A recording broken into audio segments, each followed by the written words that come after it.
Hello. What's up, everybody? I'm about to sneeze, I think, but I'm not sure. So, actually, it seems fine. Brainy, $10. Naz, So Common, Cassie, BQQ, Taurus, Trad, Chrislink, Minmatoro, Fearodon, Greg, Delightful Business, Goose, Vanguard. How's everyone doing today? Started a bit late. I was running late with my breakfast. Let me hold on.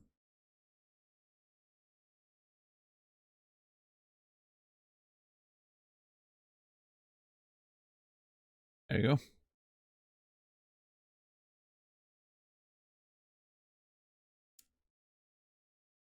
Yeah, how's everyone doing on this sorry, on this beautiful Tuesday, I think it is.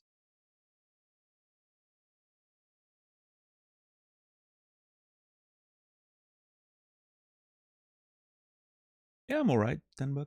Thank you. Excited to play more disco, to be honest. Not much else on my mind right now.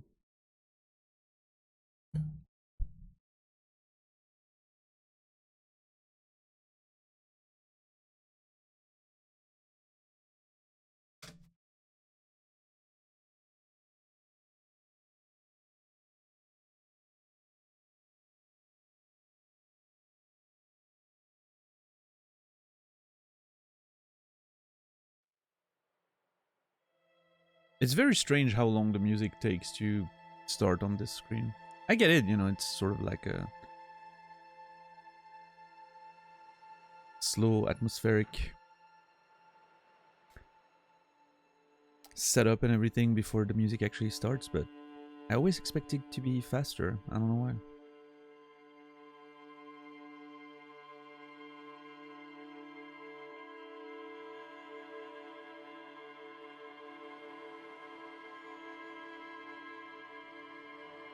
Anyway, this is stream number 6, I believe, on this game that we're just starting. And we're still on day 1 in the game, which is sort of hilarious to me, but again, I don't know what pace the game's supposed to be to go at, so, you know. Obviously that doesn't mean very much to me, but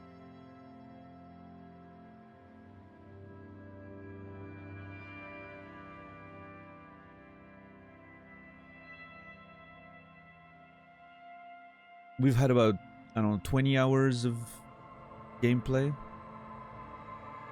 over the first 5 streams, roughly. 20 hours of gameplay, and we advanced about 10 hours in game, I think.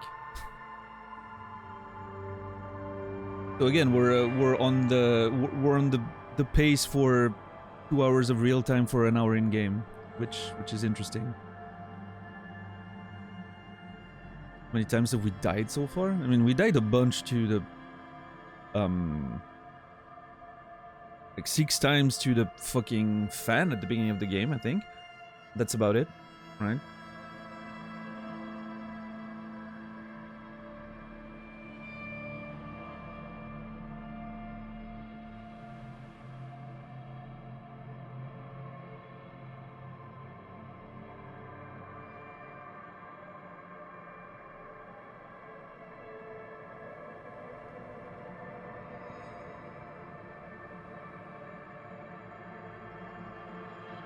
We haven't been in a lot of other dangerous situations.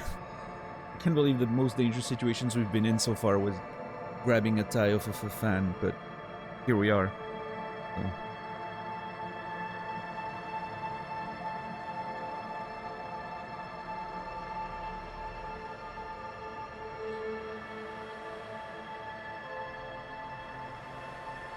Excluding all the shots we've been taking from Kuno. Well, that's mostly emotional damage, so, you know, it's fine. We can take some of that. We have a lot of morale.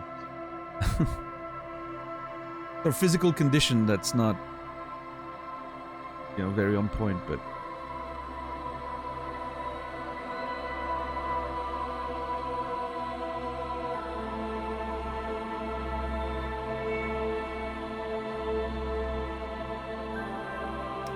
I'm wiping my screen real quick.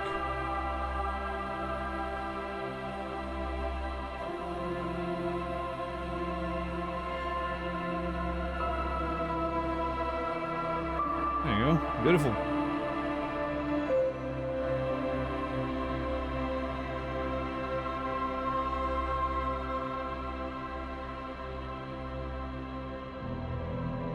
Why was I expecting to see that on stream?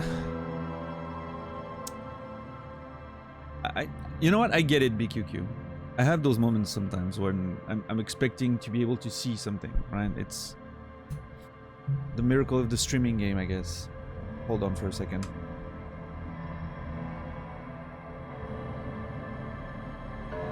Yo, Brandon. Thanks for the rate.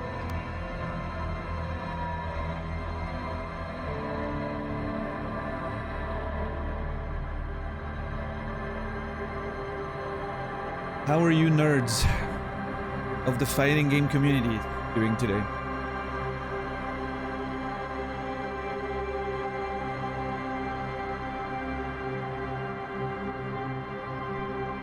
Getting those frames in. My legs are sore from my run yesterday. Alright. What's up, Captain Dax? How are you doing? Tired, Minmataru? Fair, fair. I get that. I'm gonna click continue. I know it's only been like 20 minutes, but... Fighting game was rough today. Lots of misinputs. So my salt content is high. Are you blaming yourself or are you blaming the game?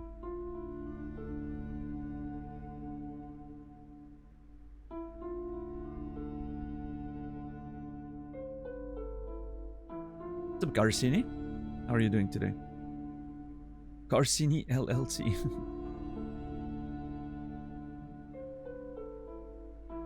The whole company there.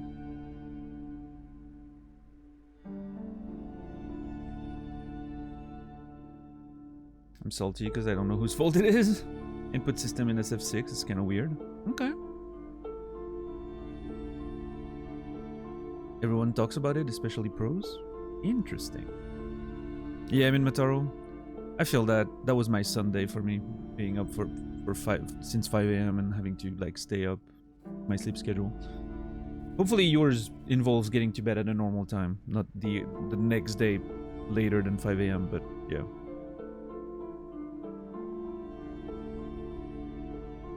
Really wish it was my fault. Be dope. Yeah, I get that, Brendan. It's annoying when, you know, the game's just not pulling its weight, I guess. Watched all the VODs of your Disco Elysium playthrough so far. First time catching it live. Nice, man. Carsini, thank you for watching the VODs. I hope you had a good time. You won't be able to skip those long conversations now. You're gonna have to endure with the rest of us. I don't know if you were skipping them, but that's what a lot of people do to catch up on the VODs when they're trying to catch up with the live, is to skip the conversations that have, you know, only tangential value to the video game we're playing, right? Or sometimes even no link at all, but that's how you catch up, you know. That's the issue. I'm staying up too late. I get that, Minotauro, yeah. Yeah, I also stayed up a little bit too late yesterday, which is means that I went to bed at noon for me, right? It's about 2 hours too late, but you know.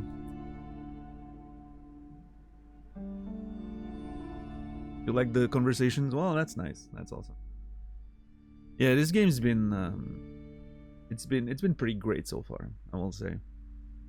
I still feel like I'm in the preliminary stages of getting to know the game, if that makes sense, you know, but I'm still trying to understand what we're doing, what's going on, what the game's about, but I have a suspicion that this feeling might never leave. It's one of those feelings that in a game like this is gonna sort of stay, you know, part of the experience, right? Is that sort of confusion about what this whole thing is, I guess. But we'll see. Maybe it'll make more sense down the line. We'll see.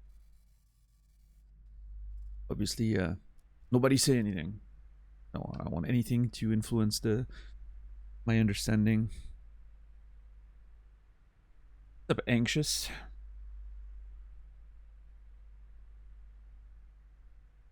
When you wake up at 5 a.m., you shouldn't still be up at 1, 2 a.m. Yeah. That's true. That's true. I mean, ideally, you would want to get, you know, 7 to 8, 9 hours of sleep every day. Ideally, right? But who's got time for that many hours, right?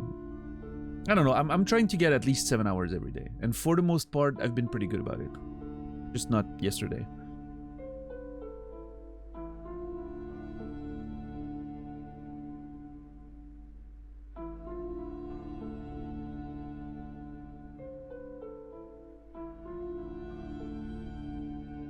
The music in here is amazing. I don't know if that same music was playing yesterday or if it's a different one, but damn, it's good.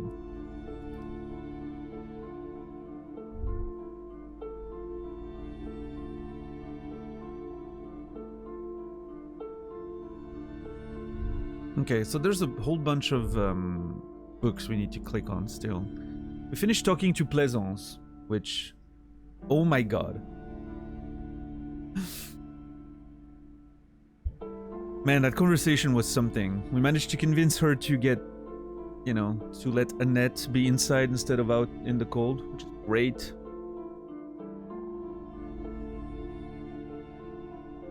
And then found out that, you know, I don't think Pleasance... there's no proper reason to be an asshole, yeah. And then we found out that Plaisance doesn't really care about books, right? She thinks about books like a mere product, right? She could literally be, I don't know, selling random grocery stores type stuff, right? Like, there's no passion there. She's literally selling those books like they're, you know, a variety of produce or something like that.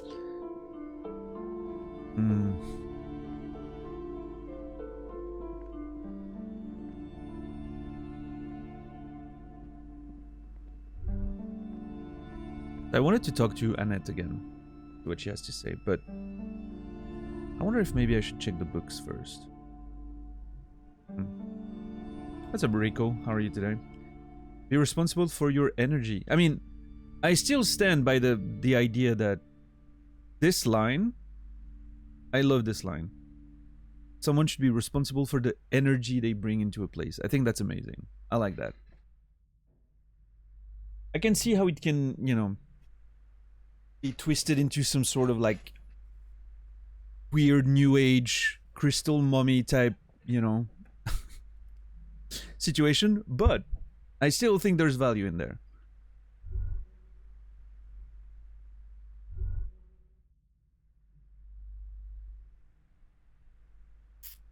All good, watered and fed. Nice, nice, nice. Love that. You know what? Let's take a look at the books before we get into a conversation with Annette.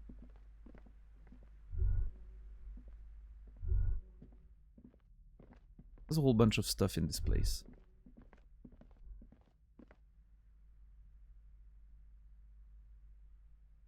Man, this is so neat.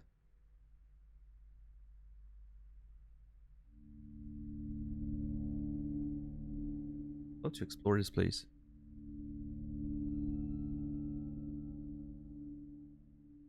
Watered and fed. Nice, Rico. Are you a plant, Rico? Alright, let's see. This bookstore is not strictly about crime, romance, and biographies of famous people. There's also a wide range of paranatural literature. Paranatural literature? Ooh. Is there anything that explains my weird conditions? Storekeep. What books are those? Does she even know? Sir, please, no browsing in that shelf. That wisdom is not for free. What? I can't have you end up, like, opening a police store next door and stealing my customers. Oh no! A police store? What? I'm sorry, what do you think we're doing, woman? What? What the fuck is a police store? Why do you have books? If you can't Okay, let's go through the shelf. Amidst the various books, you find one written by someone named Matthias W. Dundas. It's about wholeness, unity, balance. Also known as WUB.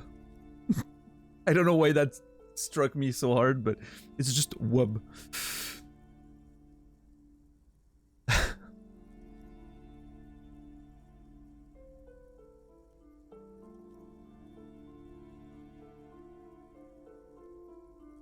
Wholeness, unity, balance. Is paranormal synonymous with just weird self-help shenanigans? I don't know. Weird, you know, self-help nonsense in the bookstore. What's up, Frank? Who's going to spend money buying books when you can buy police right next door? Yeah, I know. Huh. I would love to buy some police at the police store. Never know when you might need them. Matthias W. Dundas. Wholeness, unity, and balance. Sorry. These three things are very important to the working class mind. Thank you, Rhetoric. They're very important to the working class mind. Wholeness, unity, balance. Are they, though?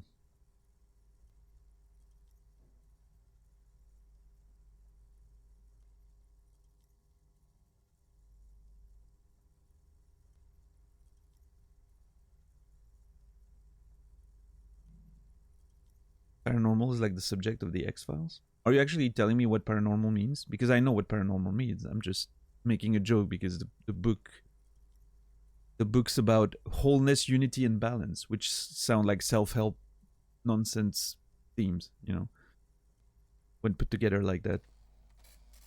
What's up, Noger?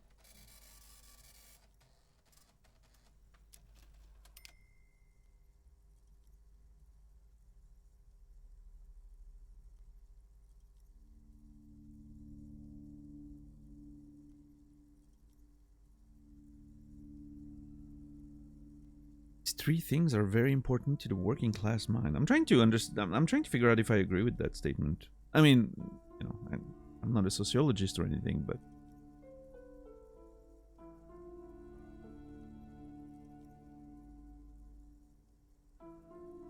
I don't know. My dad was working class. I don't think he cared very much about wholeness, unity, and balance. But, you know, sample of one is not, you know, obviously not enough to draw conclusions, but I guess in the post-communist, post-war landscape of this world, it sort of makes sense. It's alright, Noger. The point of the book, and many others on this shelf, is to give people medicinal advice in situations where they don't have access to paid health services. It is self-help nonsense. Alternative medicine books and self-help nonsense. That's what paranormal is in this context. How does that work? It serves platitudes, while also telling everyone that traditional medicine, the kind people don't have access to and which costs more than this book, is garbage and would only give you cancer anyway, without even curing your cold or anything. Interesting how a title, you know, don't judge a book by its cover or its title. But in this case, I was nail on the head right there. Yeah, Ricky.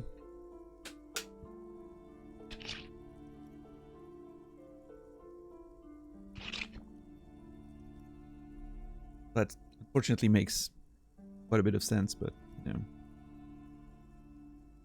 Life, it's rough out there, you know.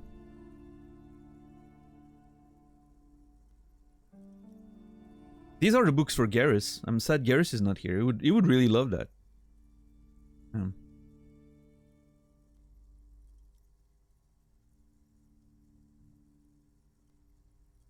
Wholeness, unity, balance, on the other hand, can basically take care of anything.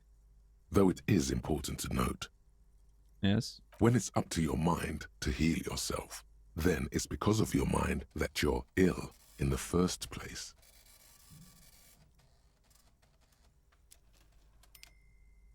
That's actually a pretty interesting sentence.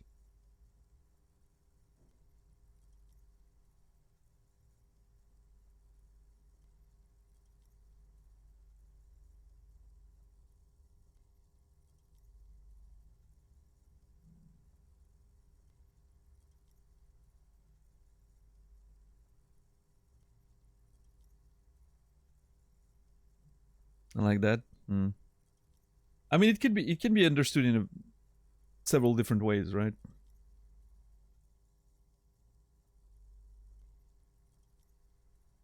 You can totally read that sentence in a very, you know, sarcastic way. That's a little demeaning for the contents of the book, right? Like if you're counting on your brain to heal yourself, as a lot of people do with those non-traditional alternatives to like modern medicine, right? You're expecting your mind to heal your body miraculously when you have like actual body, you know, physical afflictions. Then it's because your mind is ill, right? It's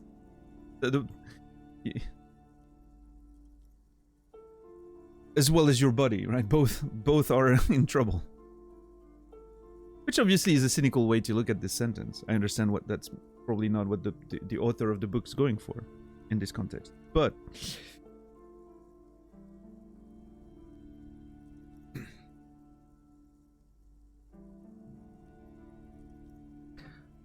does the book say anything else? The book features chapters on topics such as how to find magnesium. It even lists plants you can harvest magnesium from. How to continue drinking if you're an alcoholic who has destroyed his liver. And hold on, maybe this book is more relevant to me than I thought. And when I say me in this context, I mean obviously as the character, right?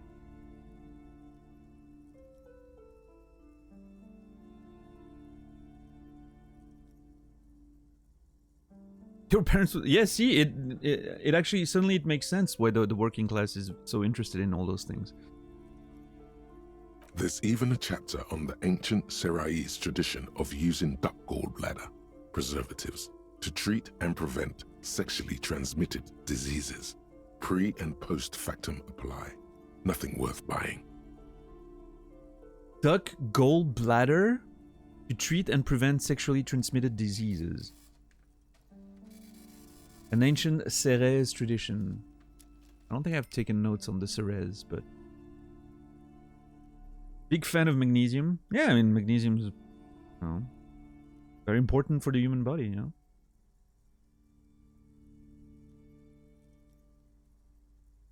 Where's the factum located on the human body? I don't know. Some Shaws.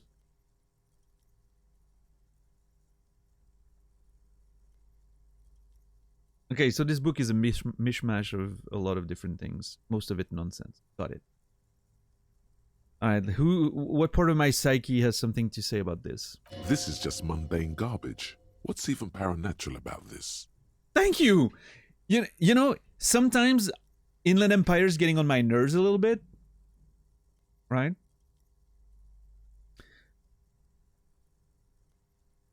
But sometimes Inland Empire just gets me. Like, it really just gets me. What's up, Brewer? How are you doing today? Next to the P organ, yeah, Campton Dax. That's where the factum is. I'm assuming Sokoman is being sarcastic, asking where the factum's located, but...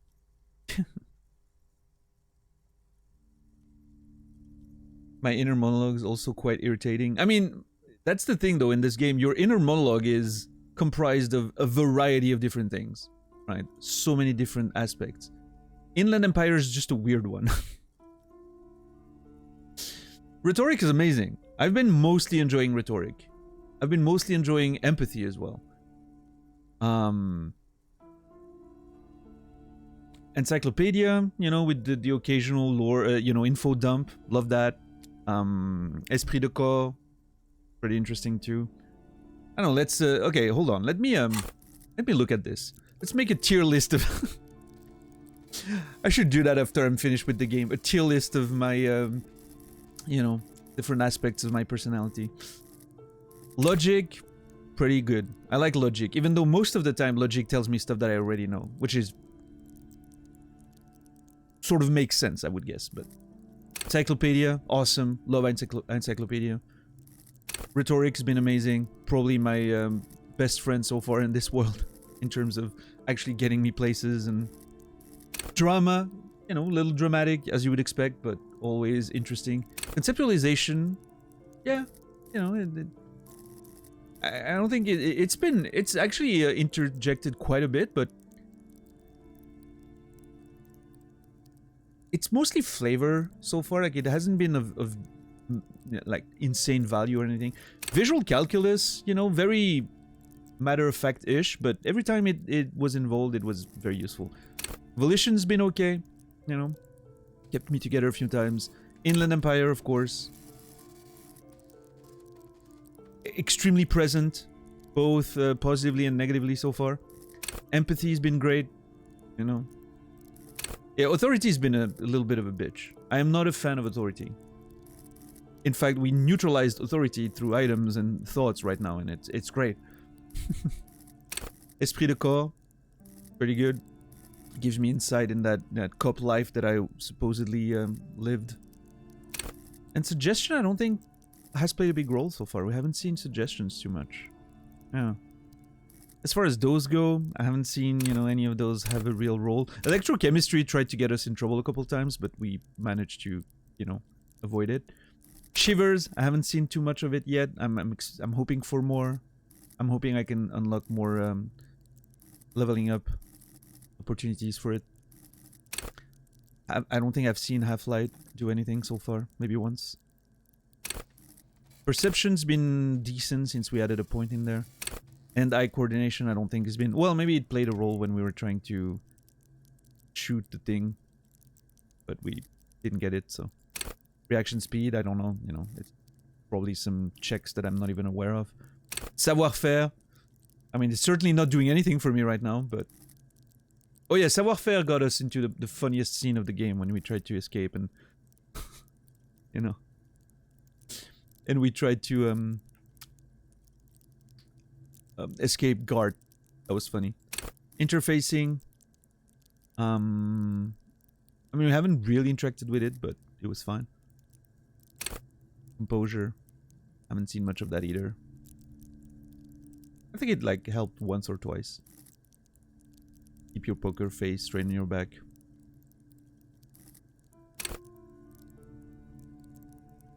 Yeah, all good. Yeah, Reki, they're pretty damn good. I love those, just the way the skills are presented. It's really funny.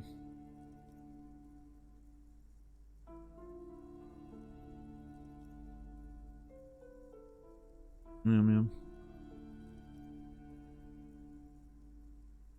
What's up, clown? How are you doing today? Alright, so Inland Empire gives us a 90... Whoa, okay, hold on. I can only miss if I double one. I'm trying to find something truly otherworldly in that book section. I know about the curse, which gives me an extra point. That is interesting.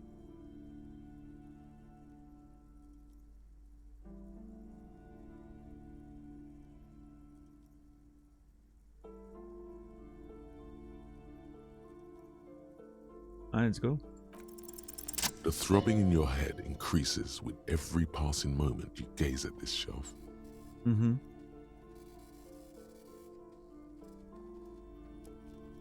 Suddenly, as if out of nowhere, a small green book becomes apparent. The title of it reads, Medicinal Purposes of the Pale. Medicinal Purposes of the Pale. What's the Pale? The book contains very little explanation on the matter. This knowledge seems to be taken for granted. We've heard of the Pale before. Was it... I think it was linked to one of the alcohol in the Fritz store, I think.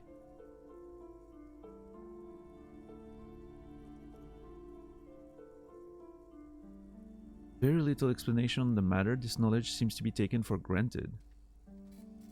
I wish Encyclopedia would open its mouth for once. Tell me what the Pale is. Maybe it doesn't know. Maybe the Pale is something mysterious in this context. What's this book about? The book contains descriptions of various pseudoscientific therapies, alternative medicines, and folk remedies involving the Pale, also known as le territoire. Le territoire. Okay. For example, it recommends vigorously swatting one's naked body with a venik, or hand broom, made from the leafy twigs of a young birch tree from the near Pale. Sounds painful, sounds invigorating.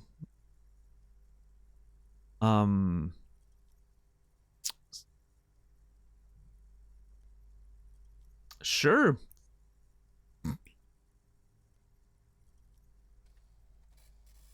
I mean, leafy twigs, you know, it's probably fine. Sounds invigorating. It is, and good for the circulation too. What else? It also recommends consuming distilled spirits like vodka or whiskey that have been aged in the Pale. Readers are instructed to cover these jars in a shallow hole just inside the Pale and leave them there for 30 to 60 days, depending on the potency desired.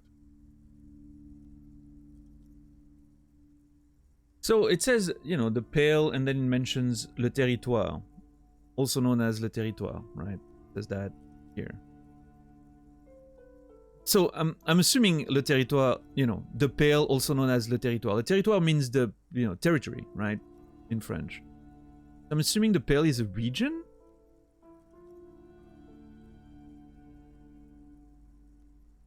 But medicinal purposes of the Pale? I don't know. Is Venik a word in English? I don't think so, no. I'm thinking it's... In this case, you know... I mean, they tell you what it is, right? It's a hand broom made from leafy twigs of a young birch tree from the near Pale. I'm assuming it's an in-world word, maybe inspired by a real-world language from, you know... Like, we know the game borrows a lot from a lot of different languages, so maybe just one I don't know about, but... Venik.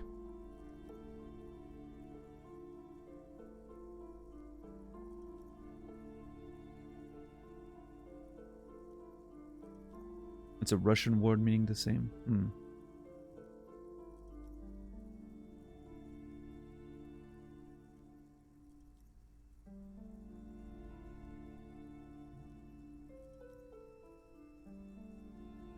What's up, dads?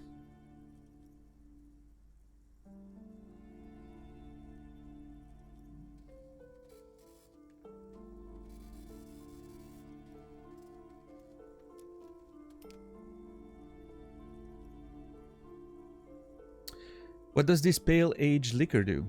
Among other benefits, it is alleged to restore a damaged liver to perfect health. It is alleged to restore a damaged liver to perfect health.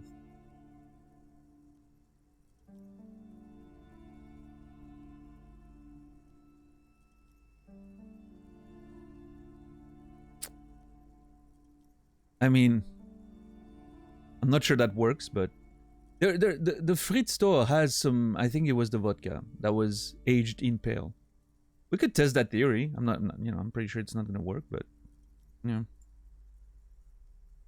I'm sure logic will have something to do about that. Something to say about that. Let's see.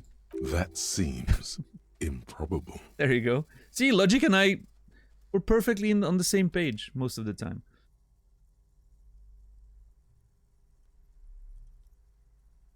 Should probably get my hands on some of that. What else is in there? How is that possible? I think I've heard enough.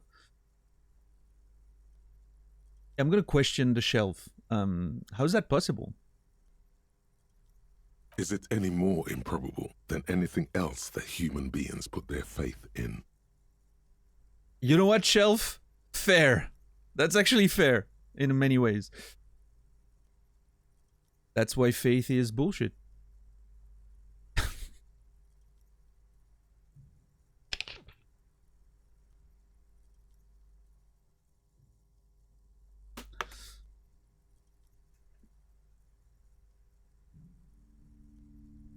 Never thought Shelf would be bringing the wisdom.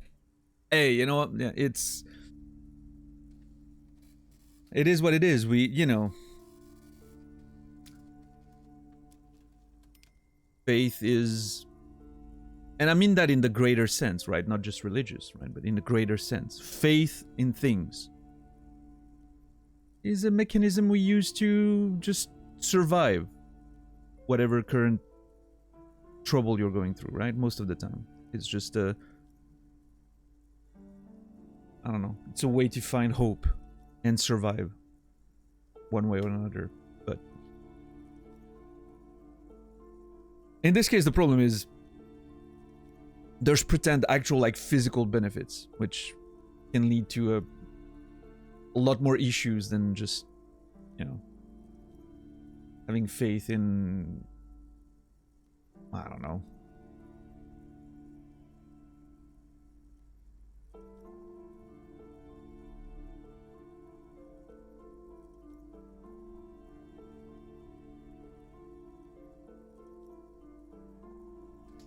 Fill in the blanks yourself, depending on your current situations. I'm sure you get the point of what that I'm trying to make. But hilarious how inanimate objects have personality in this game. Yeah, it's pretty good.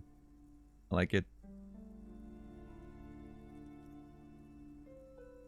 Like it's just funny that you're actually having a conversation with the objects, right? It's not just descriptions. It's like there's actually back and forth, which I think is fantastic.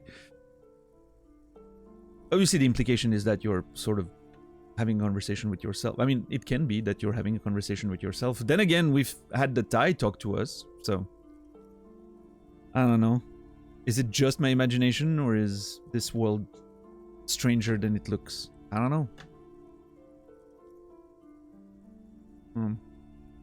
The shelf is replacing Plaisance as the teacher of this building. Yeah, the shelf has even more wisdom and just as much bullshit, so, you know, it's just manifesting in different ways. Fair enough. What else is in there? For general health and well-being, readers are encouraged to take regular strolls through the Pale, though a sidebar cautions readers to limit each stroll to less than an hour. Regular strolls through the Pale. So a sidebar cautions reader to limit each stroll to less than an hour. So the Pale seems really seems to be a location more than anything. Although it could be a substance, I guess, that's somewhere in a location, but the pale.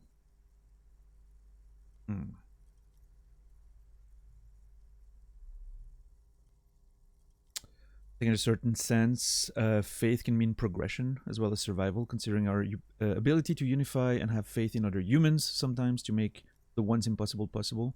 A lot of things wouldn't exist if people didn't have faith in each other's bullshit. You know what? JNK, that's actually a good point. Yeah. A lot of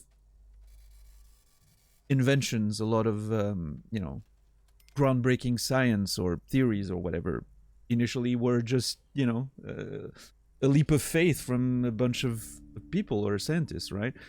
We wouldn't have flight if people didn't have faith, right? In a way. Because nobody would have dared trying it or, putting their lives at risk because they had faith that it would work, right? It's, faith is neatly tied with imagination in many ways, and creativity and all of those things, right? For good and for bad, obviously.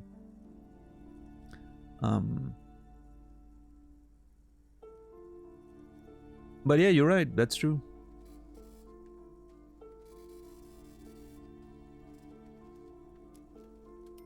Believing in one another, believing in the capacity to improve.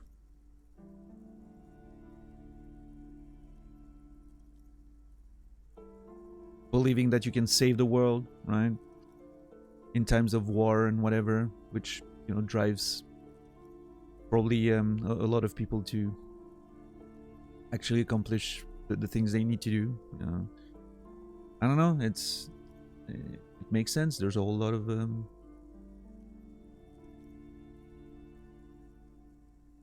good sense in there. It as always, I feel ultimately it feels like it's one of those things, just like with most things human, right? It's a tool, so to speak.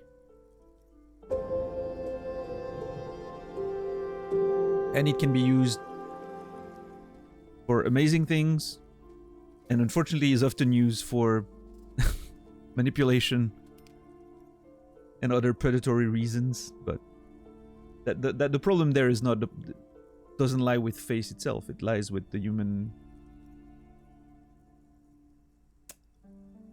condition, I guess. The problem is the human mind.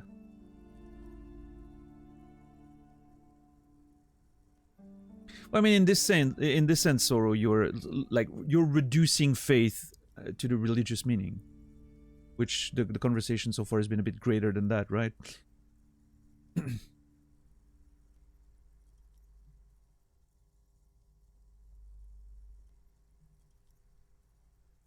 To me, faith just it expands way further than just the religious meaning of it.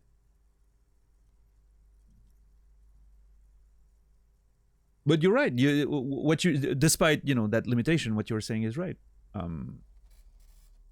There's definitely peace in knowing that things are just what you can observe, and there's nothing else hidden anywhere. It's very reassuring, right? Everything is just there, like physically observable.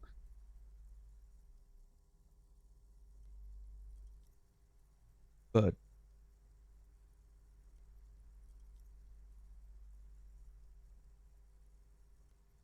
I find the limitation with that is other people. Again, the problem is people. Because as much as you can observe reality, even as someone who's very logical or,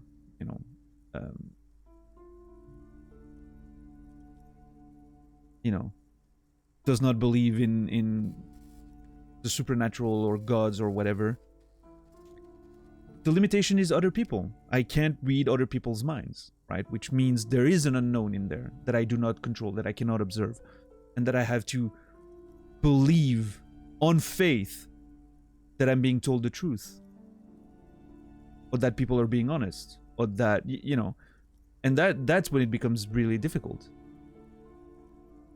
Because that's when faith suddenly starts playing a role again in weird ways, right? Every time you have a, you know, an interaction with another person, you have to assume that they're being honest, that they're not trying to manipulate you in one way or another. You have to trust, right? Trust, in many ways, trust and faith are sort of similar, I feel like.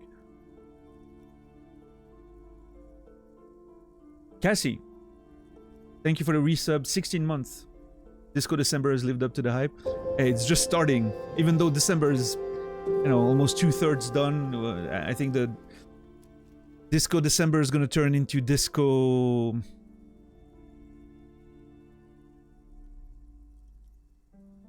I'm trying to find a nice wordplay, but I don't think there's one there.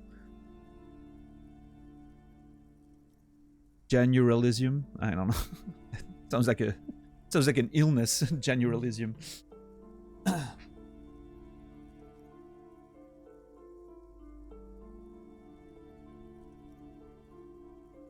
What's up, Mac Ace? How are you doing today? And Locrian, thank you for the resub as well. 5 months. I do appreciate that. So Cassie, 16, that's a whole lot. Locrian, 5 months, that's a whole lot. The both of you, you will be remembered. Thank you for the support. Sorry, that was all over the place, but my mind is just like... This game is sort of like making my mind race. Even like, it's one of the first games where I have to sort of stop myself from saying everything I think. Because there's so many things going in my brains at the same time, because there's so many elements of like lore, themes. Like, it's so complex and so like full of content, so dense with information in general, like in the greater sense of information, right? That I have like to sort of limit my brain to not be constantly jumping from a topic to another. I'm trying to stay on topic when we're having a conversation, which is very difficult because there's so many different ways to look at all of this. It's a very dense, thematically speaking, a very dense video game. So, yeah.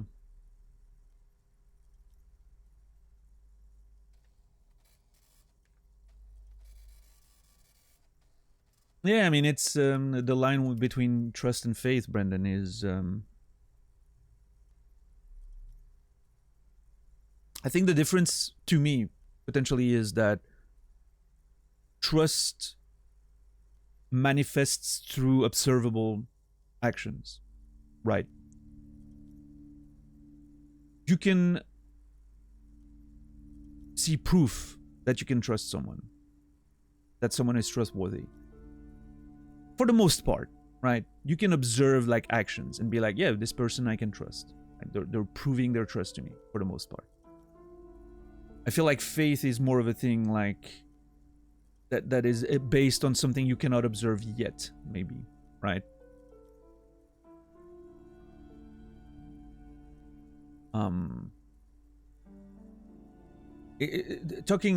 For instance, with let's talk about friendships, right? Like a friendship, for instance. I trust that you're going to keep the secret that I'm going to tell you right now. Because I've told you secrets before, and I've seen you keep those secrets. As far as I know, right? So, you know, I can trust that. I have faith that we're going to be friends forever. Right? There's no way to, you know, have any verifiable information about that or proof of that, right? I mean, it's just, that's faith, right? But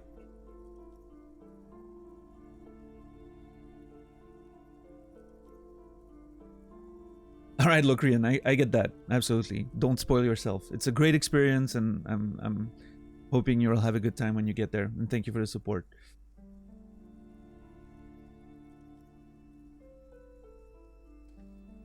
Trust feels earned and faith feels given. That's interesting, Brandon, because I've always said, like, that's one big thing I always say, is that you don't have to earn my trust. Nobody has to earn my trust. My default stance is giving you my trust. With anyone, everyone. My default stance is, yeah, I trust you. You can lose it very quickly, right? but that's my default stance. Just like respect, you know, you don't have to earn my respect. I'm just gonna give you respect because you're a human being, you know, and that's what you sort of deserve, so to speak. But it's very easy to lose as well, right? So it's, to me, it's one of those things. But you know, I understand what you mean, right? But, and I know not everyone considers those things the same way as I do, obviously, but.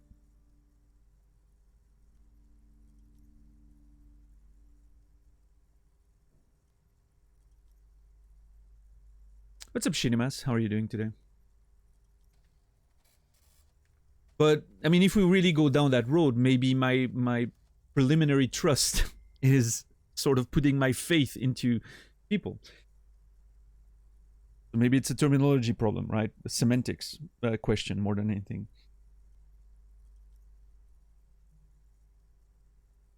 Because again, going back to what I was saying earlier, and you know, trust has verifiable actions tied to it. Well, clearly, if I'm giving my trust to someone that I don't, you know, on like the first time I interact with them, obviously I can't really have any proof of that being a good decision. Have basic faith in humans. Yeah, I guess that's one way to put it, Timmy.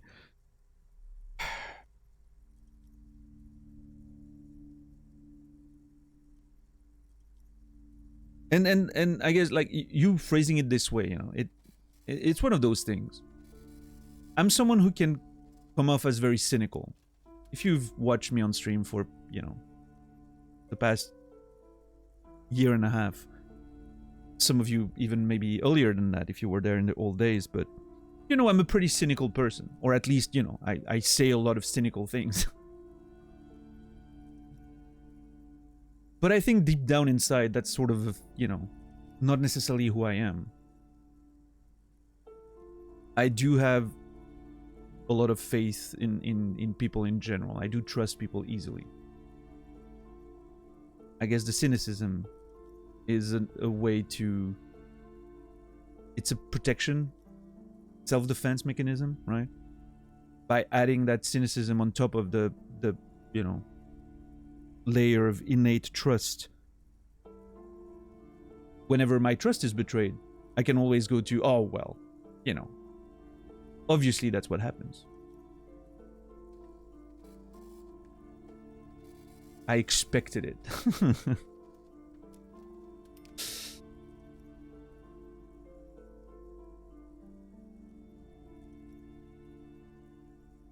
I'd argue that default trust is a reaction to observed behaviors of larger groups across time. Maybe? I don't know, though, because, well, I mean, sure, I mean, you have a point, but I wonder why my brain still works that way, then. Because, you know, the more I see humans, the less I trust them in general. And I've been feeling that way since I was a kid. I don't think that's a new thing. So yeah, I don't know.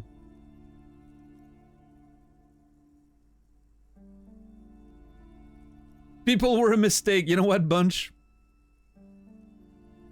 Just like video games. People were... Well, I mean, if we remove people, we remove video games. So that solves two problems in one go. What was that about? You know, there was a mention yesterday with the, you know, killing every human being or whatever. I think that was the right... I'm starting to, you know, I'm starting to see the point.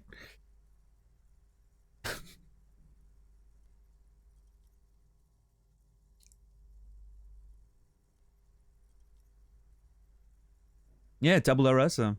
Right, JNK? Start from scratch. Try to do better next time.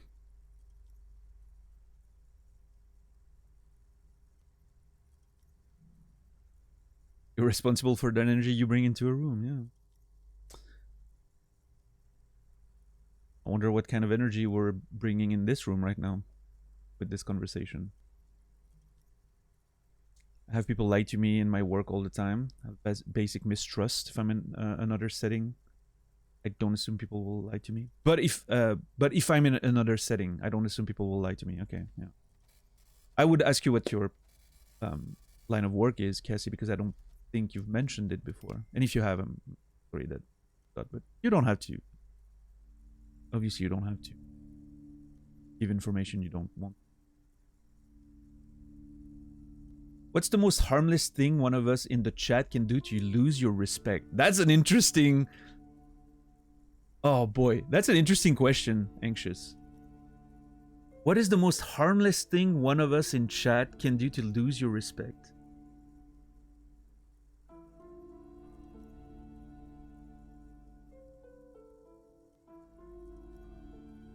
I'm in a social work adjacent setting. Puns, DS... Nah, that's just... I'm actually taking the, you know, those are joke answers. Yes, puns, liking DS2, saying Skyrim is one of the best games of all time. You know, all that stuff. Sure, those are joke answers. I'm actually trying to find an honest answer there because I think the question is fascinating.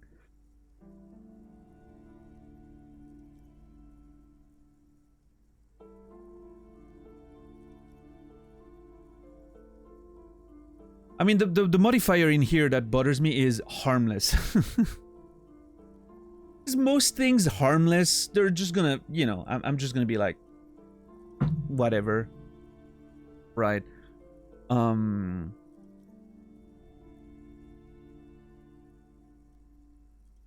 Like my brain was immediately going to, yeah, you could, you know,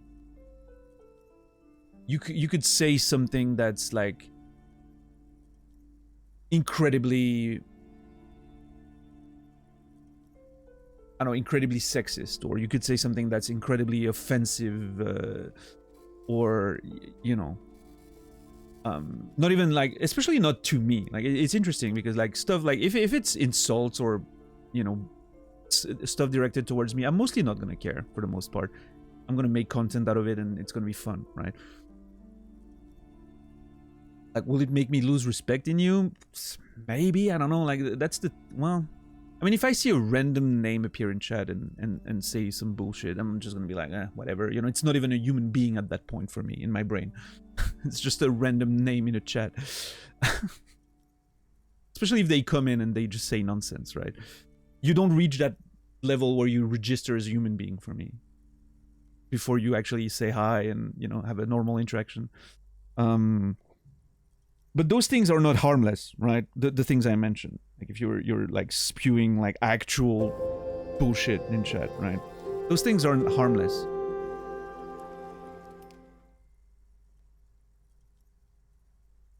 Maybe promise to be in stream multiple times and not show up? Yeah, well, I mean, I can see how that would, you know, maybe affect someone's shows. Me, I personally, I whatever. I'm like... Nobody owes me anything when it comes to streaming, right? It's just, I'm gonna be here. I'm gonna be playing a game. If you want to be along for the ride, I'm really grateful and I'm glad. But you know, if you're not, you have better things to do. I can't blame you, right? A lot of better things to do than watching video games on Twitch. Probably, I'm not aware of them. But no, I'm kidding. Obviously, I'm aware of them, but based on my behavior lately, you wouldn't think I'm aware of them. But anyway.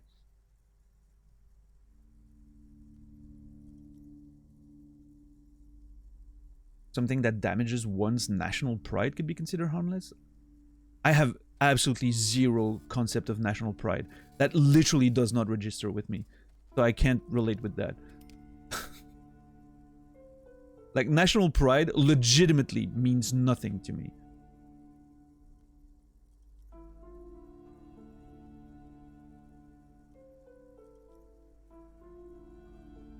Like, if there's the you know, like the football World Cup, I'm gonna support Switzerland, but it's by default. It's because, like, you know, my mom supports Switzerland, people around me support, obviously I'm in that country. Might as well pick one, right? Because it's more fun to watch when you have a team, right, that you want to support. So I'm like, yeah, Switzerland. But then I'm like, oh, we lost. Whatever, you know, like I literally, like, I have absolutely no, I couldn't give two shits about, you know, like, there's no attachment with my country or whatever. It's just like, I don't know. Yeah, national pride means absolutely nothing to me. I don't get it.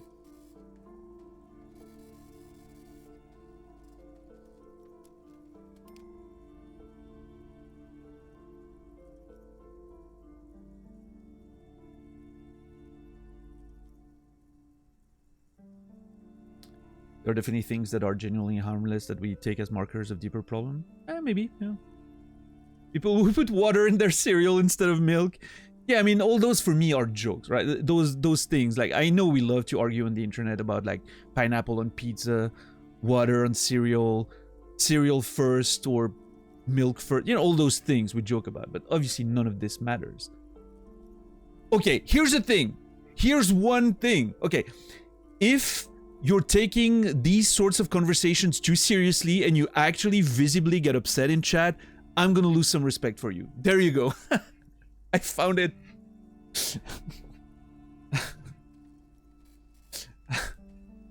Perfection, I know. On a silver platter. It's fun to, you know, argue nonsense for the sake of arguing, right? It's fun. I like that. It can be fun to argue those things. But when someone like suddenly takes it too seriously and is like, yo, dude, we're just joking. You know, which could be like, maybe it relates to someone not being able to read the room or, you know, someone who takes themselves too seriously or someone who is not able to just have a bit more self-awareness, right? Those little things sometimes are bothering me, but I don't know. It happens to everyone, right? So, but maybe that would be my answer, I guess, for sure. Facehugger, thank you for gifting a sub. Sorry it took so long for me to. Thank you. 4 minutes. Despicable. Facehugger, thank you for gifting a sub to Costa Ciela. I appreciate the gift, Facehugger. 35 gifted subs. I hope you're doing well out there. Thank you so very much for the support. And Costa Ciela. You will be remembered. What's up, X? How are you doing today? Let me catch up on chat real quick. That question sort of threw my brain into a loop there, and I was trying to find a good answer, but reading J&K's long message right now. Let me, and I don't mean that in a pejorative way. I like long messages.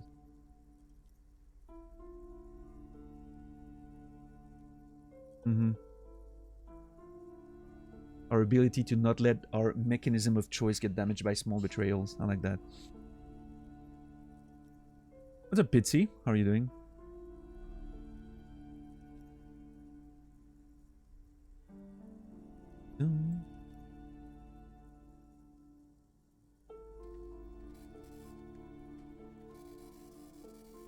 It's easier when you just decide who to support right before the match.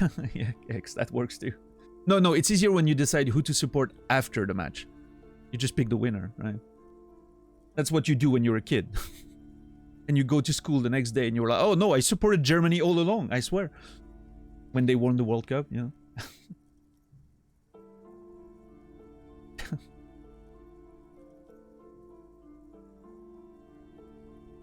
Meta pettiness. That's a good one. I love it.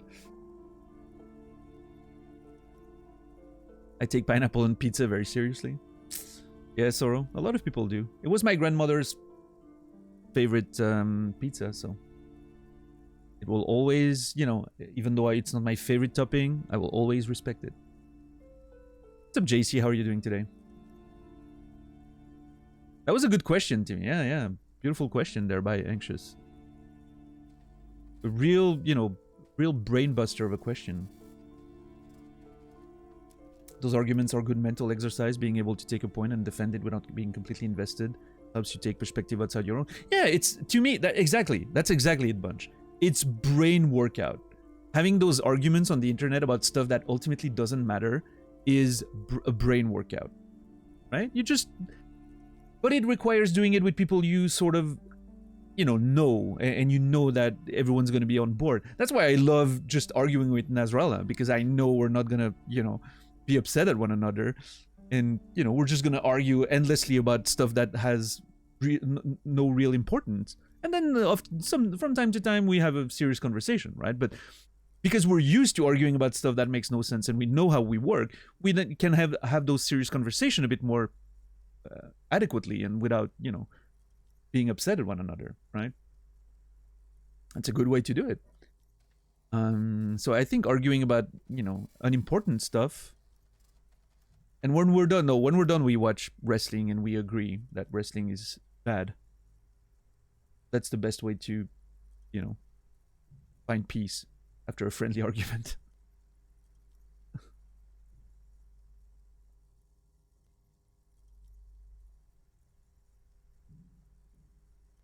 You like yours better? Yeah, whatever floats your boat, Pitsy.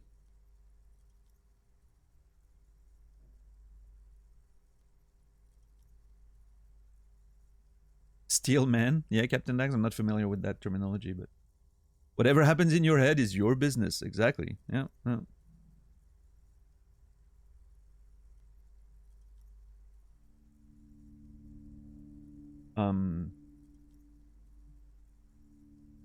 But yeah, sometimes, and I think it happens very often on Twitch. People take it a little too seriously.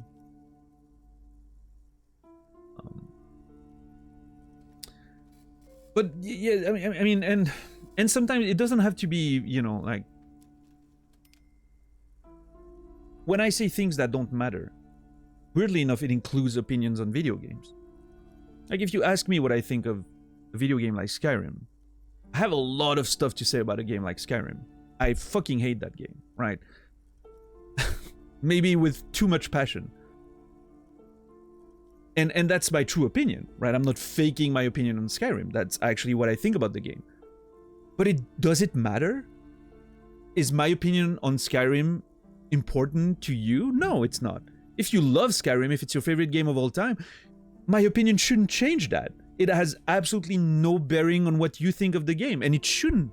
And we should be able to have a conversation where, I express why I dislike it, and you express why you like it, and that's it, right? There's no need to convince one another, right? We just have different opinions, and that's it.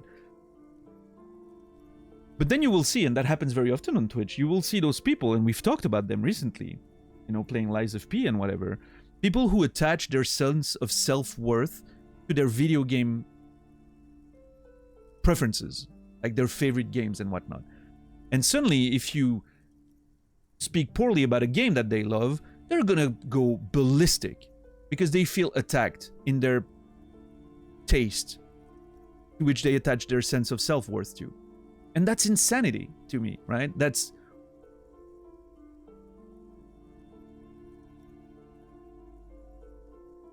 also a good answer, Anxious. That can make me lose a bit of respect for someone, right? Respect someone is someone that attaches too much of their sense of self-worth to their video games opinions, and that gets legitimately upset because you do not enjoy the video game that they do. That to me is like, ugh. But is it harmless? I don't know. Probably is, right? But I don't know.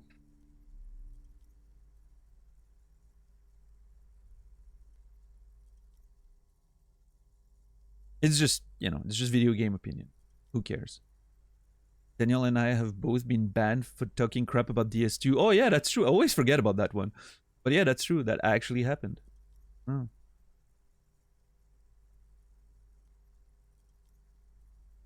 Just attach your self-worth to your game nobody dares attack. Seriously, win-win. I don't think there's any game like that though.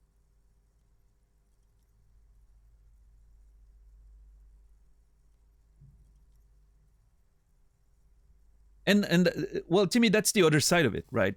Gatekeeping someone else's enjoyment. That's also like, that's the other side of it.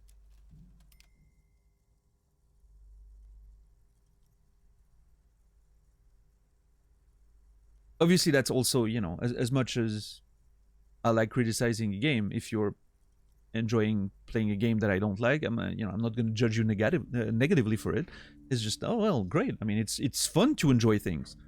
Please do so. The more people enjoy things, the better the world, right? But has there ever been a good game, Brainy? I personally don't think so, no. Outer Wilds is the one good game out there. I haven't played it enough to realize how bad it was. Even though I finished it. Same with Disco Elysium. So far, Disco Elysium is still a good game, because I haven't played it enough. I'm sure by the end of this, my opinion will be different. We'll see, we'll see. Tetris? I mean, Tetris is I've been quoted saying that Tetris is the best, objectively best video game ever. I mean, it's hard to change, right? It's a perfect game, sort of. You can't really change things about it. It's just... Although, I mean, people have tried, right? Tetris 99 is a proof of that. Being able to save pieces is a mechanic that's not in every Tetris game. The controls can be better or worse, depending on the platform. But on its fundamental design, Tetris is sort of like a perfect game, right? In terms of it, again, in terms of design. Now, are you gonna have fun playing the game? That comes down to completely subjective reasons, right? But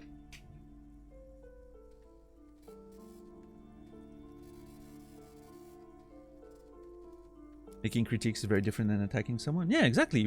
That's my point all the time, Timmy. We talk about the game. We talk about the game. That's why, and I know sometimes I make those simplifications myself because I'm getting heated or I'm, being provocative and whatnot. But I always enjoy putting it this way. I'm criticizing the video game. I'm not criticizing the people who made it or the people who play it. I'm fine with saying, wow, the design of this boss fight is just terrible. I'm less okay with saying like, wow, the devs, were really lazy or they didn't know what they were doing there. No, I mean, because there's one of them is just my opinion and one of them is a big assumption on someone else's intent, right? And I don't like that. And I know I make those shortcuts myself sometimes, but I'm trying to keep that under control and to keep that in mind, that it's, criticizing the game that I'm playing based on my own personal preferences is one thing. But like insulting the devs' intelligence because they didn't do something the way I would have preferred is very different, right? So yeah, I'm trying to make sure I hold myself to that separation there. But the one I come up against the most is Fallout New Vegas. I adore the game. Some people absolutely detest it. I'm always curious why people hate it. I don't get offended, but I can't get a coherent argument from them. Well, I'm one of the people who doesn't like Fallout New Vegas very much. In fact, I think every Fallout game that came out is worse than the one before. I think I am excluding Tactics from that argument because it didn't try to be a Fallout game really, fundamentally. And like the spin-offs, right? Like there's a Brotherhood of Steel spin-off or whatever, very different game as well. But yeah, from the main series, and including New Vegas and 76, I think every Fallout game was worse than the one before that. But again, that's an opinion. For me, Fallout 1 is the one true Fallout. That's the one game that I enjoyed and fell in love with. Everyone after that gradually became further and further away from what I personally felt like Fallout was when I first played the first game, right? That was my vision of Fallout. That was the vision of Fallout at the time. There was only one. And then every game after that sort of like removed itself further and further away from what I liked about it, I think. But that's a long conversation. That's a very long conversation. And I feel the same about Diablo, Brainy, for the most part. Except I think 4 is better than 3. A lot better than 3. But I still think 1's the quintessential experience.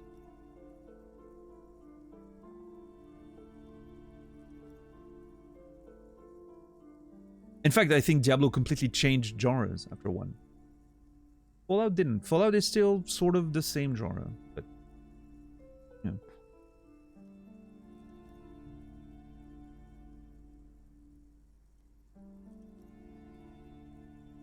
I find myself saying, let's agree to disagree a lot when it comes to such arguments. People have different views and values as to what makes something enjoyable for them, which itself is beautiful. Yeah, whimsical for sure. But that's the thing. I mean, I don't like... Okay, I like let's agree to disagree when, when clearly you feel like the conversation has run its course and everyone agrees that it's better to move on. I don't like let's agree to disagree when someone's just trying to dodge a conversation that they started, for instance. If someone starts shit with an argument, and then as soon as you like start, you know, talking about your point, and they're like, oh well, let's agree to disagree. I find that super weird. Like, don't bring it up if you don't want to talk about it, right? I don't know. But again, everyone's free to leave a conversation whenever they want, right? That's sort of the basics of consent. So.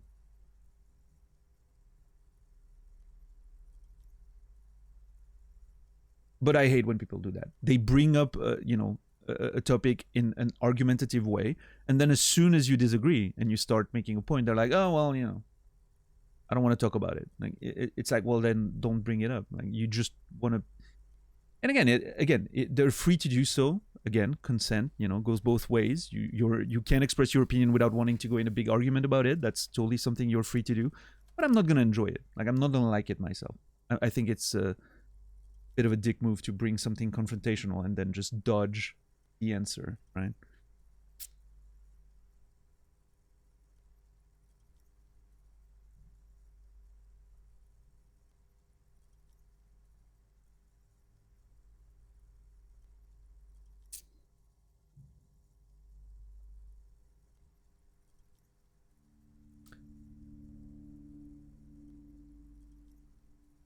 Yeah, Timmy. Well, I appreciate that. I like to make the distinctions. And, you know, you have to remember that it's all subjective anyway. It's art. Video games are art. Even if people disagree with that. To me, it's evidently art, which means it's almost entirely subjective. The only thing that's not subjective when you're looking at a video game and you're trying to evaluate it and critique it and you know, look at the game is the fucking FPS number in the corner if you display that. That's objective, measurable values, right? Performance. That's it. Everything else, and I mean that, everything else is subjective. Well, I guess, you know, if there's writing in the game, I guess spelling, right? That's an objective thing you can look at, but you know what I mean, right?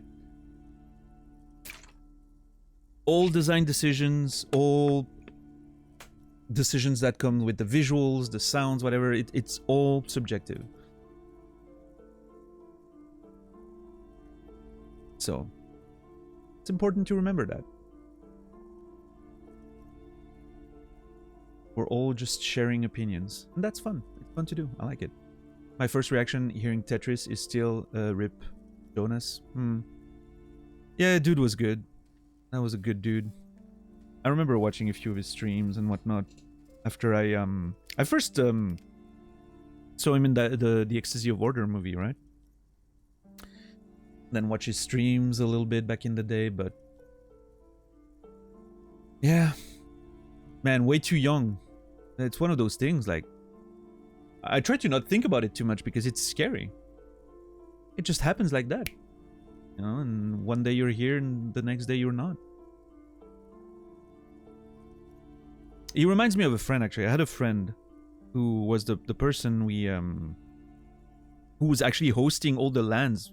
I've mentioned that in the past. If you've listened to me in the, you know, in the past, I've mentioned those LANs we were doing every week, right, with friends and everything. And they were hosted every Friday. They were hosted at a friend's house. He had a big basement. He was older than most of us. He was the owner of a video game store where we all met, right? Initially, he owned a video game store. It was called Power Games. And that's where most of us met, right? Playing Tekken there. That's how we first started playing Tekken and having a team and whatnot. And back in the, you know, I'm talking late 90s there, Tekken 3. Tekken 2 was the game we started on. Then Tekken 3 came out right after that. Like the same year we all met, I think. And so this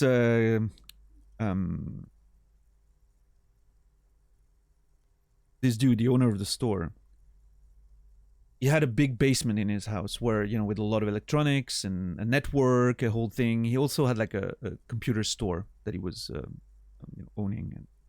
And so he would host LANs every weekend, every Friday. We would bring our computers. We would all meet there, like between 8 and 16 of us, depending on the days. That was roughly a good dozen of us every weekend. And we would play LANs and video games. Half-Life was a big thing at the time. Team Fortress Classic was one of our favorite ones. Total Annihilation, if you remember that. We played a whole bunch of that.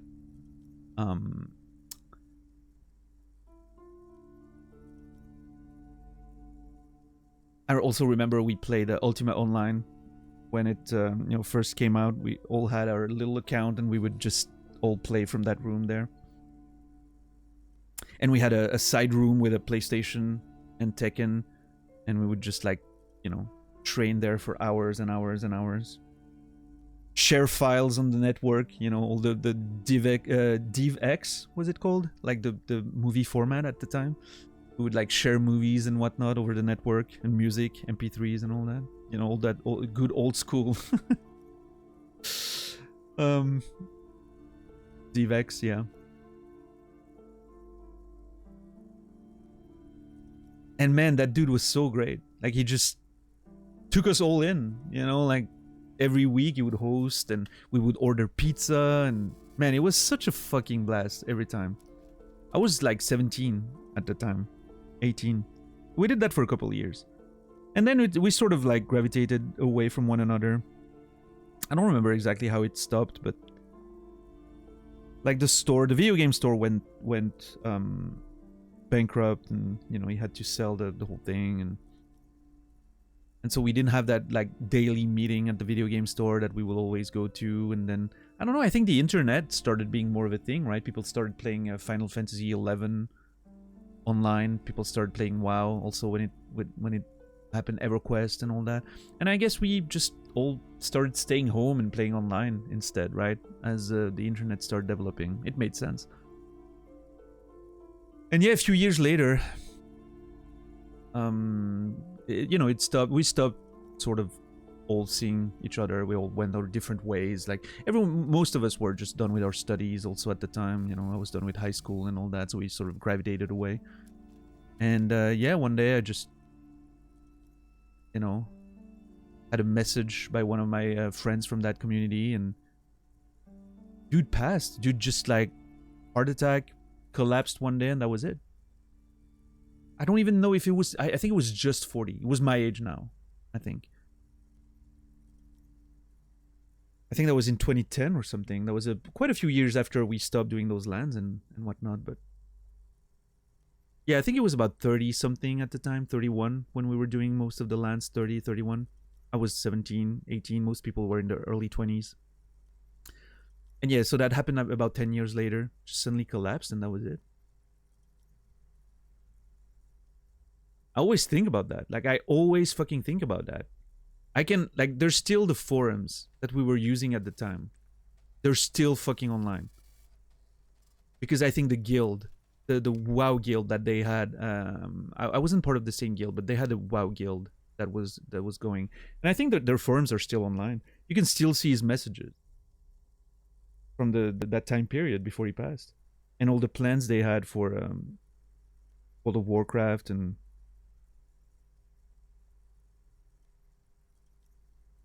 yeah, it's super weird.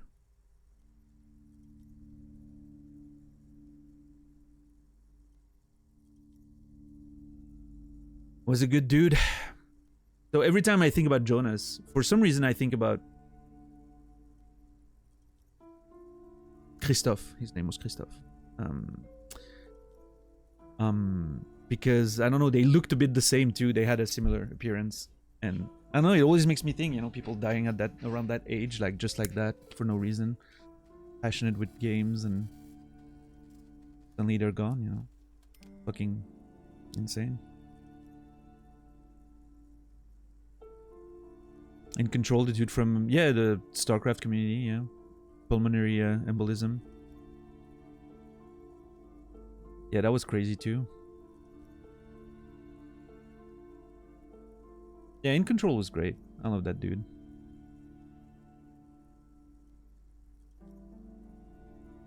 For those who survive, it's material for bona fide existential crisis. Yeah, I mean, you have to not think about it too much, right? Because what's the point? Yes, it's true. All of us could die at any point.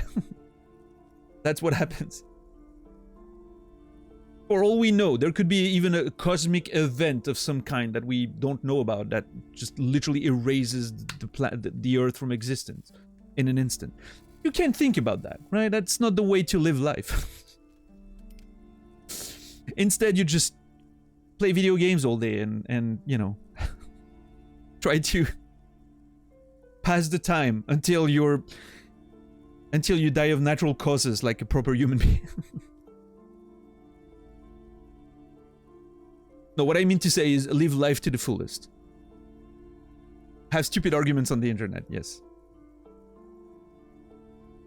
Life be lifing sometimes, yeah. But anyway, sorry, that was a long tangent for something that's not very a bit sad, existential, and you know, anxiety triggering or whatever, but I don't know, the conversation led me to think about him, and it is what it is. Growing old is a privilege denied to many. Yeah, and then even those who get that privilege, growing old, healthy, is another one, right? Pretty sure I hadn't heard that story yet. Yeah, I've heard it on, well, yeah. A bunch of story there that I repeat or mention, and of course not everyone's watching all the time, so. And there's so many more stories. Oh boy, if you only knew half of it. There's so many stories and aspects of my younger years that I've never mentioned on stream.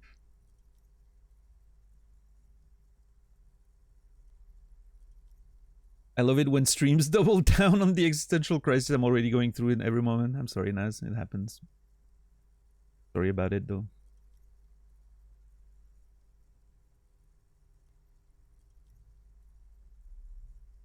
Pretty vanilla for me, Brendan.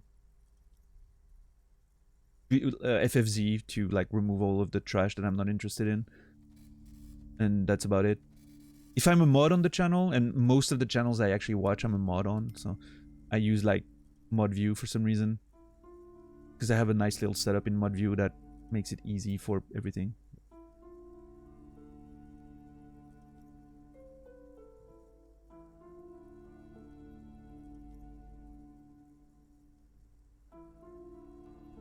Mod view is handy as fuck. It is. It truly is. You can do some really cool shit with it.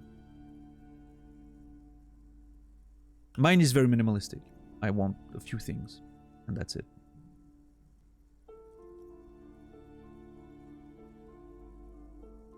Theater mode is good too, yeah. You have to be a mod and then you can have mod view. Twitch rolled out a new mod view that's terrible, in my opinion. I'm trying to avoid it, but you can still have the old version as of now until they change that too, I guess. But yeah. Anyway, all of this came from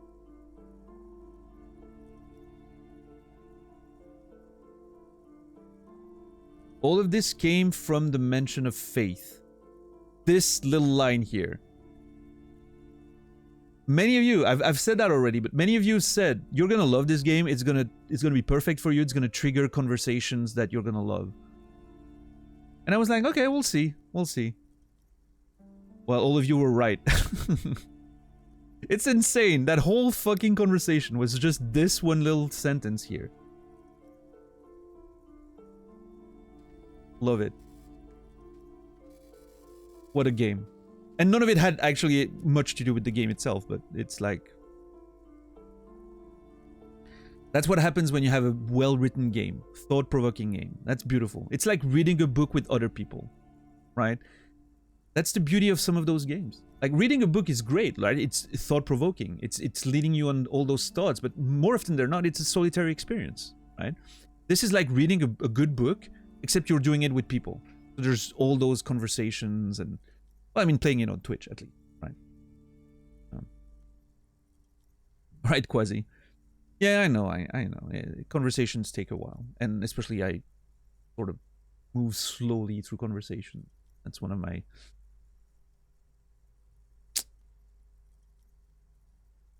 No. I get that it wasn't criticism. I just felt suddenly self-conscious about it. What's up, J-Bong? As a new viewer, this was definitely something.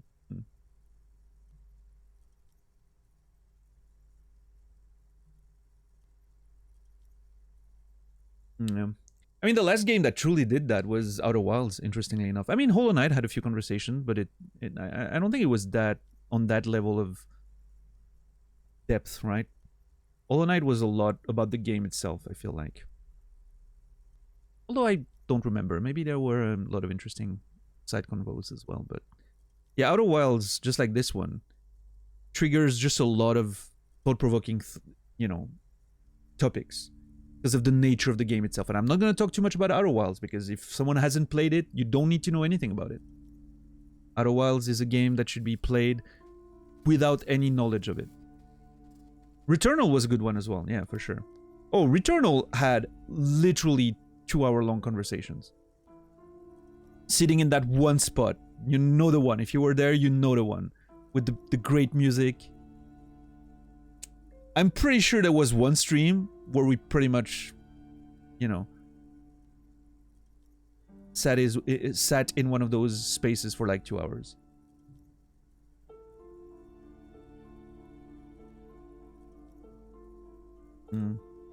Yeah, Returnal was a good one too. Another very decent game for that kind of stuff. But yeah, if you haven't played Outer Wilds, not to be confused with Outer Worlds, The Outer Worlds, very different game. Outer Wilds. If you haven't played that game, don't look anything up. Play it. Whatever it takes, play it. You can get it for free on Game Pass, PlayStation Plus, it's everywhere.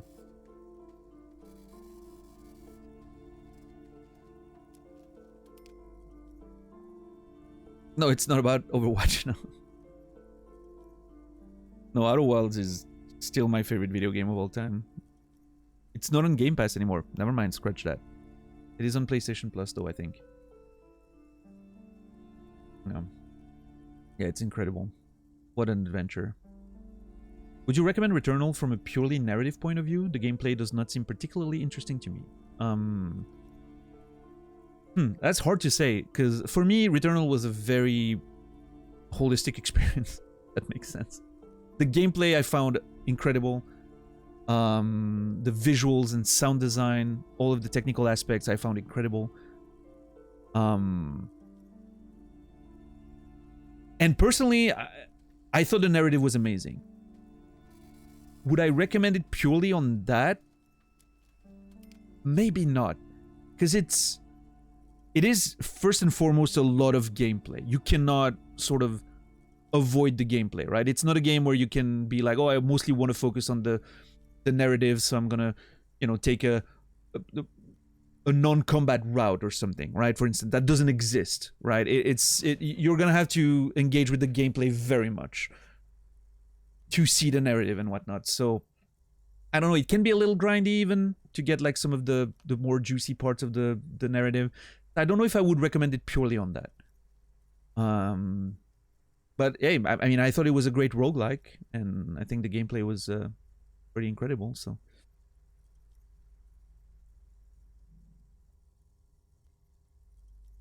Yeah, I'm with Quasi there.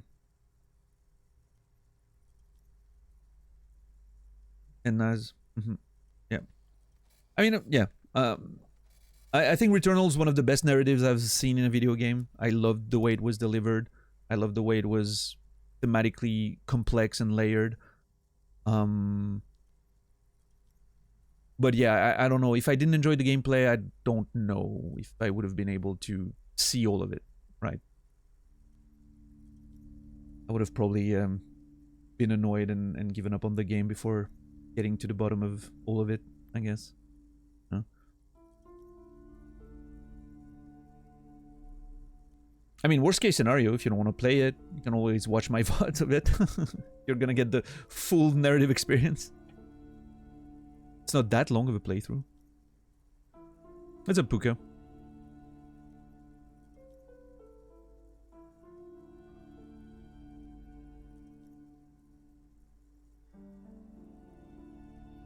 Yeah. Anyway. Alright, back to the Pale. I still don't know what the Pale is, but apparently you can take strolls through it, so... But you have to limit them to less than an hour. I'm a weirdo who prefers to have first experiences myself. Yeah, what a weird take on video games. Play them yourself? Who does that? In 2024, almost? Come on. Watch your favorite parasocial figure and give them money for it, right? That's how you do things in 2024. Pay someone else to play the game for you, while you create fake relationships with them.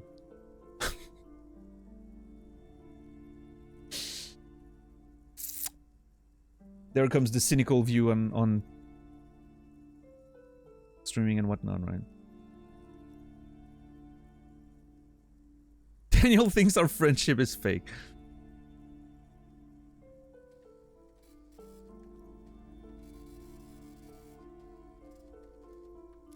I continue. These strolls promise to cleanse the mind of worries and the body of toxins, especially if the perambulator performs this ritual in the nude. Nudity figures prominently in a number of these prescriptions.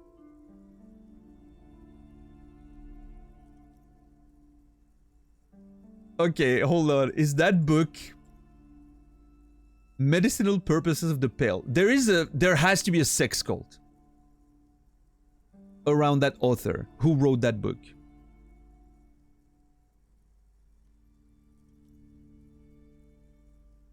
He doesn't deny it.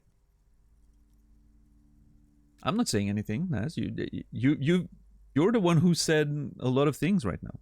Can we join the sex cult? I'm not sure.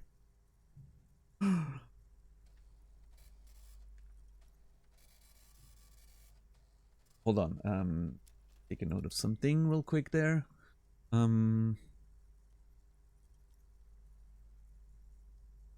What's up, Shaws? Oh yeah, no, you can, you can have an entire workday, and I could still be on the same conversations.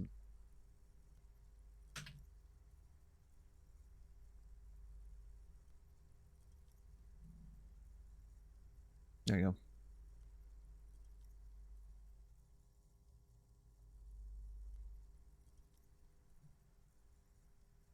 That's redundant. You can just say cult. Do old cults have... I've never been in a cult. I would like to someday. Why not? Don't... don't... What's the expression? Until you try it, don't... things before you try it. Don't knock in until you try it. Yeah, I most cults have some sex stuff going, sometimes weird, usually abusive. Great! Sounds awesome.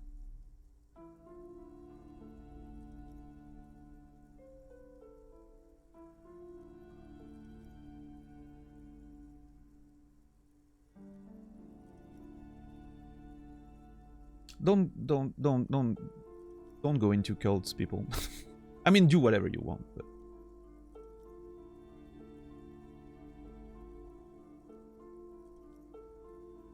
Sounds like a It's Always Sunny episode title. The gang joins a cult. I need to watch that show. I still haven't watched that show.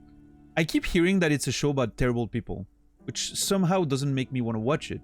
Because I'm like, I like watching shows about people I find endearing. I'm sure they are, right? In their horribleness, but yeah. They're not endearing? What? Why is it good to watch though if the characters are terrible? You need to be able to connect to the characters, right? Oh, is it self-hatred? Is it a self-hatred things?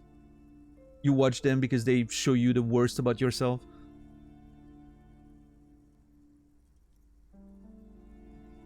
Watching them get karma. Okay. I can see the point now, Bunch. Let's not say anything more with it. Let's not say anything more about it. That was, I think, Bunch there, your sentence is the one that's gonna make me watch the show. I like that idea.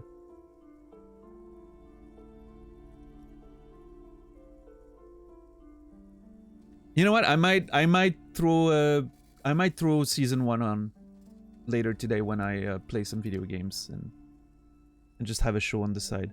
Or maybe I'll watch it more attentively. Maybe I'll watch the first few episodes like really attentively and see if I'm gonna like give it a proper, like I'm gonna pay attention to all of it, or if I'm just gonna have that as a background sort of show. We'll see. No. It's Always Sunny, Sorrow.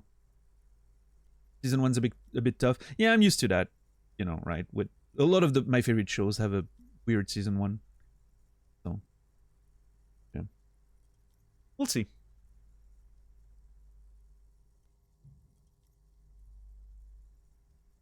It's weird though. There's so many of those shows where everyone's like, "Oh, season 1's a bit rough, but then it gets good." How did we even get to season 2 then, in the first place? Because that's the thing. When I look back at The Office, for instance, I'm like, man, season 1's rough. But when I first watched it, it didn't feel that way. I loved season 1. I thought it was great.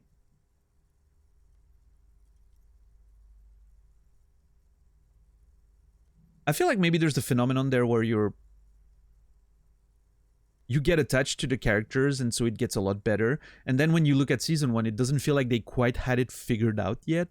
So it feels sort of off, right? If that makes sense. But yeah, Brendan. I mean, season 1 of The Office is very short. It's only 6 episodes, thankfully.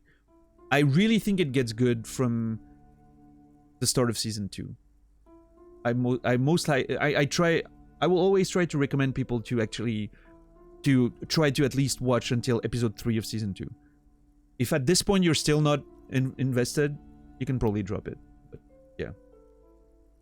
That's 9 20-minute episodes total. I think that's fair. That's 3 hours.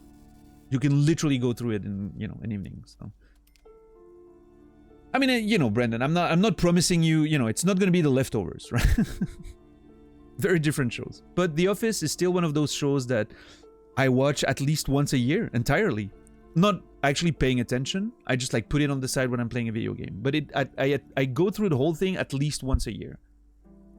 Just while playing video games and having that on the background. It's such a comfortable show for me. My happy place.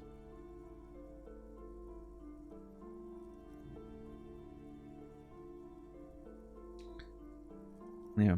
Anyway. Alright, cleanse the mind of worries and the body of toxins, especially if the perambulator performs this ritual in the nude. That's an interesting condition. This is exactly what you need. Thank you, Inland Empire. I would have thought that electrochemistry would be the one to tell me that. Wait, or physical instruments maybe? I don't know, which one is the one obsessed with sex? Oh, it's electrochemistry, yeah.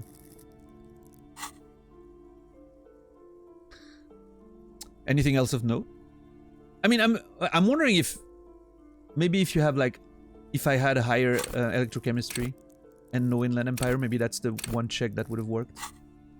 Again, don't tell me about how the game works, but that's my suspicion. There's an entire section devoted to cures for men who are struggling to perform their marital obligations.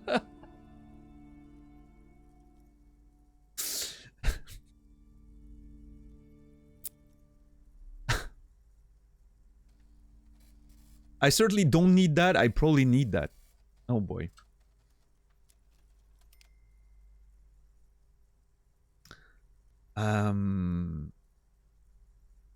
I certainly don't need that. I clearly don't have a wife. You close the book and return it to its place on the shelf. I actually can purchase that book. Oh my god. What the hell is this game? I can actually buy the books, which means they probably have a use later. Oh boy. What is this? Maps? Several maps have been attached to a bulletin board hidden inside the alcove. They're held up by small pins. The board has come loose from one corner. I would love to have a map of the city. The maps look old and faded. Your eye catches a map of Insulinda, a map of Revachol, and a map of Martinez. Look at the map of Isolinde. This large map displays archipelagos. God damn it. You see a constellation of small dots on the light blue emptiness of the Insulindic Ocean. The largest in the northeast is Le Caillou. You are here. Another, far away in the southwest, Seminese Islands, Ile de Fantôme. This large map displays archipelagos. You see a constellation of small dots on the light blue emptiness of the Isolindic Ocean. The largest in the northeast is Le Caillou. That's where we are. Far away in the southwest, Seminese Islands, Ile du Fantôme. Okay, what else? Ozon, Laurentide, Face à la Mer, Archipelagos, North Arcade Islands. All just specks of dust on the vastness of the Insulindic. On the edges of the map, the color fades into a blur of dotted lines, black and white. I wish I could see the map. This looks amazing. Based on the description.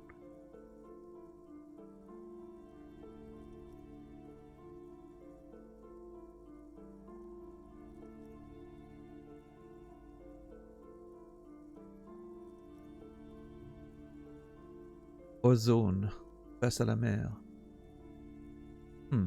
Disintegrating into mathematics. Thank you, visual calculus.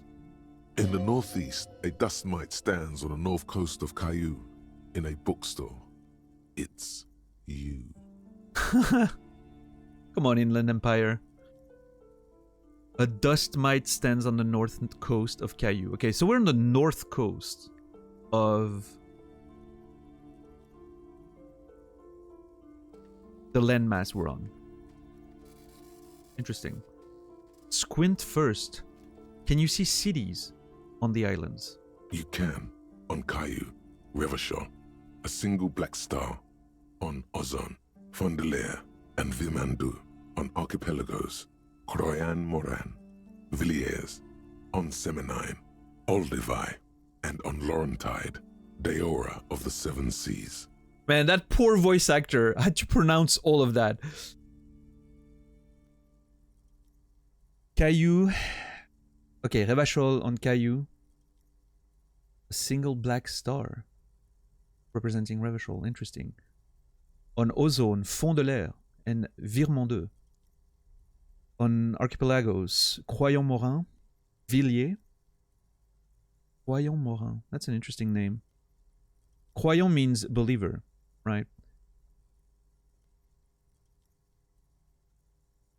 What an interesting name.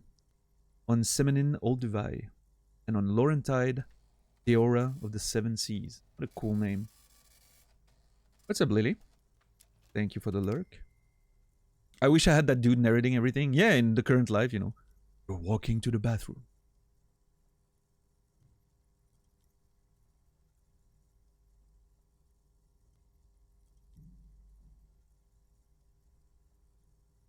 Get him on an audiobook and I'm reading it. Oh, Brandon, I don't know why it makes me think of that, but you know the voice, the dude who's doing the narration in Darkest Dungeon. He actually has audiobooks on YouTube of him reading Lovecraft. And it is pretty fucking cool.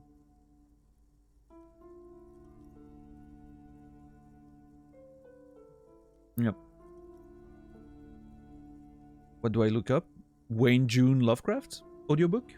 I guess. Hold on, let me check. It's probably still in my history somewhere. Yeah, Wayne June Lovecraft is going to bring you to it. There's hours of it, by the way. So, yeah. I don't know if the sound quality is that great, but the recording itself, but it's good. Fell asleep to it a couple times.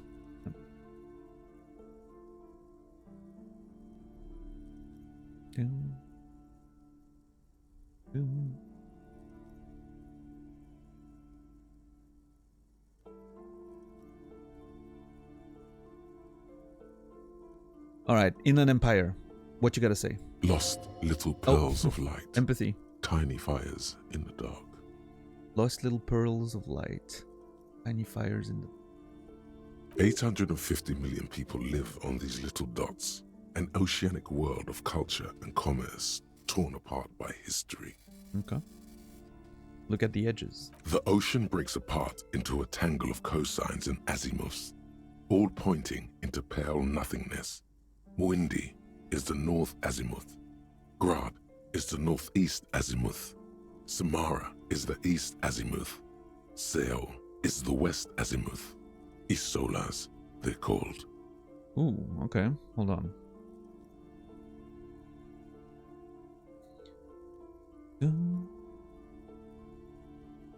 Yeah, it's alright, bunch. I think it's a complex thing, right? Because obviously there's a lot of references to stuff outside of the game. It could be names, it can be, you know, there's a lot of those little things. However, I think I'm with $10 here, right? In the sense that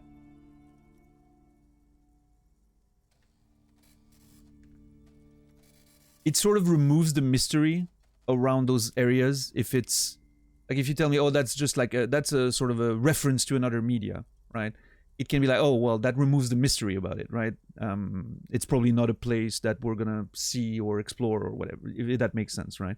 But yeah, it's a fine line. I understand. Yeah.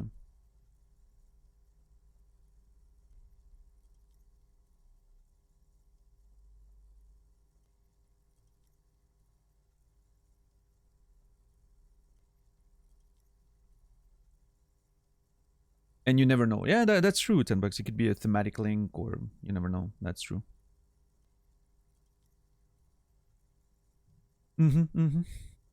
I trust your instinct and knowledge on that. Thank you.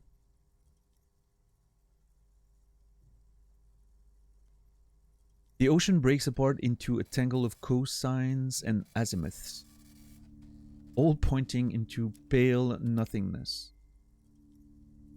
Hold on. Is the pale some sort of... Okay, what I'm getting, and I'm making a huge assumption there. I'm like the idea that I'm getting here is that the pale is a sort of big substance of nothing surrounding the world we're in.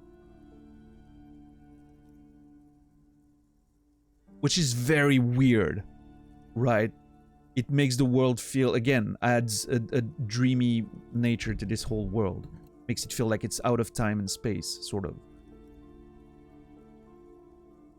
But it could be, that's the thing, it could be a vocabulary thing. Maybe here pale is used as an adjective rather than the pale that we've heard about before. But it feels like the writer is probably aware of that and they would be careful about using those terms interchangeably like that. I'm not sure. Mundi is the north azimuth, Grad northeast, Samara east, Seol west. Isolas, they're called. Connections to other worlds, words past the Incelindian, unknown to you. You only know you've never been there. Connections to other worlds? Oh, brother, hold on. Okay, again, this is Inland Empire, so, you know, I have to take that with a grain of salt.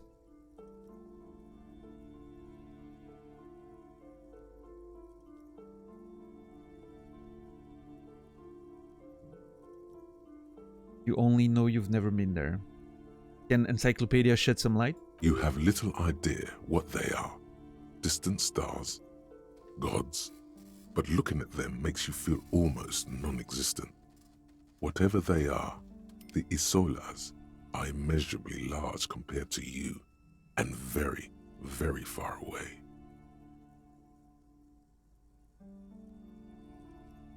What a... Okay, hold on. Oh shit. I failed that check. Fuck.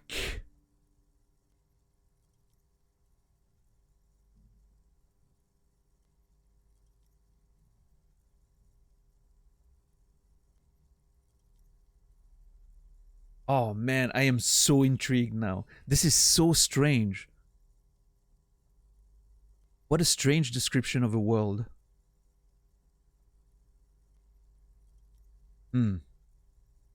Perhaps they are gods. Gods of distance and outer dust. Gods of distance and outer dust. Dust, sorry. Again, impossible. Conceptualization. I love that I can conceptualize what they are. I'm failing that check. It's impossible to conceptualize what those things are. This almost has like a sort of cosmic horror nature to it in a weird way, right? The indescribable surrounding us in the darkness.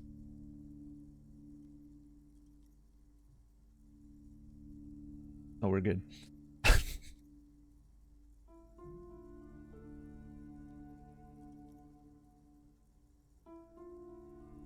There's nothing behind me, right? If you see two eyes just like lit up there, just warn me, okay? Give me a heads up. Or actually, you know what? No, don't tell me anything. I'd rather not be aware.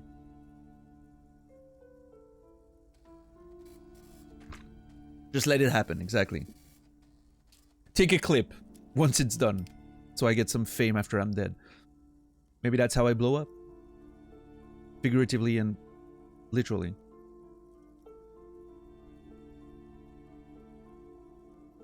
I bet the outer world feels absolutely alien to a pygmy living in the forest of Gabon. Yeah, and I mean, you know, I always think about that picture. You know the one that's been taken from a plane, and you see those people, indigenous people on an island in the middle of nowhere, in the Pacific, I think. And they're like threatening the plane with their spears. There's a picture of them.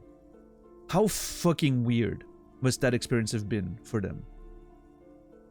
I wonder if some of them are still, you know, I mean, I don't know how long the picture was taken, but how long did these people keep talking about that? If they have even like verbal communication, I don't know, right?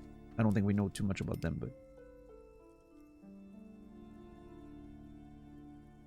like, how weird do you think that is? How do they have depictions of that plane, of the great bird in the sky or whatever just passed one day, like a loud bird that just, you know, a mythical creature? Yeah, it's so weird to think about, right?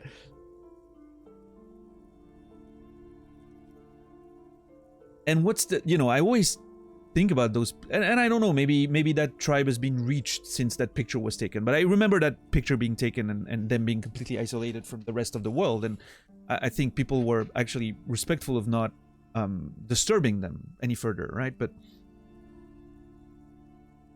how weird, how alien must the understanding of those people of the outside world be compared to us, ours, right? And so now, think about it in the you know, under the lens of we are these people. On a grander scale, we are these people.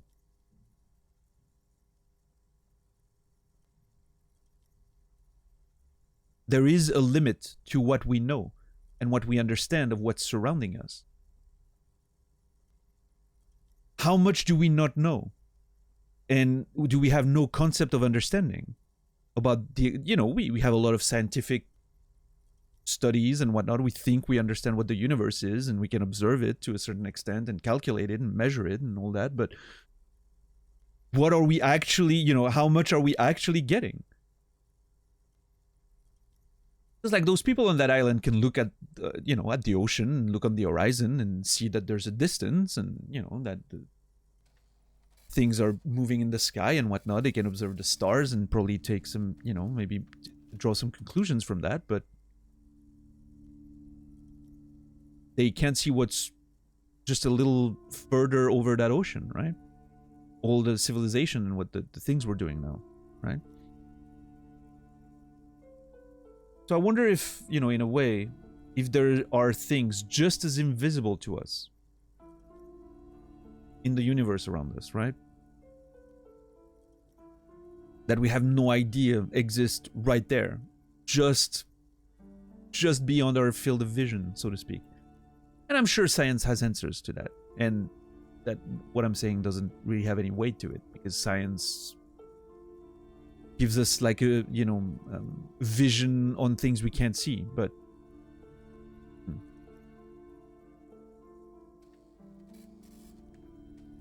I don't know.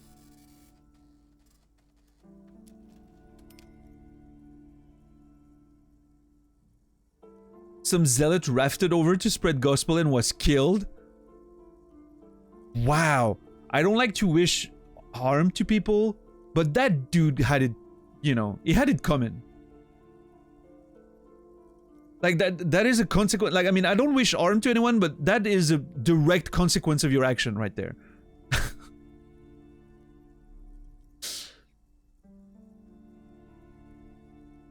You wouldn't blame a lion for eating the man who goes to the lion and punches him in the face, right? You can't blame the lion.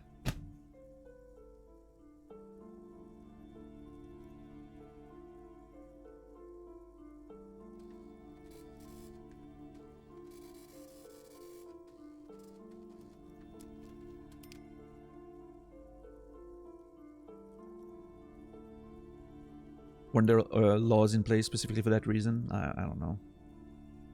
Was probably doing it in good faith, figuratively and literally. Yeah. But that's the thing, though. I mean, there's a difference between someone who, think they have found something valuable for them, right? Faith. In this case, in a religious sense. There's a difference between that and having that for yourself, and trying to aggressively convince other people, if that makes sense. To me, that's a sign of lack of self-awareness.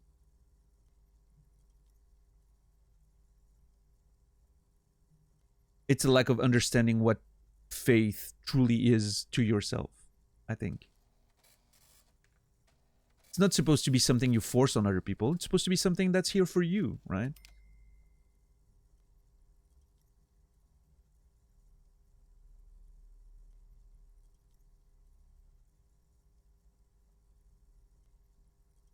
There were laws against contacting people on the island. There had been incidents before that. Yeah. Can't leave things be the way they are, huh? As humans. Oh well. Does that island still exist as of now? I haven't looked into it in a while. Like, is there still like people living on there in isolation?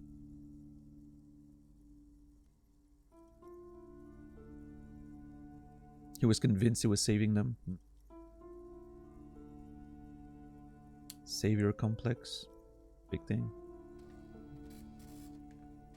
I wonder what that person thinks in the moment of death. I think at that point, you're probably realizing what's happening just before it happens, right? That things aren't going the way you expected. You're probably in panic mode. Like, I don't think you're thinking about much. Just pure panic, and everything goes so fast, you don't have time to realize what you're thinking until it's too late, I don't think. I mean, I don't know. Again, I don't know how it happened, right? Maybe it was long and painful, but...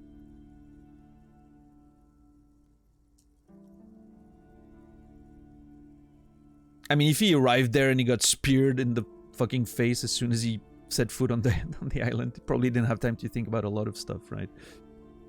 Shock and whatnot. Those set in pretty quickly.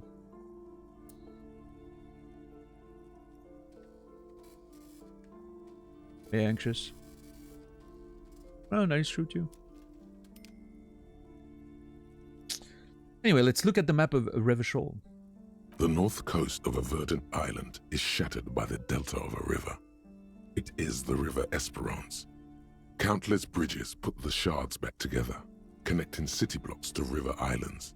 La Delta says a great artificial heart in the center, teeming with life forms and construction. Man, that's fascinating. River Espérance, which means hope. Countless bridges put the shards back together. What a great description. Connecting city blocks to river islands. La Delta says a great artificial heart in the center, teeming with life forms and construction.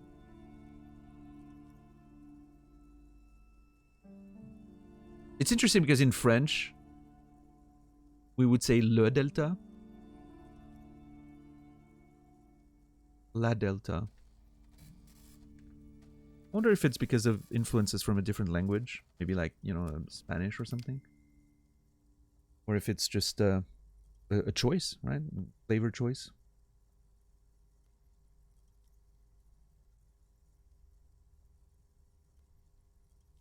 Yeah, it is great, Carcini. I'm loving it. It's so interesting.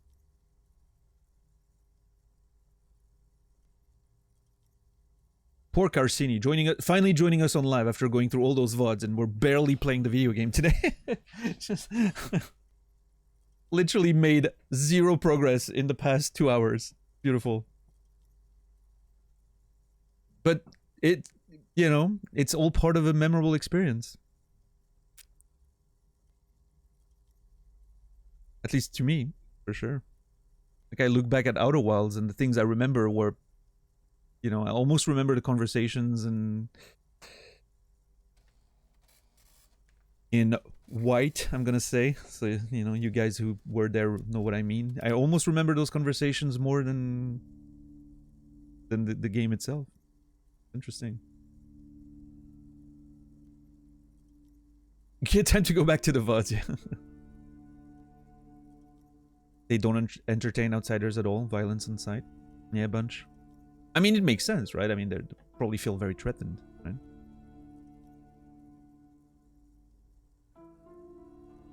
Went to the store, got some goulash and spätzle 30 minutes ago, still in the bookstore. Oh yeah, we barely moved. Yeah.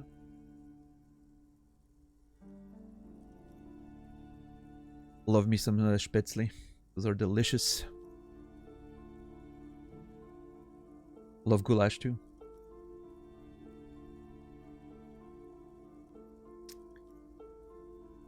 To the east, rolling hillsides, Le Jardin, Stella Marie, the suburbs of Saint-Baptiste, swallowed up into the megacity. They sound rich to you. This is Revachol East. The east, rolling hillsides, Le Jardin, Stella Marie, Mary Star, yeah. The suburbs of Saint-Baptiste, swallowed into the megacity. Dude, it's the imagery, like the way the city feels and looks, is incredible. Revachol, what an interesting world. I haven't even I barely started playing this game, and I already feel like I want more stuff in this world. What was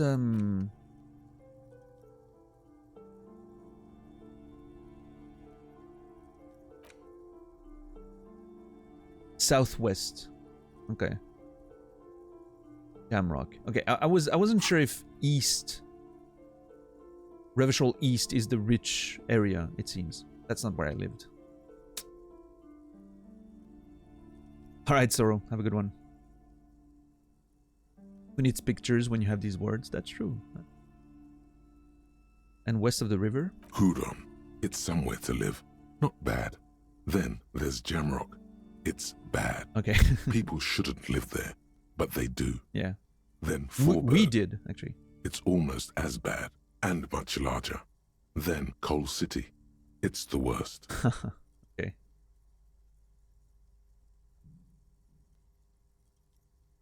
The names are very evocative, right? Le Jardin, the garden. Stella Marie.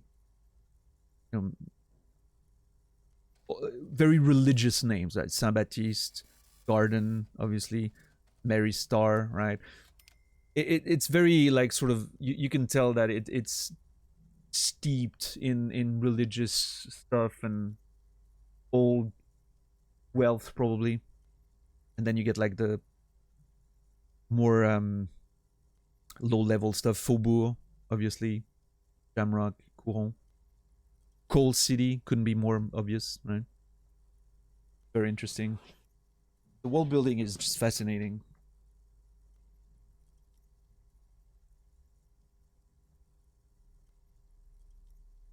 What about Martinez? It's so small you can't even see it on the map. No, wait. There it is, north of Jamrock, the strip of coast next to the Greater Rivershell Industrial Harbour. It looks downright despondent. It's almost Coal City, to be honest. No, this is somewhere to be. This is all you have. But it's still something. Streets and sodium lights, the sky, the world. You're still alive. That's an interesting interjection from Volition.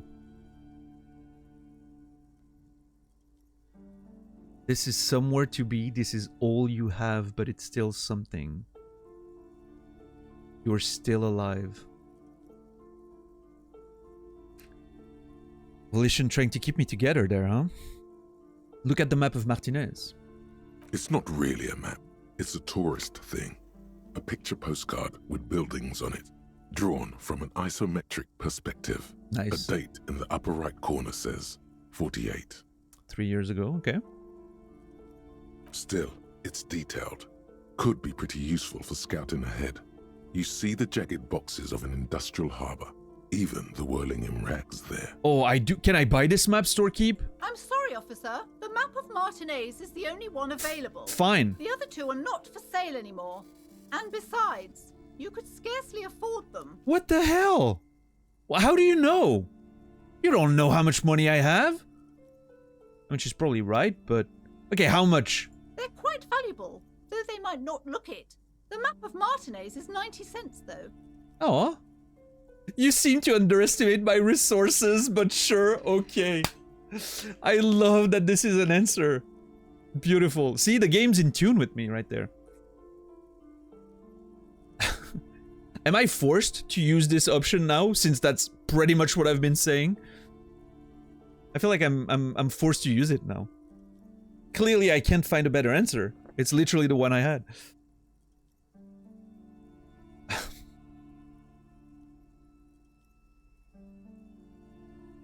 Rich areas choose their own names, unlike poor areas, which get stamped with epithets. That is true.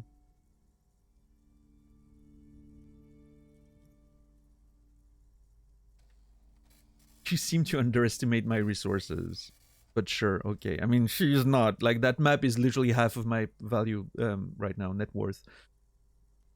I'm still gonna go with that. Fuck her. You seem to underestimate my resources, but sure, okay. Yes, yes. Are you interested or not? Steal it instead? That, I think, is one of the first interactions I have in the game that feels like a traditional RPG, sort of. Like, oh yeah, you can steal. Although, well, I mean, there was that one where I was supposed to sneak away, right, from guard, and then shooting the body off of the tree, which we both failed, by the way. You know what? Maybe I shouldn't try. It is a white check, though. I mean, yeah, okay. 17%. It's very unlikely. The only reason I'm not gonna try is I don't want to set a bad example for Annette. Annette has been nice. She's been very friendly. I like Annette. She's cool. A cool kid. I don't want to, you know, set a bad example in front of the kid. I'm not gonna steal stuff from her store. Because hopefully one day, Plaisance gets the fuck out of there, goes do something else, you know, with her husband's money, and then Annette can take the store. And we have someone passionate in charge of this place. So I'm not going to steal from, you know, Annette's legacy. I'll buy the map of Martinez. It's 90 cents. It's a lot, but I really do want that map. It could be very useful. I'm assuming it's going to be in there somewhere.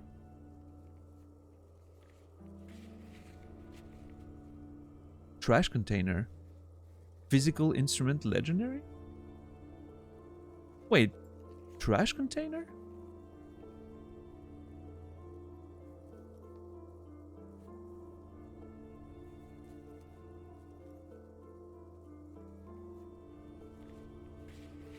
I'm trying to figure out what check that is. Because if it's the one near the body, we open that one. You care so much for this video game bookstore? It's amazing. I love it. Oh, you can see the map. Look at that. Yeah, you know what? I'll buy it. Whatever. I'm definitely not saving the money I need to be saving for Goth, but fuck that. Always good to be informed of your surroundings. Yeah. I hate that I'm giving her business, but...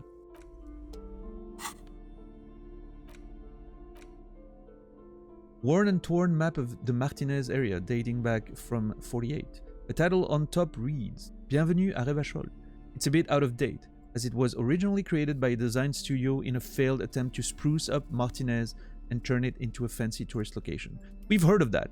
The design studio trying to improve the region's reputation and whatnot. But The worn map features the patchwork grid of the streets of Martinez, with directions to appropriately touristy locations.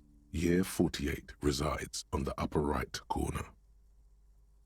patchwork grid of the streets of Martinez with directions to appropriately touristy location. Can I see the map now? Hold on. Yay, dude. Trash container was here. Yeah, okay.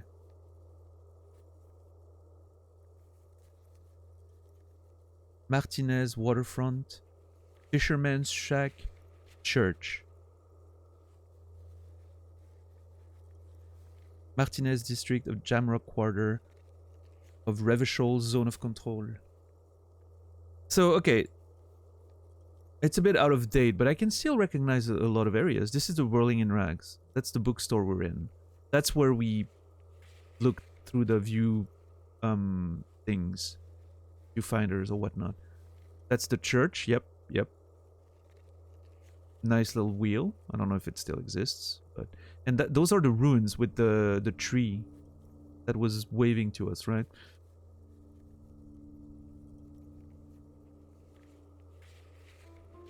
Interesting. Fisherman's Shack. What the fuck is that egg here? Are those people like in a firing squad? Huh.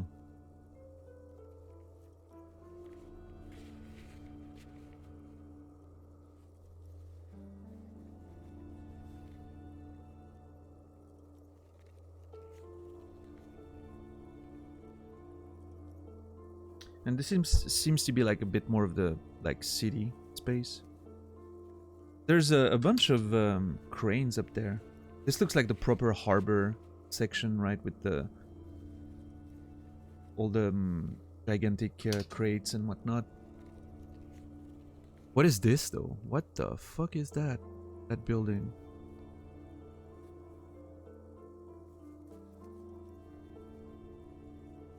That's the pawn shop, I think. Really cool.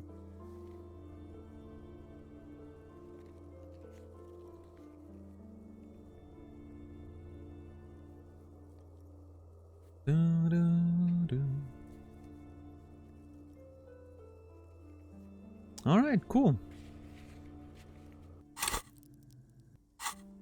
Trace a path through the grid. Your finger moves through the various streets, across Rue de Saint-Ghislain and Rue Saint-Sipar, over Saint-Brun and Martinez North, finally coming to a halt on the spot where you are currently standing, although the map gives no such indication itself. Of course it doesn't. It's a map. What's up, Warren?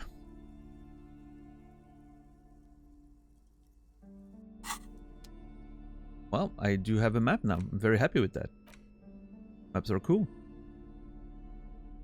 Awesome.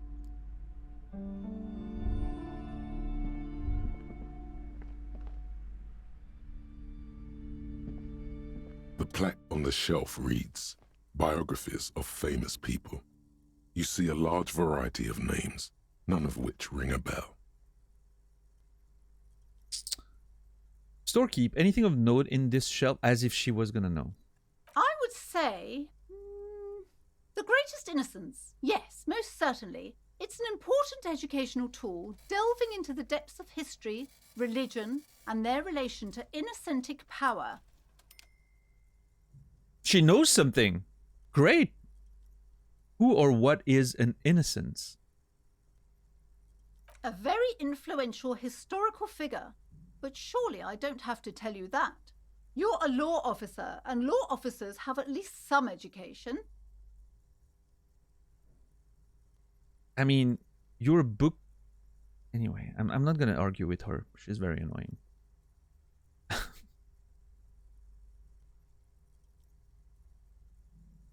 Innocentic power. It's a concept. The book is also very daring.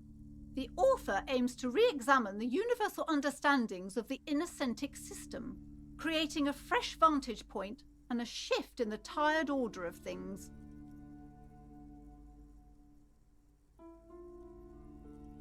I thought it was about which of these innocences is the coolest and the greatest. So do you recommend it? Great, I don't need to know anymore.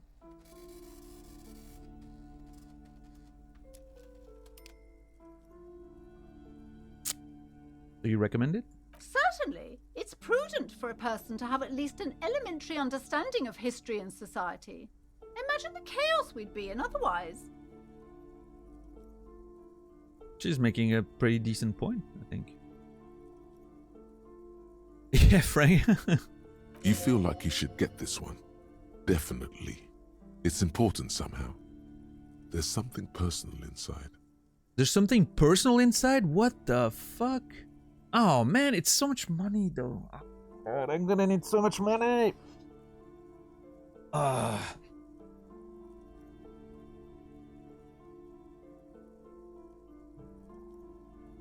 Alright, look through the display of books. Browsing through all the books with all their names makes your head spin. None of these seem important or relevant. It's all just vapid egoism. Okay. Suddenly, a particularly odd title catches your eye.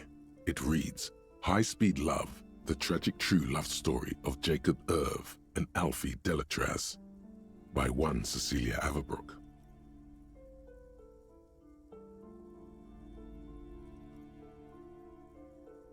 Alfie Delatraz.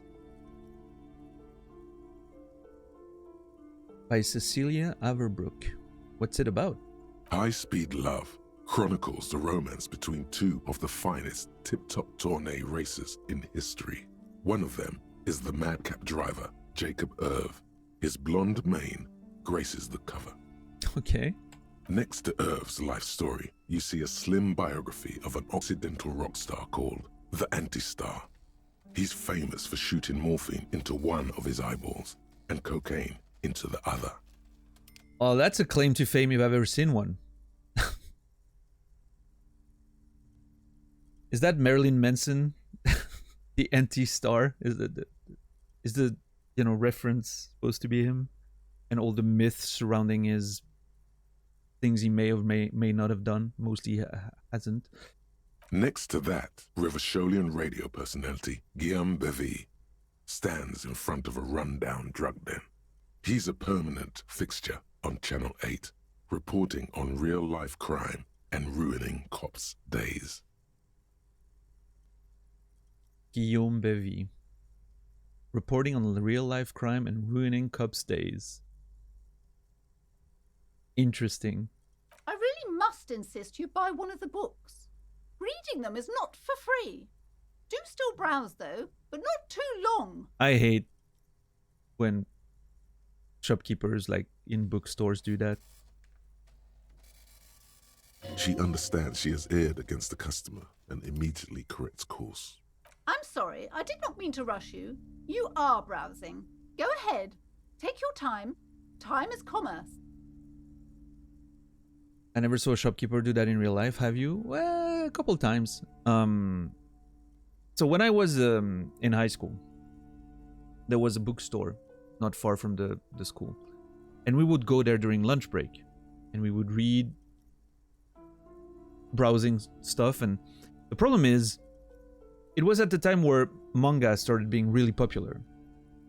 You know, like the late 90s when it actually started properly importing, and there was a lot of new mangas, and we were just sitting there.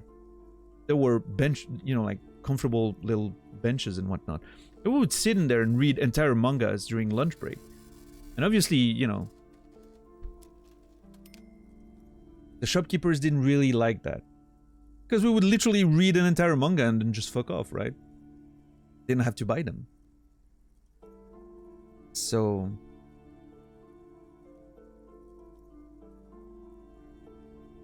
yeah, I don't think they like that very much.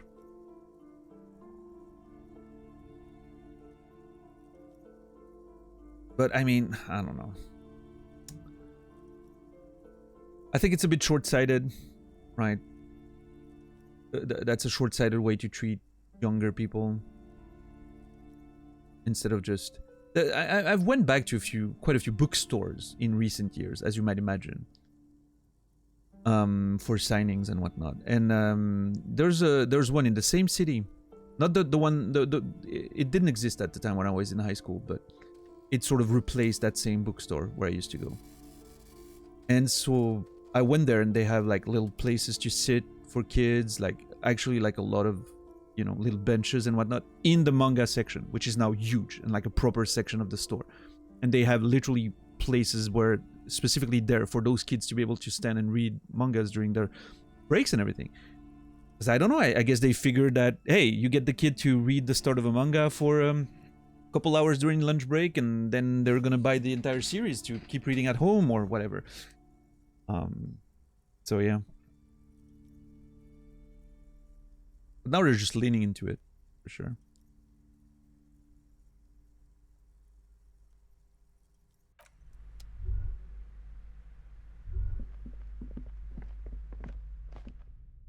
Little butterflies thing. Is that... No, I thought that was Pikachu for a second. I see a yellow little shit with, red cheeks. I'm like, Pikachu!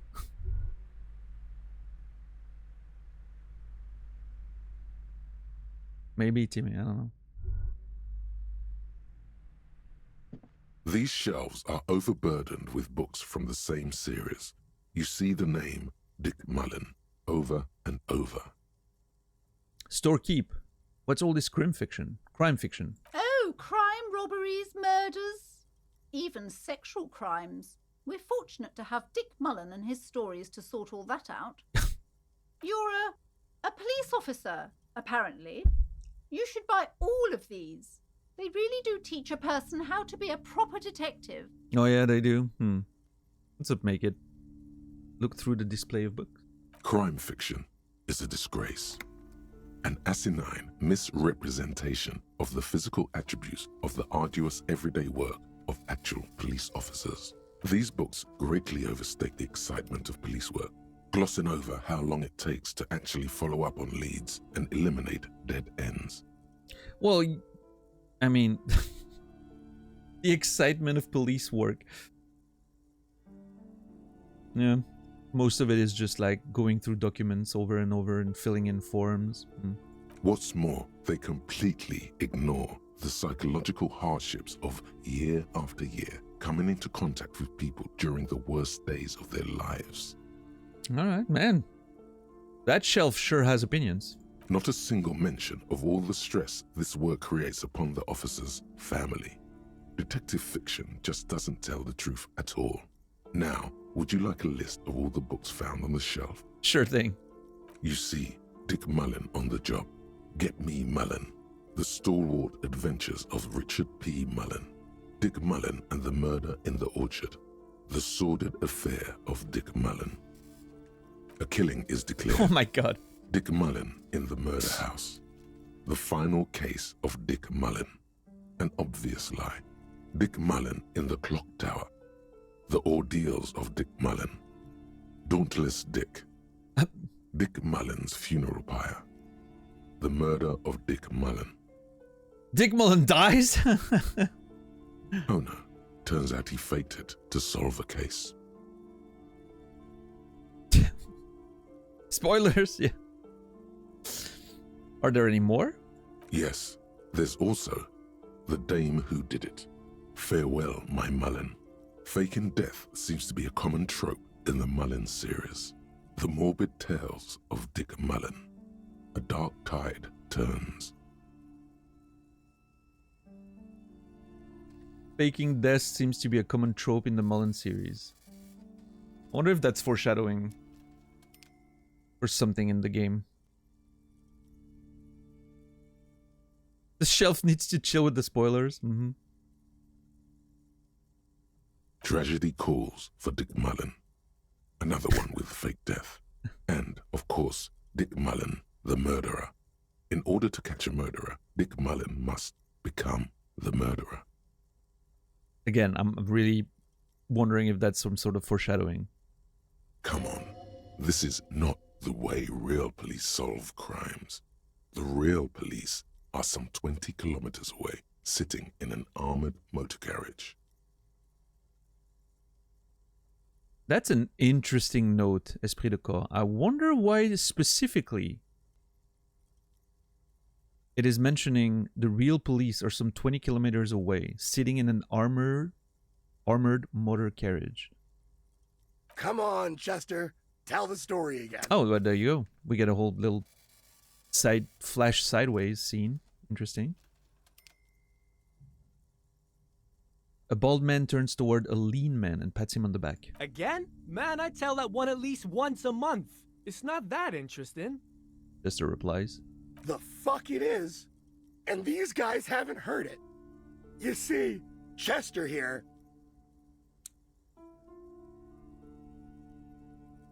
He pokes his finger at the lean man. Chester faked his own death once. I don't know why that wasn't voiced.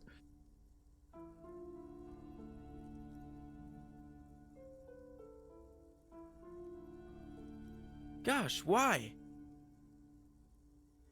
One civilian looks on, amazed. The bald man bellows a reply. A very fucking dangerous case, ain't that right, Chester? They almost got you that time. Yeah, sure came close. Alright, so I was tailing this guy called Francis the Shoe. The inside of the motor carriage is thick with cigarette smoke. Outside, it starts to rain. After all this, you still haven't found the answer to the one question that matters. Who is Dick Mullen? Why is that question that important, though? Reaction speed 1, only 28%. Fuck. I need 4 and 5, at least. Alright, I need a 9, let's go.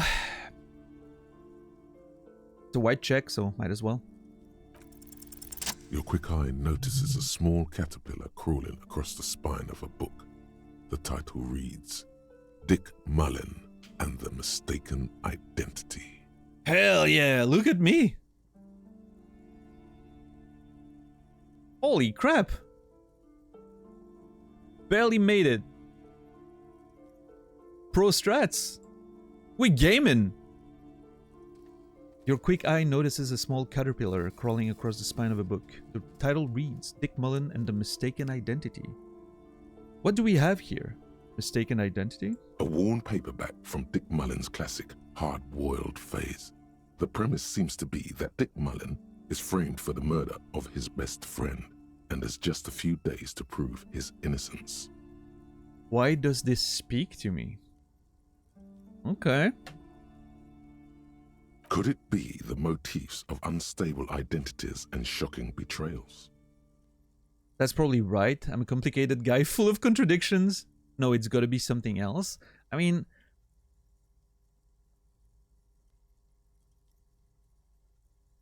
This could be just a fun retort, right? Denial, right? It's gotta be something else. But it also could be something else. Maybe there's something in there that is more specifically relating to some of my past.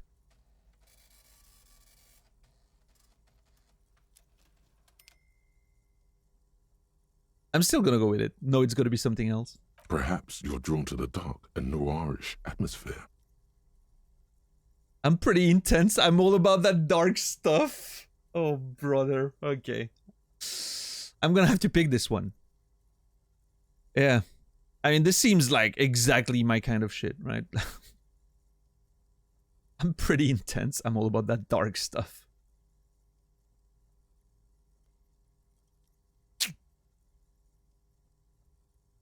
Sure, let's go with that. Then this is the book for you. All right. $7.99. I want to buy that Dick Mullen novel. That is so incredibly expensive. Considering, again, a yearly salary is... How much did we establish the yearly salary was? Like 5,000? Like 5,500? A gigantic part of my yearly salary. Jesus. What's up, Aman?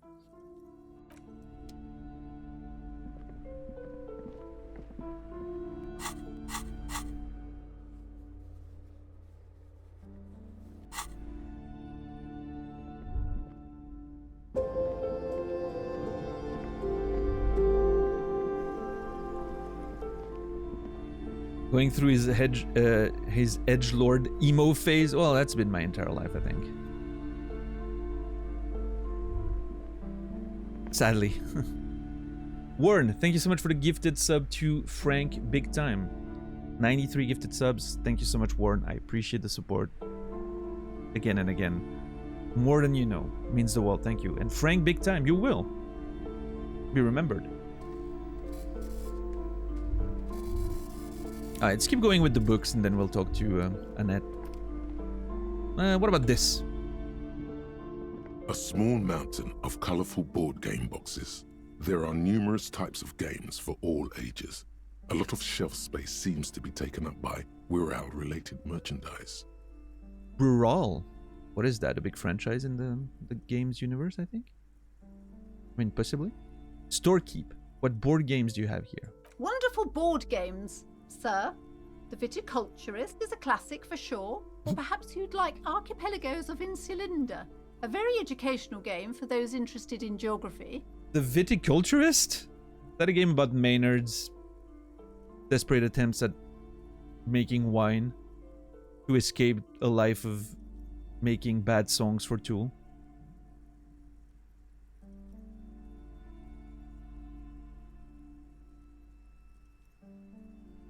Educational game for those interested in geography. Browbritter is a fun game of economic competition, but can get quite intense after a while. We have games for the whole family. You can play with your children. I don't think I have children. Browbritter is a fun game of economic competition. Basically Monopoly, right? Who are you going to play board games with? Do you have friends or family? I have children, question mark? A family, question mark? Do I have friends? Look at the lieutenant! I don't want to think about this. I mean, I don't think Kim and I are friends. We've known each other for like 10 hours, but, you know.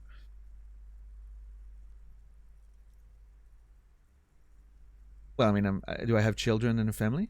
It certainly feels like whatever you are will die with you. Oh, man, I did not like that. It certainly feels like whatever you are will die with you. Okay. I don't think I have kids then. Kids, friends, chicks, I have all of those. Look at me who'd want to have children with me. Aw, I don't feel as if I have any kids. Yeah, that's what I feel like. Friends are technically like family. She fiddles with her pendant, thinking. For playing with friends, I'd recommend Suzerainty.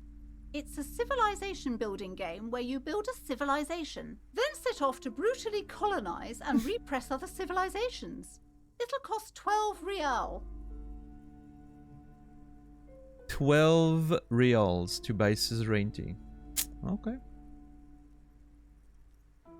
What about all these rural things? Lousy auras there. No, role-playing games are popular among those types. You know, who are into those kind of things. Personally, I don't like it. Not at all. What a surprise! She doesn't like people who are into role-playing games.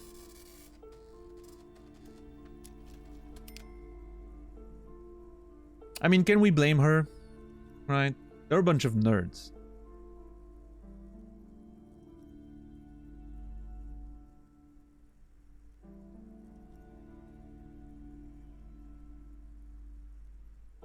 I've heard they turn people into occult enthusiasts. That they have rituals where they try to summon entities. Sure. Highly immoral stuff. You can still buy them though. She looks at the table, crossing her arms. it certainly starts making sense why Annette mentioned that her mom thinks there's a curse in the store, right? It suddenly starts making sense. I like RPGs and I hate me, so that tracks. Yeah, a bunch, you see? It all makes sense. Look through the pile of rural-related items. An endless variety of source books, lore books, and codices litter the table. Codices. The topmost book is titled Love it. Welkin Compendium, 2nd edition. Welkin Compendium 2nd edition. Codices is a great little addition to that sentence. Love it. There's also a large hardbound tome with intricate cover art, The Hunters of Katawak, Boreal Creature Compendium, and a Pick Your Path adventure gamebook titled Tales of Wirral, Cavern of Velkrag. Pick Your Path adventure gamebook. Oh man, I want to play this one now. Books in a board game section? Who wants to read books? Maybe I'm not into all this binoclard stuff. Wow.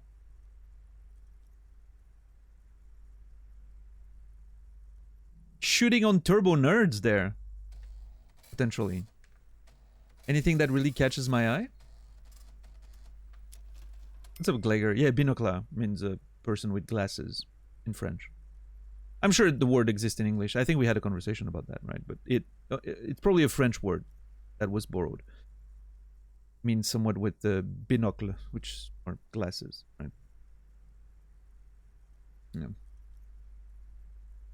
Did I learn? Yeah, there you go. Honestly, speaking French is incredibly useful for this game. It is legitimately making me understand so much more stuff. And it is pejorative, yeah, Ricky.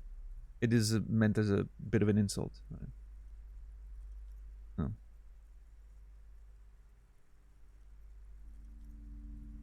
Anything that really catches my eye? There's a box that says Wirral, 3rd edition Mega Setting Supplements module. The side panel notes, a fantastique adventure board game, new maps and miniatures. A sticker on it displays 25 real. Okay. Mega Setting Supplements module. A fantastique adventure board game. I want to play the... I would love if you could buy like the pick your own adventure, like choose your own adventure book and actually play it in the game. That'd be fun. Yeah, Ingredients. I'm not surprised. So was I when I was a kid. I had glasses when I was younger. My mother's tongue spoiling me? Yeah, for sure. That price is steep, but then it's the 3rd edition Mega Setting Supplement, so it makes sense. Sure, logic. It does make sense. And that's very expensive. I don't know. It's very interesting that you can buy those things. I don't know what you can do with them, but it's interesting that you can buy them. Curious. The display rack is brimming with worn paperbacks featuring an extremely muscular, sword-wielding barbarian on the cover. Nearly all the titles contain the word Heimdall somewhere. Alright, so that's the fantasy section. Sword and sorcery, Conan type stuff, right? Man from Heimdall. Nice. Storekeep, tell me about the Muscle Man books. Oh, Man from Heimdall. A very popular series of adventure novels. They're awfully immoral and violent books. He looks at the book with some disdain. Immoral and violent. Why are they so popular? She just said they're immoral and violent. You already know the answer to that. Blood and violence, scantily clad women, epic narratives, all those mystical things he encounters. That sounds great. They're bound to grab those with little imagination and nothing to do. They're bound to grab those with little imagination and nothing to do. Wow.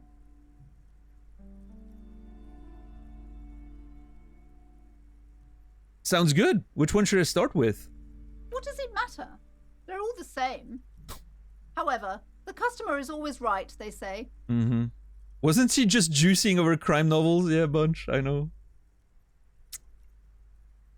If you're a novice of the series, I'd recommend Heimdall Man, the Man from Heimdall. It's supposed to be a good introduction to the series.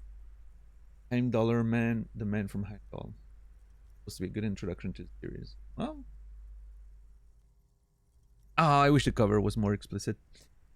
The lady doesn't seem very judgmental, which I appreciate. Yeah, no, perfectly, tolerant person. Love it. Oh, Taurus, I think Puka Bear was making a joke. What's up, Mopo? Look through the display of books. Rows and rows of Heimdallar blur your vision. You make out some titles. Man from Heimdall and the Mammoth Riders. Man from Heimdall, Return to Heimdall.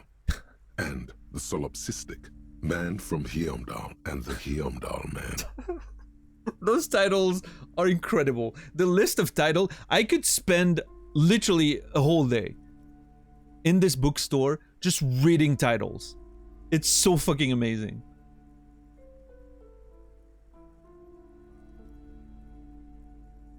I love those titles. And then someone's gonna be like, what do you mean could? You've been doing that. Yeah, it was a poor joke. Hey, at least you recognize that, Puka. It's fine. We appreciate that. I respect that. I hope missing a joke doesn't result in respect loss. No, it doesn't. You are entertained by little things. I mean,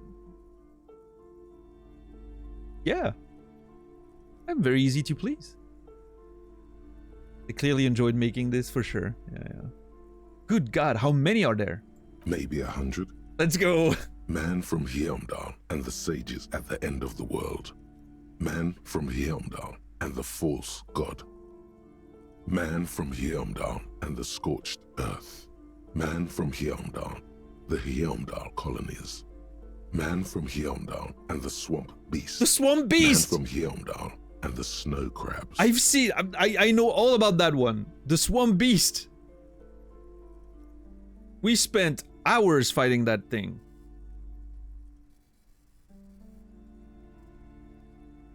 In Lies of P.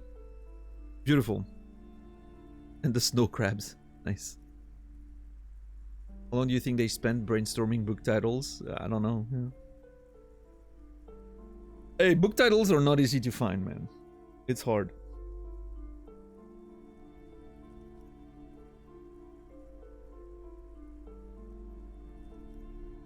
Is that all? Question mark? Not even close. Let's go. Man from Heimdall in hell. Man from Heimdall and the forest of slaves. Man from Heimdall under the lake. Man from Heimdall, Heimdall burning. There's even the Trial of Death, a pastoral combat game book set in the world of Heimdallar, and so much more. Nice. Wait, pain threshold? Do any of the books call out to me? What the hell? Pain threshold. Huh?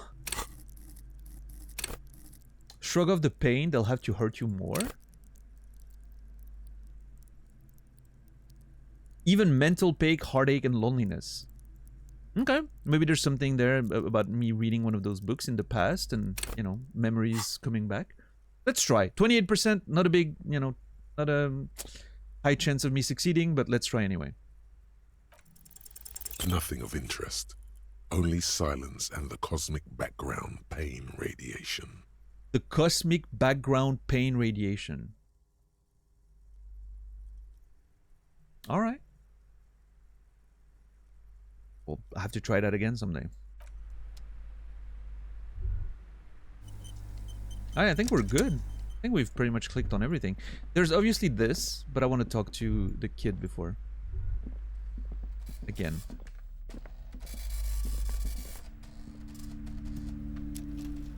I'm sorry, sir. I can't talk right now. I'm very busy with my homework. I have so much homework now. Aw. You just can't win. You just can't win. Yeah.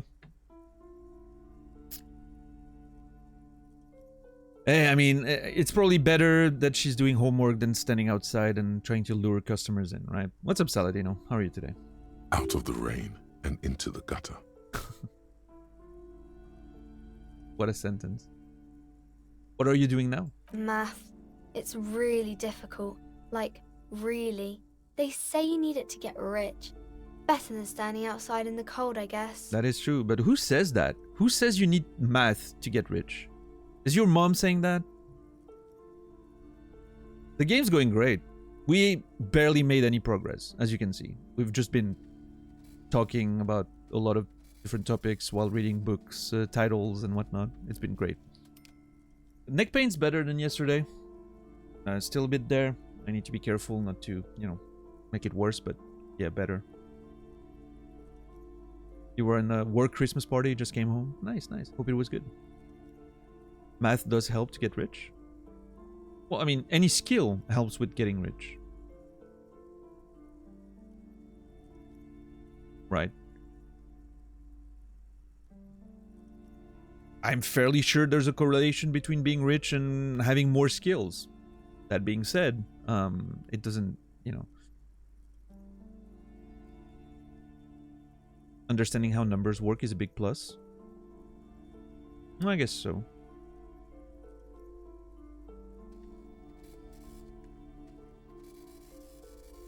I think the problem is you need it to get rich, which is very different than math can make you rich.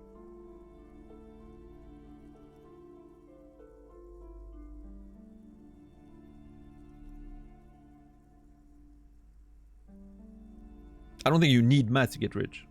We have plenty of proof that, you know, of the contrary, so.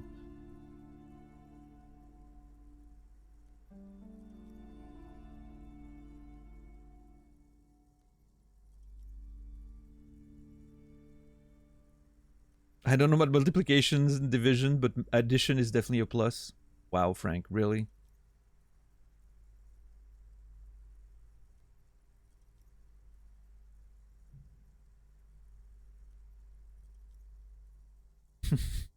Have you read every book in the store? I mean, I've clicked on all that I could click, that's true.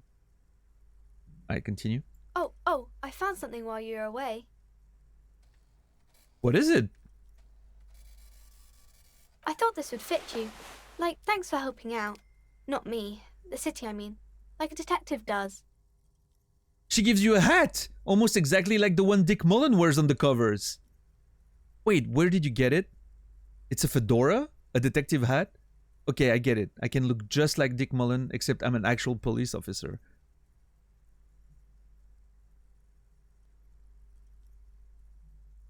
Wait, where did you get it? Just what Dick Mullen would ask. I got it from behind the curtains. I'm not really supposed to go there. Oh, interesting. It's a fedora. Maybe. It's the hat Dick Mullen wears all the time. You'll look way more serious with that. He grins with joy. Right, I have to get back to my homework now. Aww. Before Mum notices. Man, this is hard. She looks back at the infernal scribblings under her nose. Okay, bye. See you around, Annette. Annette is the best character in this game. Just saying, so far. Hi, Ace Detective. Are you here for more books? Alright, let's look at the hat then. Look at this! It gives +1 encyclopedia. If anything, this wide rimmed hat looks even better than the hat Dick Mullen wears. Dick Mullen is stupid and not even real. You're real. Your brain is real. Your real brain is inside the hat. Why does the game keep telling me shit like that? You're alive. You're real. It's making me believe that I'm not.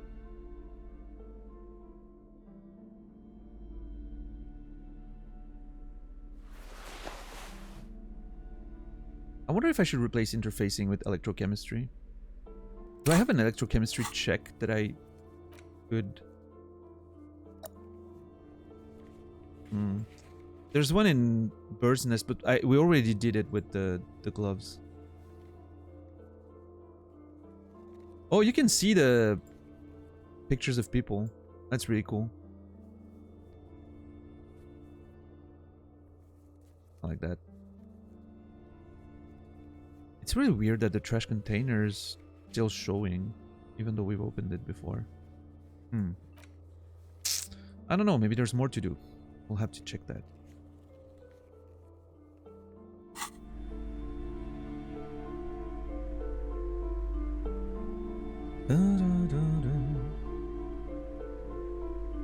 This game is filled with amazing characters. I feel like my 10th favorite character in this game could be the best character in most games. Yeah, I mean, you're not wrong there.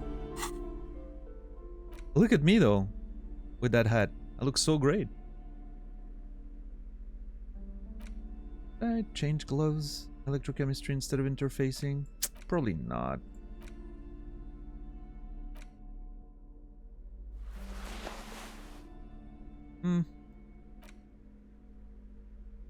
Actually, interfacing is something I can more easily control, right? It's like, oh, I'm gonna interface with this now. Whereas electrochemistry could be some checks that randomly happen, right? Maybe I'm wrong, but that's how I feel. So maybe I'll keep it this way. What's up, Resta? Alright. Maybe, hold on. Does he have anything to say now that I'm wearing the hat? Hi, Ace Detective. Nope. Okay.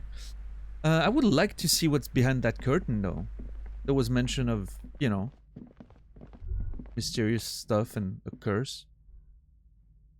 Can I go in there without her noticing me? You see a set of tattered curtains blocking the way to another room. A strange cage-like trinket dangles from the curtains.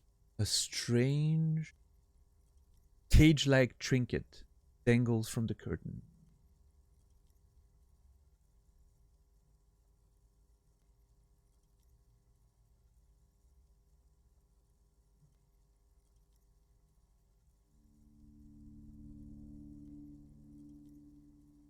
Excuse me, officer. The back room is strictly for employees only.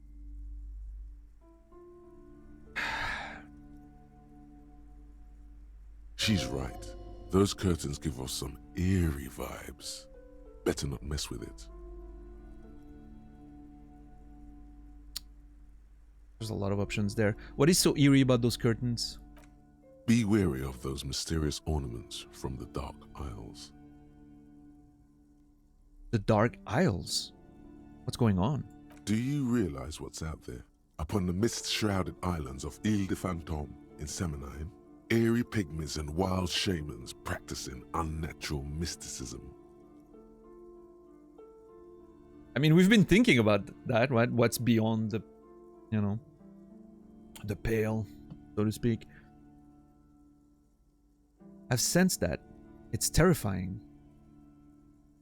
They lurk in the tropical pale of Seminine, casting strange magics on everyone. Ignore the curtains, or suffer the consequences. Dude, what the hell is going on in this game?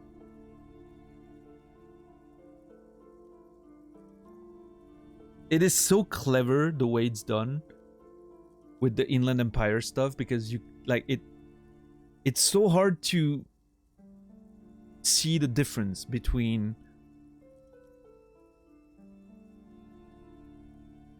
reality and maybe your imagination or stuff of, you know, dreams and whatnot. Like, it's so strange. I really love the vibe that it gives off.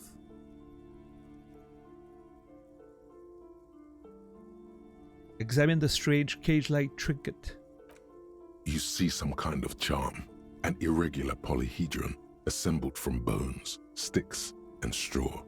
Inside, a disturbing fish head with empty eye sockets stares at you. I'm guessing that's something Plaisance put there to fight off the curse or something. This is a traditional Seminese ward, meant to provide protection against ill luck, bad dreams, curses, and other supernatural scourges. And who are the Seminese? I don't have a note on them. Inhabitants of Ile de Fantôme and the Seminine Islands down south. Don't listen to what Inland Empire told you. It's a beautiful place with a rich and unique culture. Wow, you're gonna take that, Inland Empire?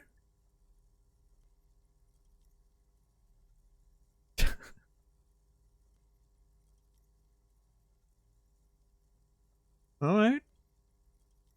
Aside from poking at it suspiciously, there is nothing else to do with the fish head charm at this time. The curtains remain shut before you. Yeah, they're just like arguing openly now, Chris, right? So good. Shopkeeper, what's behind the curtains? Nothing. Now please go back to browsing the books. Don't you feel compelled to look at the books? The books are all you care about. Are you trying to convince me?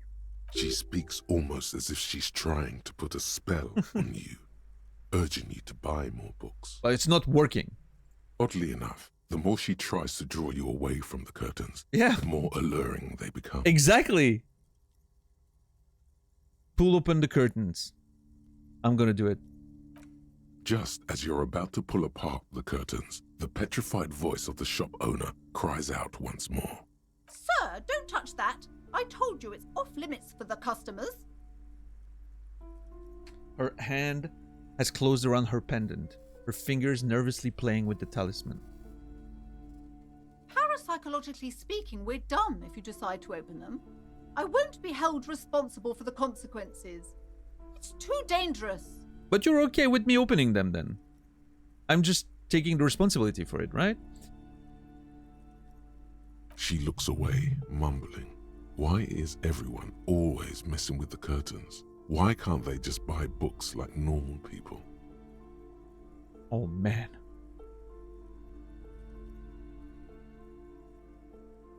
Okay. This is about the curse. That's why you're afraid. Ma'am, this is different. I'm a police officer. I need to get in there. But I sense this place calling for me. I must investigate beyond the threshold. I don't care. You can't stop me. I'll open them. Oh man, this is so interesting.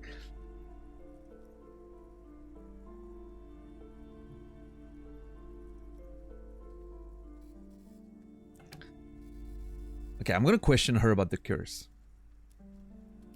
No, it's just a storeroom for the employees, I told you. Now please step away from the curtains. She's almost begging you. But I sense this place calling for me. I must investigate beyond the threshold. Sort of leaning into the, you know, dreamlike state I seem to be in.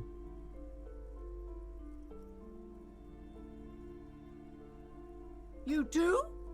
My God, even more reasons not to mess with the curtains. Just step away, dear sir. Now she thinks the curse is acting on me. Grabs her pendant, visibly shaken. I'm a police officer. I need to get in here. Why? It's not like anyone was killed there. I mean, she stops abruptly as her hands fly over her mouth, baffled by her own bluntness. I'm sorry, I don't mean to be so impolite. Just please don't go there. I can't allow that. You'll only make things worse and unleash the powers. Okay, now Plaisance, I'm thinking you killed someone. Just saying. I didn't have any suspicions of you having killed someone until just now. Now I'm like, hold on.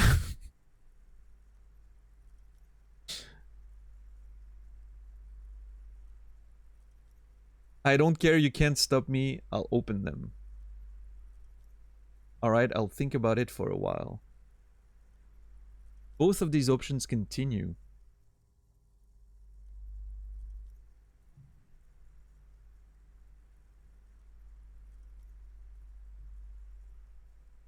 Oh, man.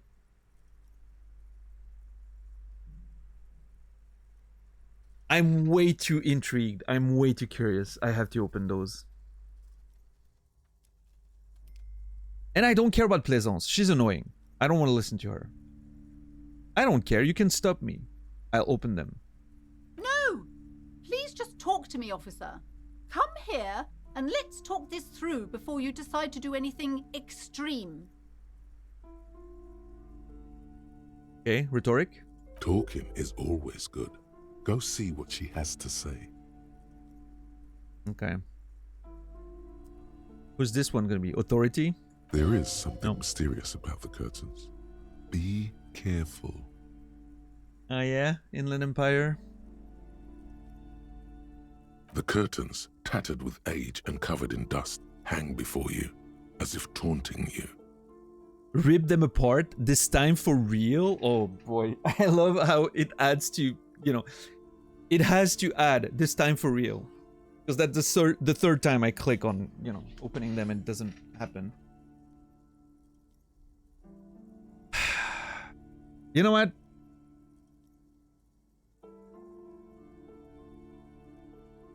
Rhetoric's always been good to me. Maybe I should talk.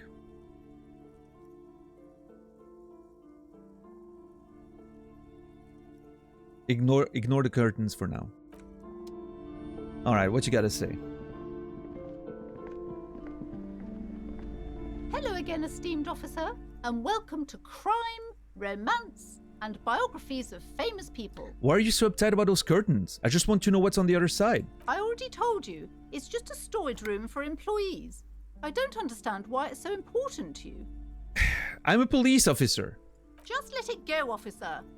Go buy some goddamn books. You're supposed to be drawn to the books. You are not convincing me to not rip up those curtains, lady.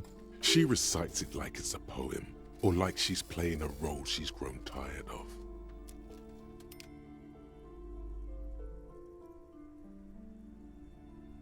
If it's just a storage room, then why does it have a Seminese ward protecting it? Or if it's just a storage room, then it wouldn't hurt if I just peeked inside. It's not like it's cursed, right?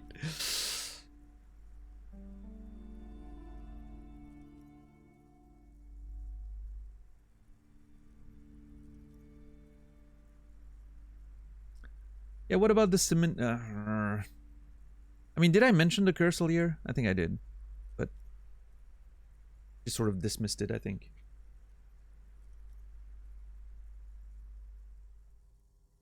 Okay, if it's just a storage room, then why does it have a Seminese ward protecting it? What do you have to say about that? It's just for decoration.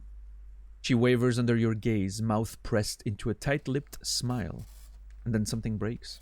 Okay, fine. It's just because this place is cursed, just like everyone said. They don't call it the doomed commercial area for nothing. Aha! Are you happy now, officer? Happy that you've ruined everything? She closes her eyes and starts mumbling something to her pendant. I didn't ruin anything. Take it easy. You've broken her resistance. Pushing her further will gain nothing. Okay, suggestion. Okay.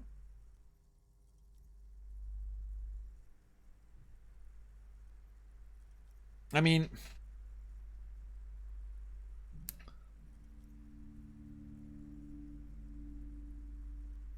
how does this curse manifest itself? The curse is so much worse than you could imagine. It's a disease, eating at the very foundation. A shiver runs through the woman as she looks around the dimly lit store. What? It's the curse of financial distress, of ruin and bankruptcy. She peers at the curtains again. So is the store just not making money and she's blaming it on a curse instead of her poor, you know, sales skills? Continue. Didn't that curtain just move?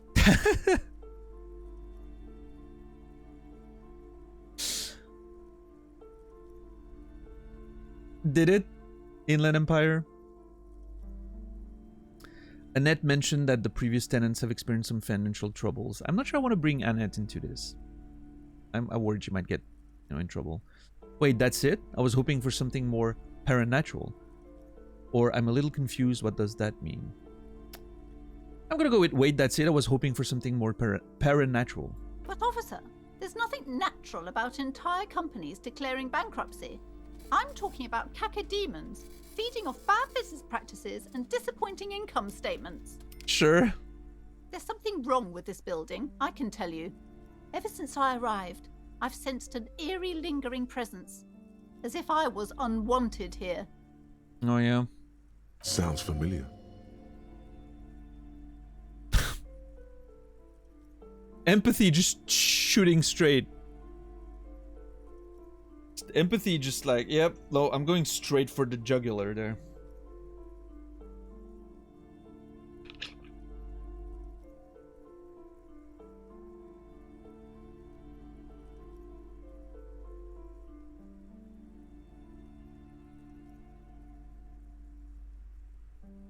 Strange. I feel unwanted too.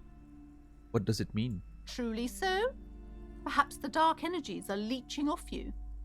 You shouldn't stay in the store too long. It may be dangerous.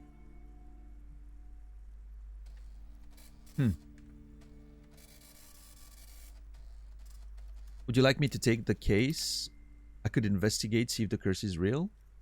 I don't think the curse is real. I just want you to let me in here. I mean, I'm not against the idea of the curse being real, right? Why not? I mean, we've been through some weird shit. Who knows? Why did you just tell me right away it's the curse? Have you thought help from anyone? Well, let's try.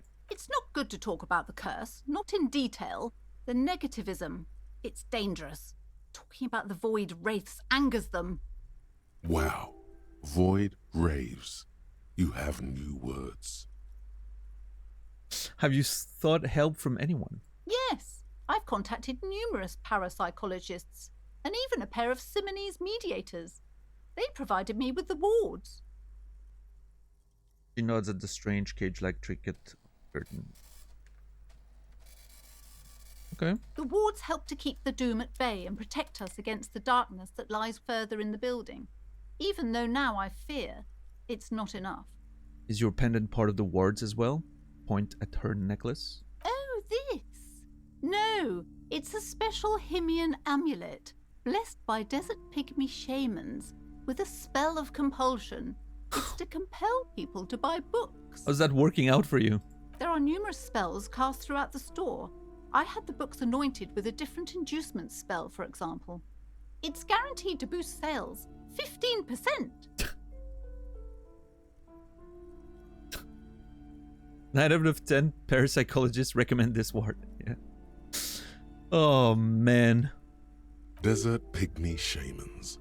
That sounds like a rather questionable way to describe a group of people. You're not wrong, Rhetoric. Would you like me to take the case? I could investigate, see if the curse is real. Most certainly not. I don't want anyone who's not familiar with the psychic arts to get involved in this mess. Stay away. Leave the spirits be, so they can return to their slumber. My liege, you know what this case calls for? A para-detective. Convince her to let you investigate the doomed commercial area. 97%. Basically, we can only fail if we do a double one.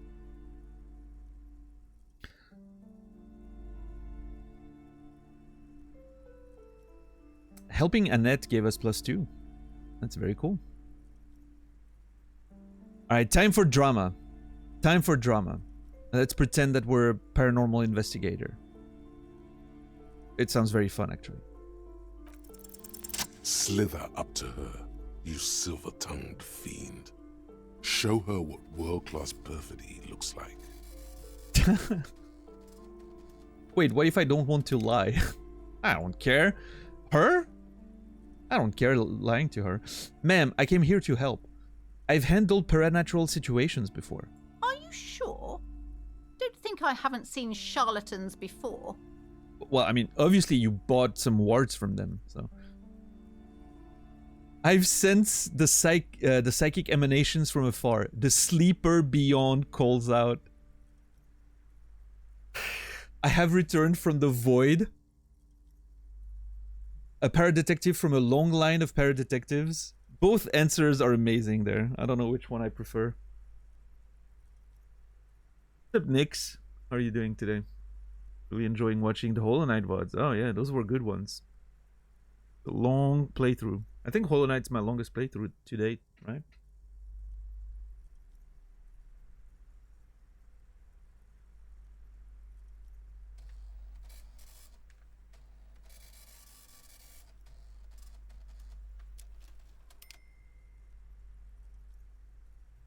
And I really like both of those those answers.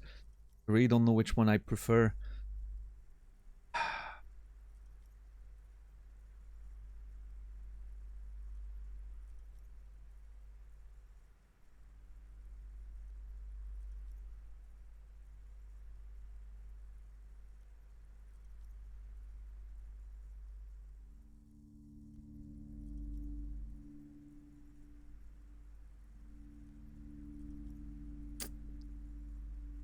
Returned from the void, a paradetective from a long line of paradetectives. I think... Yeah, I've heard of Chance of Sonar, Reki. I think I could like it, yeah. Yeah. I've heard good things about it. I'm sure I'll eventually get to it, that's all.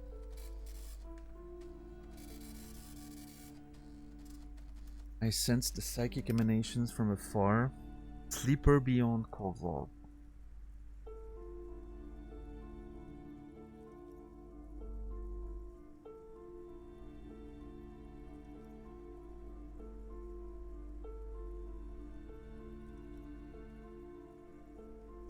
This feels a little more convincing, right? This is just like, oh yeah, I'm a long line of paradetectives. No, I mean, the sleeper beyond calls out. Looks like I know what I'm talking about. I'm not sure I can trust your claims. Honestly, you look like a bit of a drinker. I'm sorry for being so blunt, but... She's got me pinned down. The lieutenant keeps his usual stony calm. He silently picks out his notebook. Go ahead then, rock her world, he thinks. I'll compose some notes. I admit, I've had my share of drinks, but only because the spectral realm is parapsychologically taxing. You see, it's necessary to drink the spirits in order to contact the void. Oh boy. Yeah, no, I'm not doing that weird wordplay thing going on here. I'm gonna admit, I've had my share of drinks. But, you know, because it's rough out there. It's rough out here. How do you know all this? Here we go.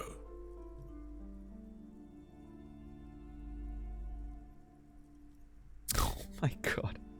Your words brought me here in the first place. The Seminese blood also runs through me. I used to live on the shadowy isle. The wild wise men taught me their rituals. I am the Void Revenant. I have the power to debad all the bad energies.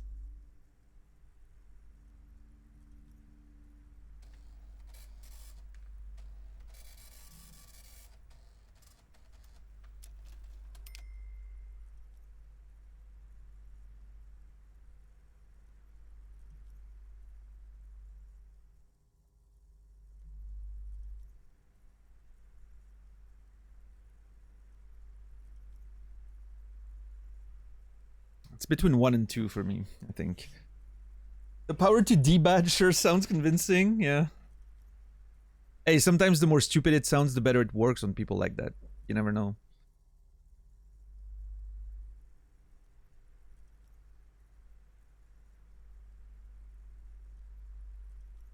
Your words brought me here in the first place. The Seminese blood also runs through me. I used to live on the shadowy isle. Wild wise men taught me the rituals.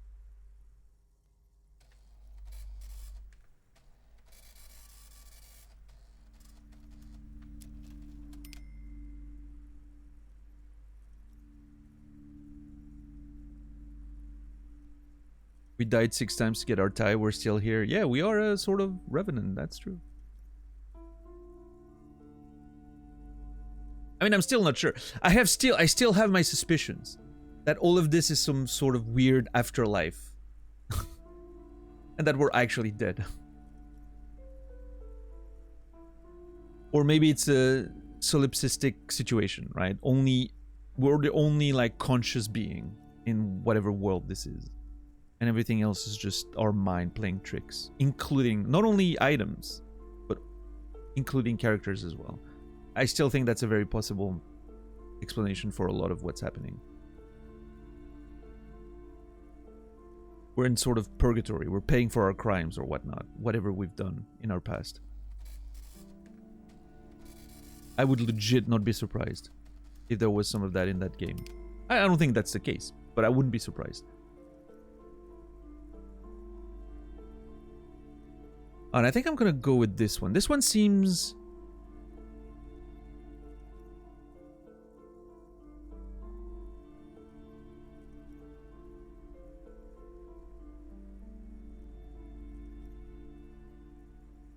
I mean,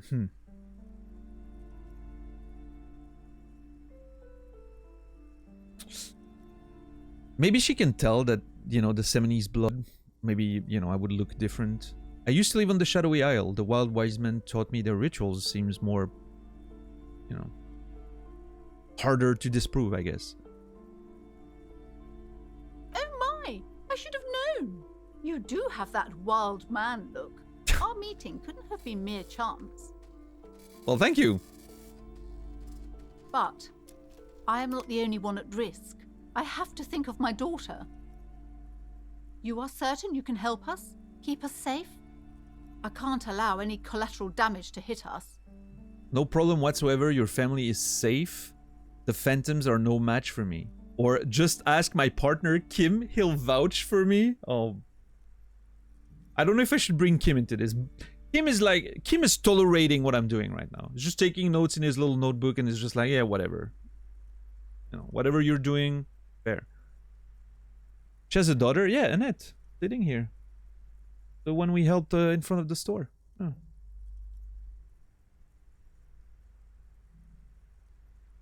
I think we should leave Kim to his devices. He's leaving us to ours. I'm leaving him to his. This is a nice balance. No problem whatsoever. Your family is safe. The Phantoms are no match for me. If you promise, good officer, then you might be our last hope. Do you swear it?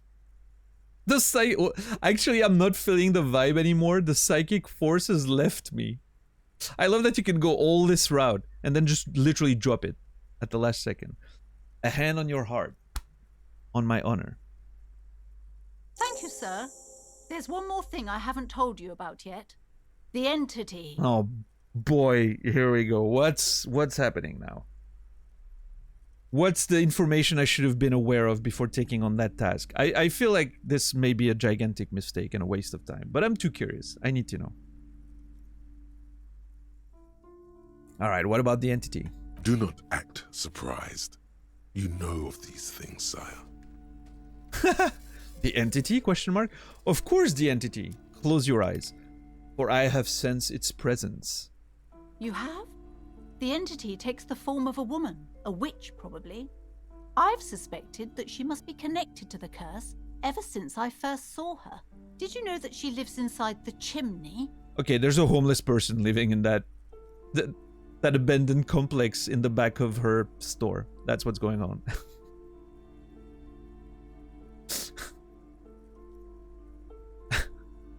Chimneys aren't big enough for that. Chimney, the passage between heaven and hell, of course.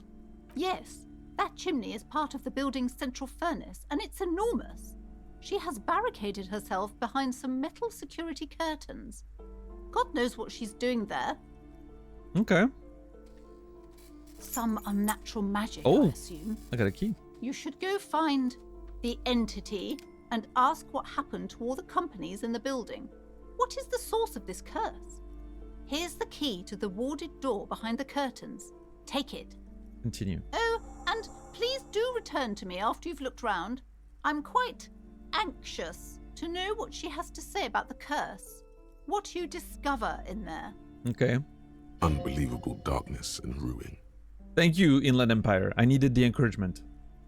What you discover? Probably just some office space. Don't be scared. Thank you, Logic. I actually needed the reassurance. Okay, but please, only a few. The woman looks aloof, her features much softer. Oh, Occasionally she glances at her daughter's silhouette. I shouldn't have clicked that fast, but that's okay. You wouldn't want to disturb the spirits. Farewell for now, book peddler. Okay.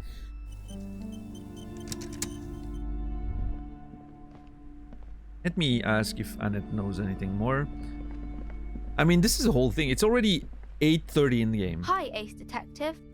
Okay. It's already 8:30 in game, which leaves us an hour and a half before apparently the end of the day happens, according to there.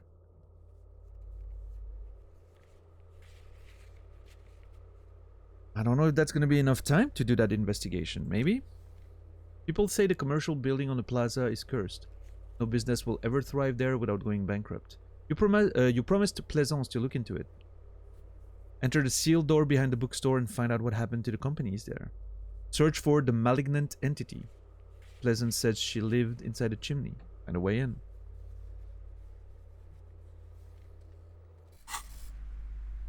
I mean...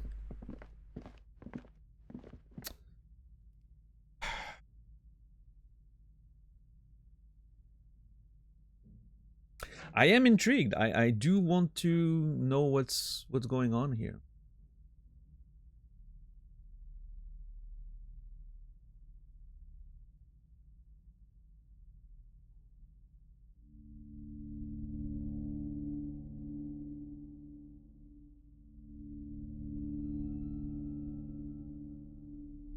One sec.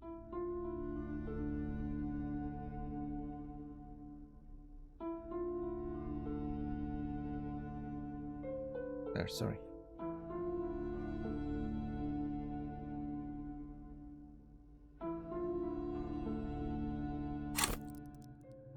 Sure, why not? Let's go. Let's go for it. You see a set of tattered curtains blocking the way to another room. A strange cage-like trinket dangles from the curtains.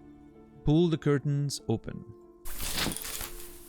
You see a dimly lit room full of dusty furniture and trash. A doorway stands in the back, covered in dozens of scary little Seminese wards, your shadow looming over it like an omen. Oh! Escapes from Plaisance as she tries her best to look away, her round face buried in her hands. Alright.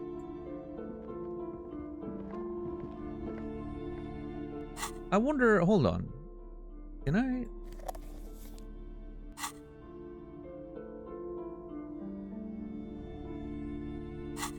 Hold on. There. That's...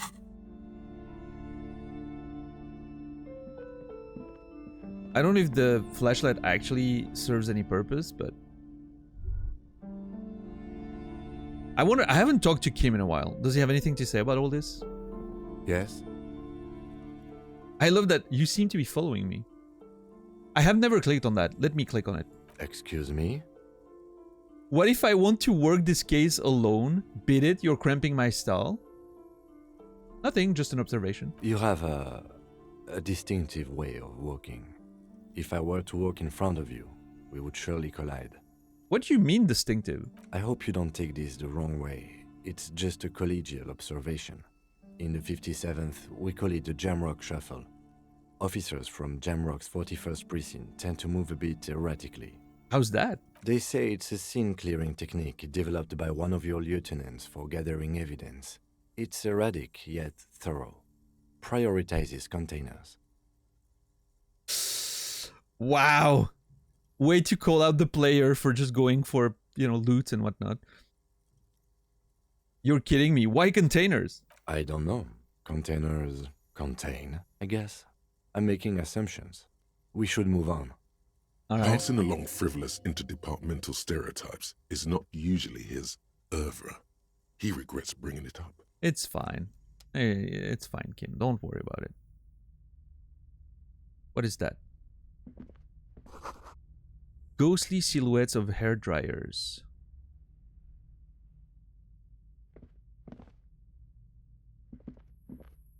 What is this? A vaguely androgynous portrait of a man. Looks like Cloud from Final Fantasy. Kind of. Not, put a bit of a David Bowie vibe, but yeah. Alright, let's click on that door. A heavy door with a missing handle stands before you, covered in dozens, if not hundreds, of Seminese trinkets and charms. It appears to be locked. Paint threshold, break down the door. Oh, that would have been something. Knock on the door. Only an echo. No one is there. That was loud. I was trying. Unlock the door with the key. Wait, hold on. I need to take the key real quick. Where's the key? Oh, it's in... Right.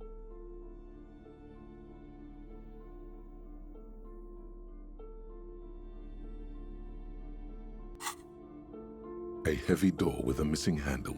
After exerting some force, you manage to turn the key.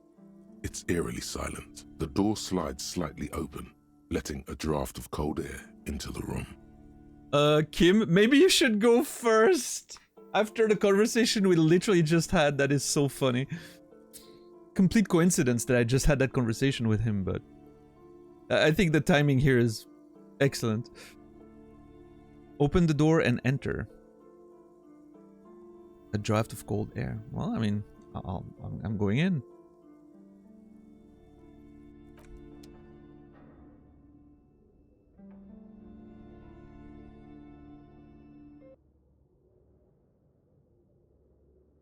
That's a gym. What the hell? Okay, I did not expect that. I do not know what I expected, but certainly not a gym. I mean, there was mention of a gym on the whole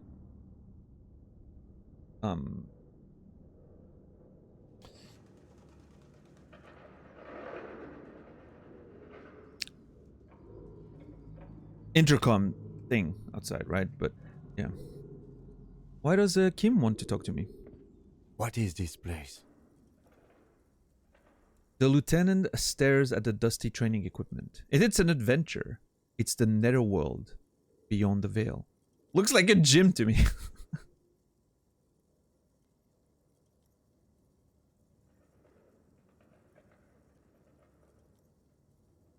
I mean, it does look like a gym to me. Yes, but no one's been here in ages. He draws a stripe on the dusty floor with his foot. I doubt the electricity still works. Good thing we have a flashlight on us. Yeah. An eerie feeling rises in your chest. What if there's a reason why no one's been here for ages? Let's just keep going. I'm sure it's just a regular abandoned house. Nothing mysterious here. I don't know. What if there's a reason why no one's been there for ages? Yes, because it's closed. Wow. No need to look for supernatural explanations where a banal one will do. Now let's move on, shall we? Kim, that's a little boring. But yeah, I agree. Fundamentally, I agree. And to be fair, there's a sort of mat here, which makes it look someone like has slept there potentially. But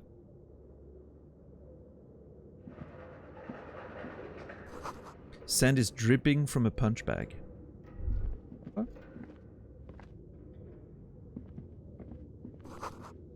The poster said Sithius Fortis, the rest is worn off. Worn out wall bars, they look unsafe. What is that? A shot put ball. Okay.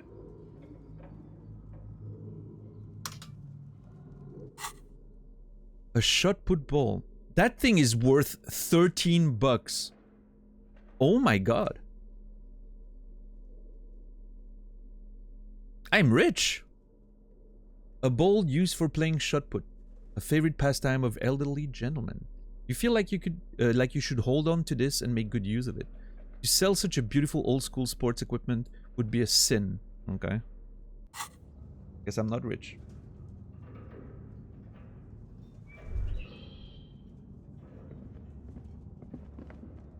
A barbell lies on the floor. The color has worn off its weight plates. Okay. It's 60 kilograms. Your triceps hum at the sight of these weights. Show the world what kind of beast it's dealing with. Lift them. I mean, it's 60 kilograms. That's not a lot for a deadlift. Very light. Not for my character, though. There are no collars on the barbell. This is a safety hazard. That is true. Why does it feel so familiar? Is this familiar because I'm a weightlifter? Look, Kim, it's a trap. There are no collars on the barbell. Lift the barbell. It's a legendary check for 60 kilograms. That makes me feel good about my performance. 3%. I'm not trying this. Why would my triceps be spooked? I'm not sure.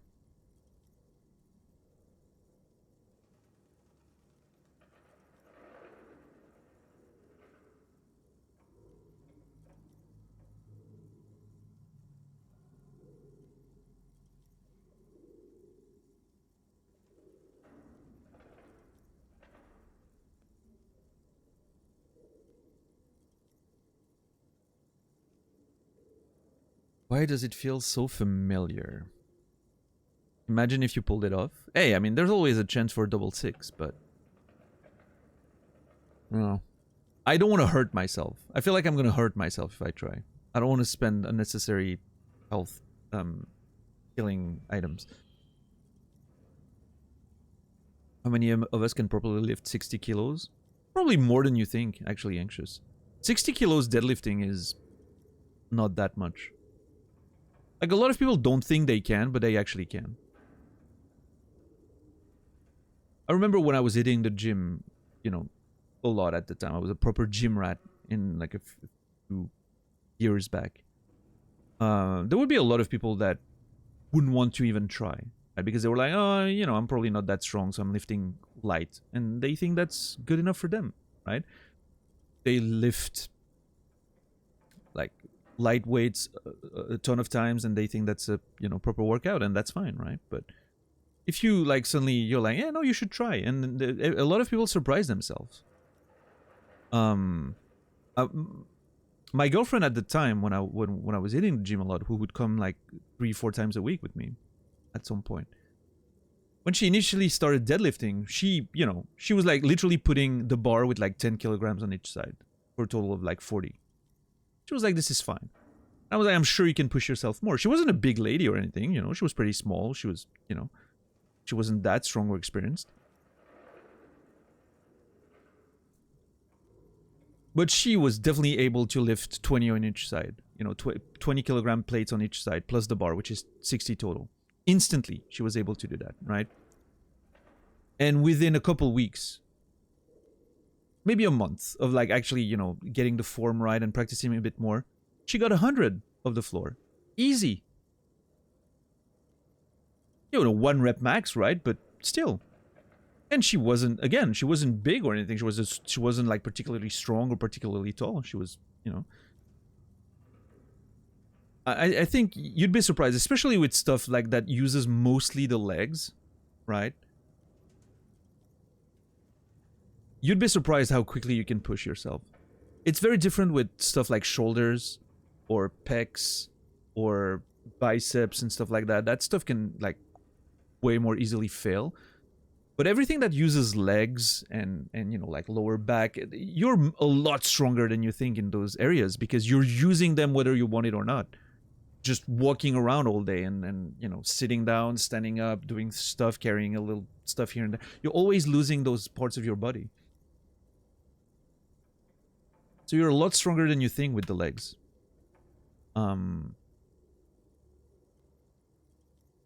Like if you're using a machine, like like for instance a leg press machine, you can easily, even as a small untrained person, push over 120 kilos. Like easy. Seriously.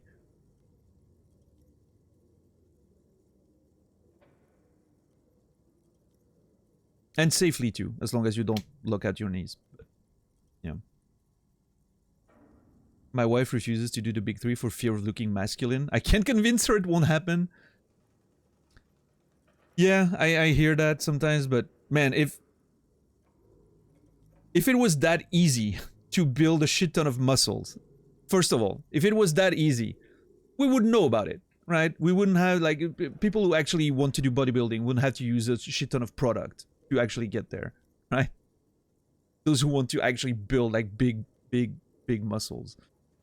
And even then, you know, there's a ton of muscular women out there who look perfectly feminine.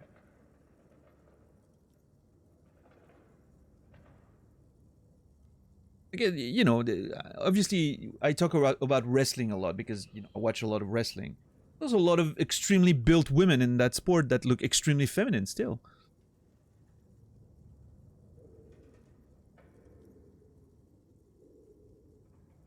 Like, the point is, you're not accidentally gonna look too muscular. That does not happen.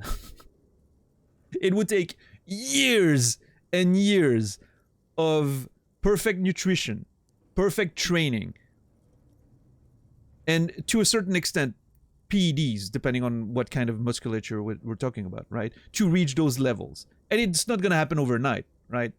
You'll reach a lot of stages before getting there. The big 3s are amazing. They're exercises anyone should do. They're fucking great. They're the best workouts you can get, and it's gonna make your body just function better.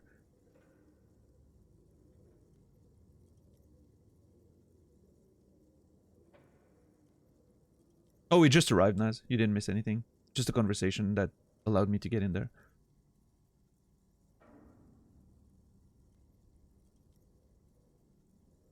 Some people prefer being skinny, but that's the thing, Anxious, though. You can literally lift weights constantly. And unless you're overheating a shit ton to build that muscle, you're never gonna get nuts. You're never gonna get much bigger. If you're a complete beginner, you're gonna build a little bit of muscle, like naturally from, you know, starting to work out, right? But unless you literally like eat a shit ton of calories every day, you're not gonna build that much muscle. You're just gonna be stronger, right? You're gonna work out and it's gonna make you feel better. Lifting weights a lot without eating in excess to build a muscle is basically like doing cardio. At the end of the day, you're expending energy, right? And you're not overcompensating for it. So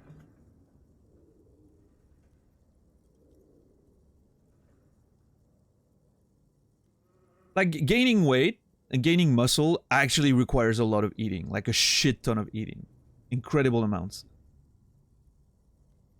When I was actually like in my best gym months, I was eating, I don't know, 4,000 calories a day. And I wasn't getting that big that fast, right? It was still taking a shit ton of time.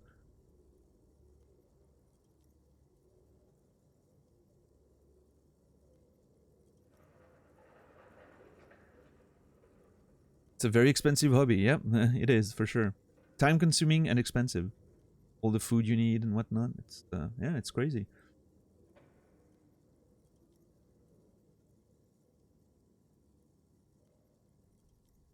But yeah, I mean, most people, you know, most people I was seeing at the gym, and you know, women, men, whatever, who were just like working out because they enjoyed it and didn't really pay attention to the nutrition aspect of it, didn't overeat or anything to gain muscle.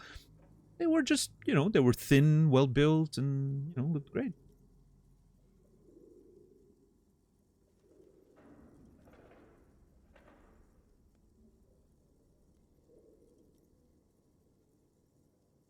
It's basically, well, I mean, it's like the opposite situation, right? You want to lose weight because maybe you think you're a, you know, you want to lose weight because you feel too big, right? You can do cardio for hours every day. If you keep eating too much, you're not going to lose that much weight. Like it's not going to happen, you know? If you compensate by eating more because you're, you know, exhausted after your cardio sesh, for instance, you're not going to lose weight. It's just a matter of calories in, calories out. So.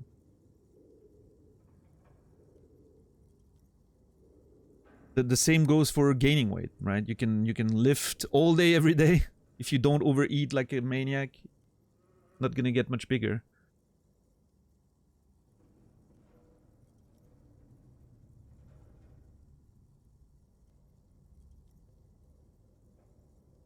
You'll get stronger though. That's one thing that's gonna happen. And that can be useful.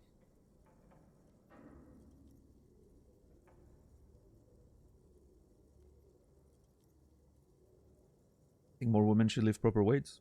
Yeah, I mean, I think, you know, everyone's free to do what they want, right? But I think everyone should lift proper weights. Everyone, if we're looking at it from like a, you know, positive versus negative perspective, everyone should lift weights. It's great. It's a great workout. Makes you feel good. It makes you, you know, protect your body like against like aging, right? Maintaining muscle as you age, right? It's probably a great thing. Like there's a correlation. I think there's studies between like actually keeping your muscle mass and avoiding, you know, random accidents of your body getting more brittle and all of that. And yeah, I mean, you know, everything who has like back pain and everything, like actually building your back muscles is going to help a lot with that. So yeah, I mean, everyone should lift weights. It's great. It's probably a great thing we should do, especially if you don't have like a manual job, right? Like if you're on a working, you know, you're on the roof all day lifting shit and building roofs and walls and whatnot, right? If you do manual labor, you probably don't need to work out. That's fine. But yeah, for all of us nerds sitting on our ass every day, you know, it's probably good for all of us for sure.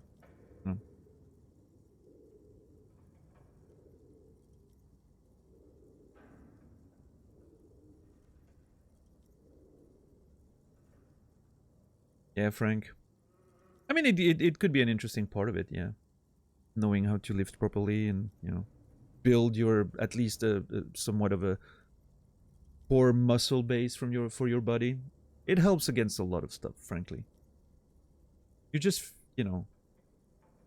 And again, especially as you age, that's one of the reasons why I really feel like I want to hit the gym again, is because I'm going up in age. I'm over 40 now, and I'm like, I haven't worked out in a few years, and I'm sitting all day and playing video games and whatnot. I'm like, I should really work out, like sort of maintain that body and muscle mass and protecting my back against, you know, terrible positions I'm sitting in all day and all that. It would probably help, right? Preventing a lot of pains later. And that's also a good point, Carcini. Yeah, regular exercise has big mental health benefits. But that, you know, that doesn't have to be lifting, right? In this more specific conversation we're in. It could be any kind of sort of exercise, and working out can definitely help to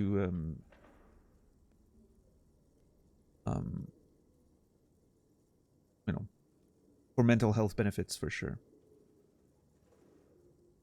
Doesn't substitute therapy and medication. Well, yeah, I mean, if you actually have, you know, mental illnesses and issues that need to be taken care of properly, obviously you're not going to cure depression with working out. It's going to help, though. It's going to help alleviate symptoms and everything. It's not going to cure you, but it's going to help with the symptoms, I think. I mean, that's my experience with it, at least. But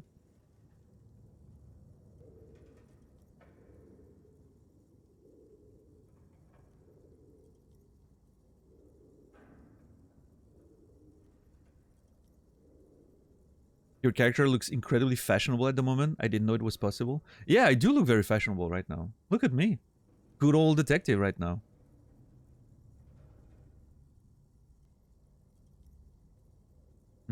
But anyway, you know. All this to say, Dax, I feel you, and I hope your wife will reconsider. It's great. Lifting's great. I really miss it every day. It will also help me socialize a little bit. You know, hitting a gym again. If I go during normal hours, which I may not, but I don't know. I need to think about it. I heard people saying depression, just go to the gym. Well, yeah, I mean, obviously that's... Again, it's a good help, right? It helps alleviate some of the symptoms. It definitely, you know, supports general mental well-being, but yeah, well-being, sorry. But it's definitely not, you know, it's not going to solve the deeper rooted issues and potential illnesses and chemical imbalance and trauma and scars and whatever, right? It's, yeah. It's not a miracle. Yeah.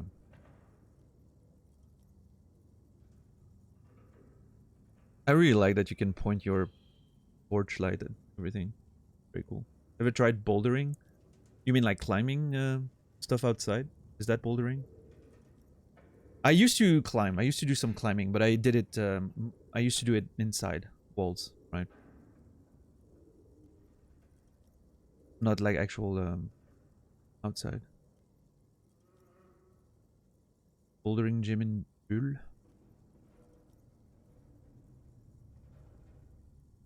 Maybe. There used to be one in Fribourg where I would go. Like, it was in an old medieval... You know, one of those old medieval towers where the walls of the city would come, and there's a tower with the door, big gate, right? You know what I mean? And so there was a tower there with an old medieval gate in my hometown, so to speak. And there was a like a climbing club in there with walls and everything in the medieval tower. It looked so awesome. I loved going there. You know, the vibe was just impeccable.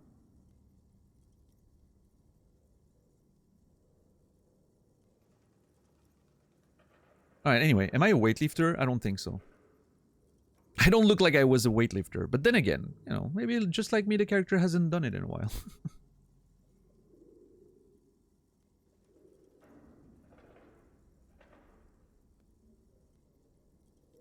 On Perol a couple times, put a hold on the pillar. Yeah, that's a thing for sure. It's not an either or. Yeah, that's true. Optimal treatment for any more severe mental health issues will always be a combination of medication, therapy, habits. Virtually every therapist will recommend you pick up regular exercise. Yeah, and I mean, I think a big part of that is, again, like alleviation of symptoms, right? Which helps just maintaining everything and making sure you feel like you're on the right path, keep taking your medication, keep going to therapy. All of that is like a, holistic approach to things, right? Probably great, because obviously it's easier to do the things you need to do, taking your medication and going to therapy, when you're feeling, like when you're able to get out of bed every day, and when you're feeling a bit more energized and all that, right? When you're not just, it's easier to do those things. So obviously, if exercise or even distractions like video games or whatever passion you can find or hobby, and when all those things allow, help you alleviate symptoms, and probably a good thing.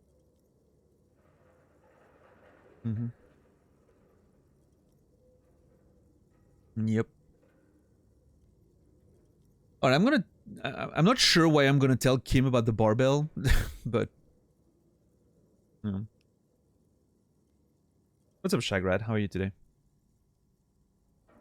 Knowing you can how to change your body if you want is empowering. Yeah, that's one thing I loved. Okay, here's one thing, and why I always thought lifting weight in the gym, or just exercising in the gym in general, or exercising in general, doesn't have to be in a gym.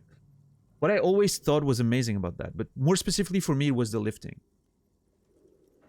is that there's an almost linear relationship between the effort you put in and the benefits you get out. You do the work, you see your body change. You eat less, you see your body thin down. You eat more, you see your body grow. You keep working out and lifting weight. Eventually, if you take, like if you keep track of your PRs and whatnot, you see PBs and whatnot, you see your strength go up, like measurably. There's a perfect linear relationship between the effort you put in and what you're getting out. Not linear in the sense that, it's not a straight line, right? But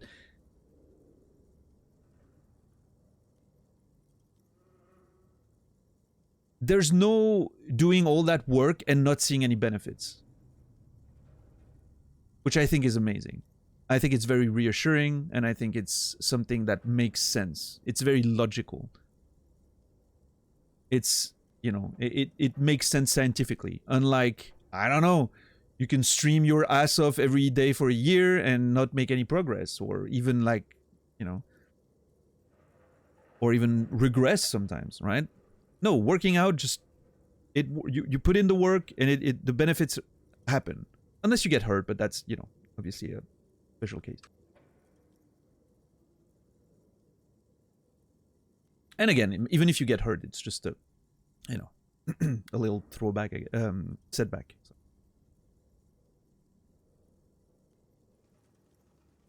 If only that worked for me. Yes, I mean, if it doesn't, it could be for a lack of,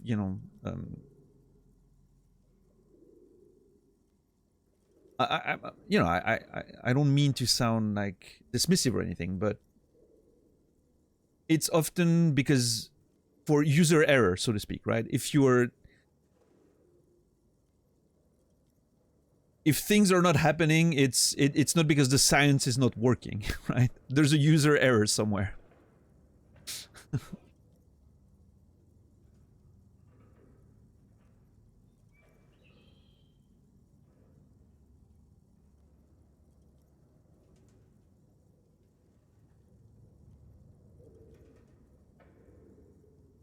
Finally got a day off to watch again. Yeah, and that's nice, Shagrad.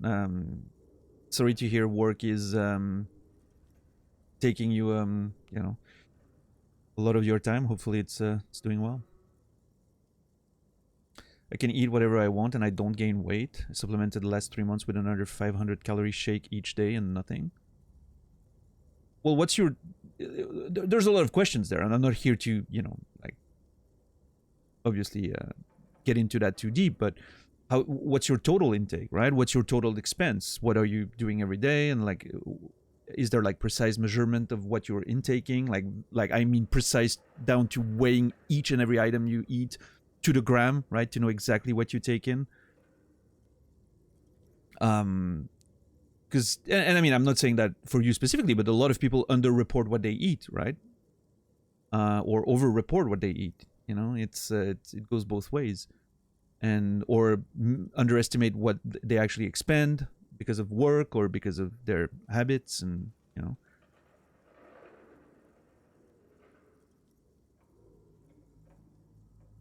And then there's medical conditions. There are rare but known medical conditions where you literally do not digest food, but I'm thinking if you had that, you would know about it because it's like actually life-threatening. So, no.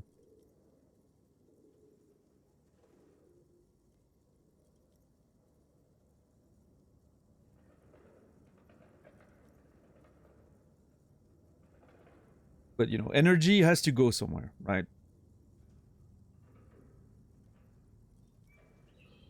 So if you eat more than you expend, it's gonna go somewhere. It's gonna be stored. You're gonna gain weight.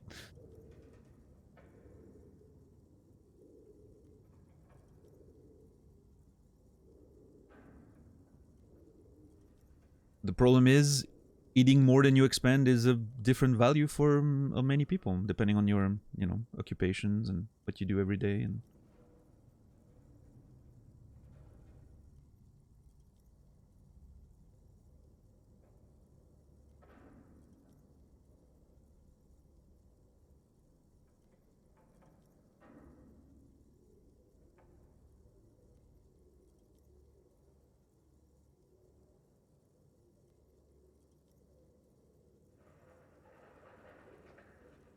you don't do that, but you eat normal, and you added the extra 500 calories.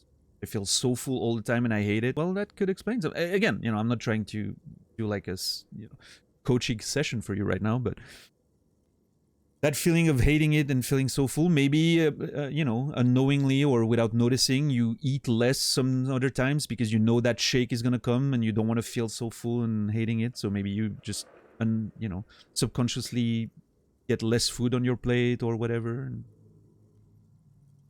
just makes the difference, right?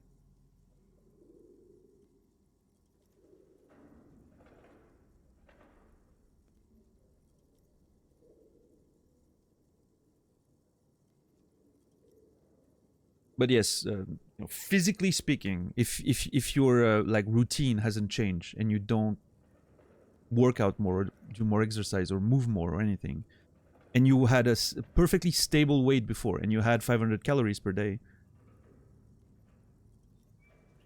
you gain yeah, a kilogram per week. No, sorry, half a kilogram per week. Yeah, 2 kilograms per month.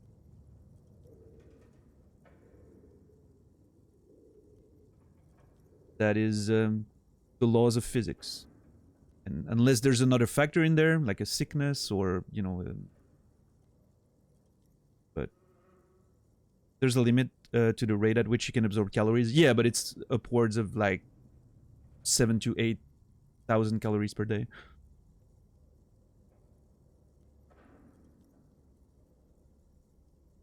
You will gain weight before that limit hits. And after that, your body just flushes everything out. You would know if you were in that world. Your body would have very weird reactions.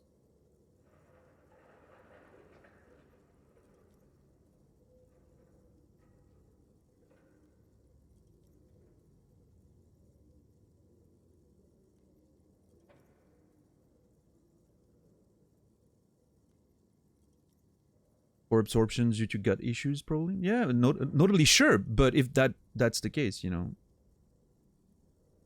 it doesn't.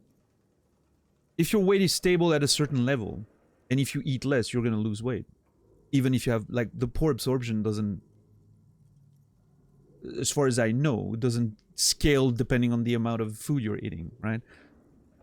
It's not like, oh, I'm above 2,000 calories, suddenly my body doesn't want to absorb anymore, right? It's more sort of gradual. Inject testosterone, right?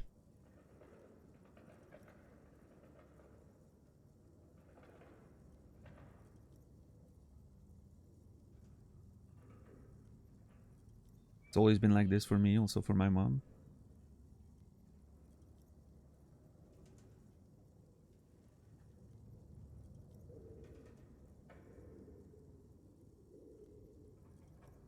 Yeah, it's a complex conversation. I'll just put it this way. There's a lot of, there's a lot of factors in there, both physical and psychological, and habits, and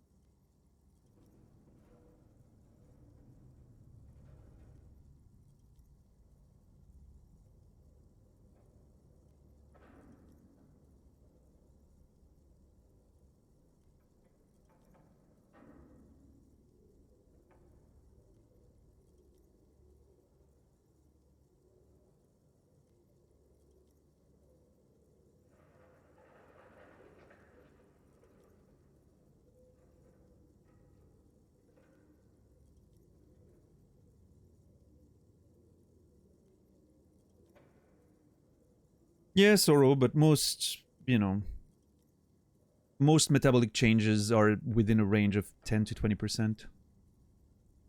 It's not that significant. I mean, it is, but,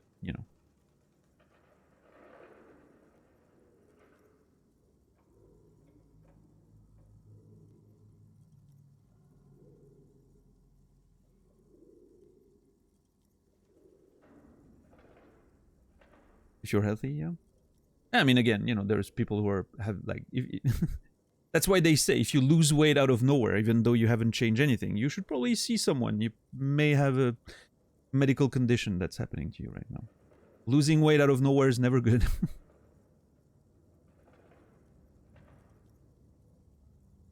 I swear this channel has this debate once per month. Maybe, I don't know.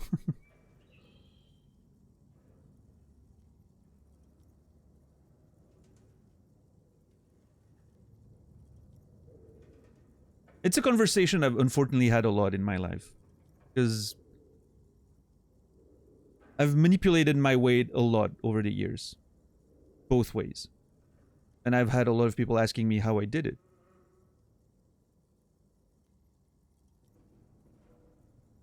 And they wouldn't take my answers. For some reason, it made, they wouldn't accept that it was just literally physics. But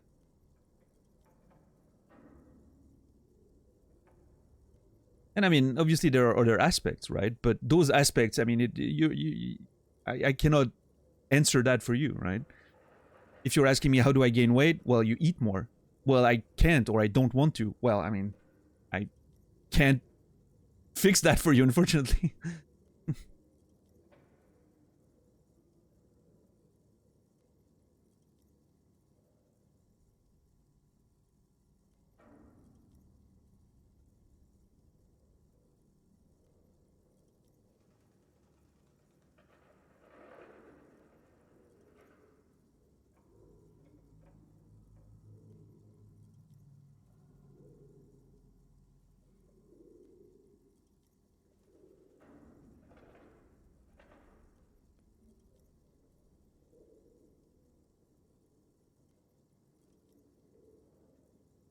Until they invent reverse Ozempic. Yeah, I mean, if you want to talk about products, there are definitely products that help gaining or losing weight, but ultimately it's still just affecting your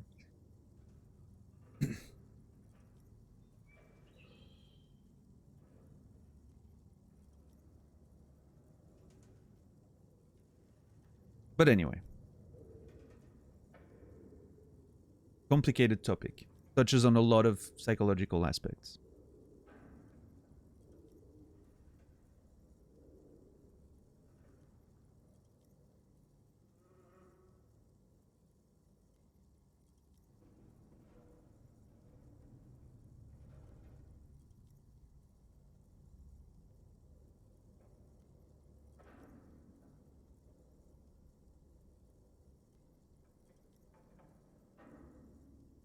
chubby cheeks.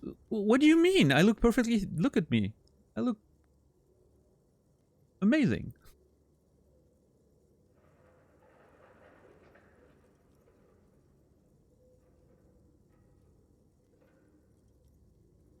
Yeah, Sorrow. There's also a lot of bro science and misinformation out there.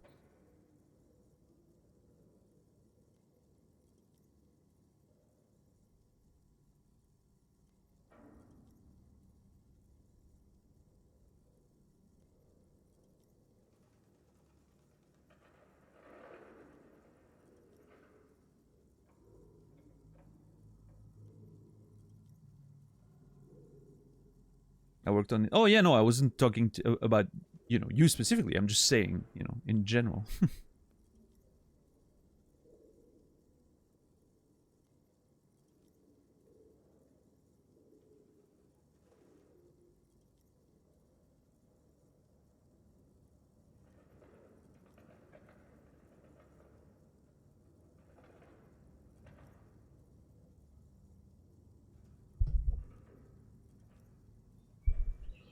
Those ties don't lie?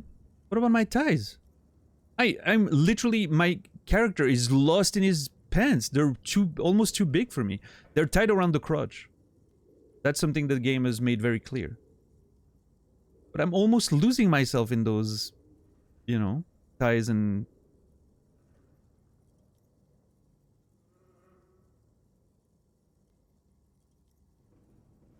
What's it called? Calves.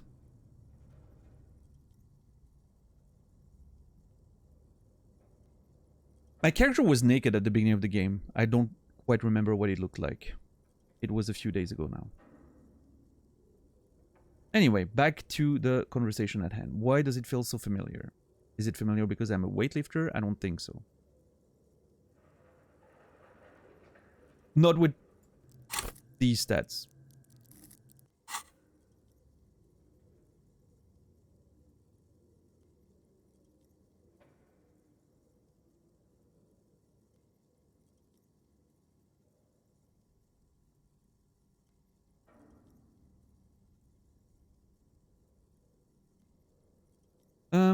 Look, Kim, it's a trap. There are no colors on the barbell.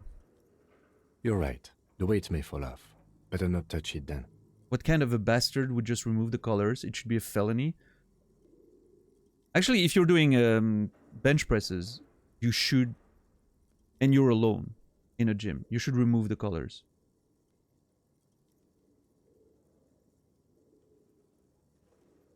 And if, honestly, if you're doing your lifts correctly, there's no way those things, but you should always secure them if you're doing like deadlifts and whatnot, but if you're doing them right, they should stick in there. Still, put the colors on. Again, unless you're doing bench presses. If you're doing bench presses, you want to not have the colors on. Again, if you're doing them alone and you have no one to spot you.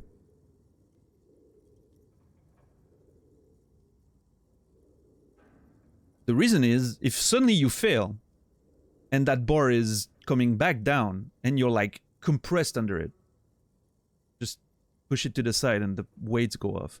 It's not going to be very, you know, not going to feel awesome when the bar just flips on you, but it's better than just being choked to death by your own fucking weight.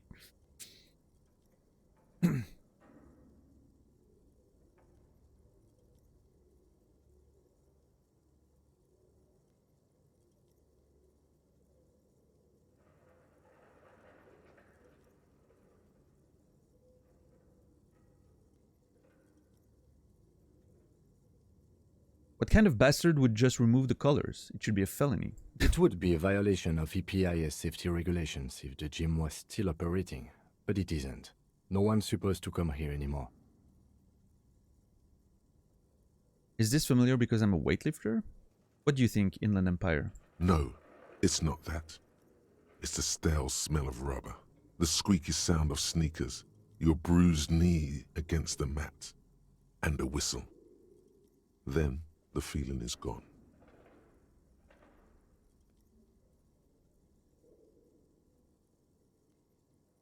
The stale smell of rubber, the squeaky sound of sneakers, your bruised knee against the mat, and a whistle.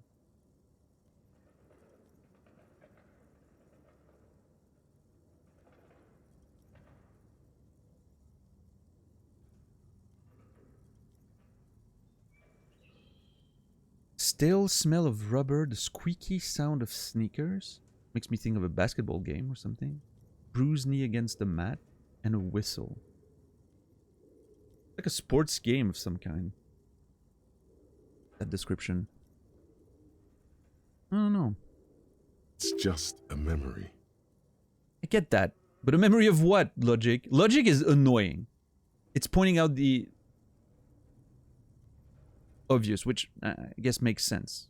But okay, I'm not gonna lift the barbell. I'm not gonna try to hurt myself.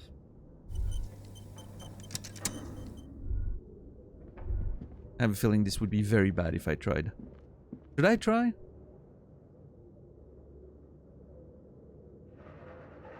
God damn it, now I'm tempted.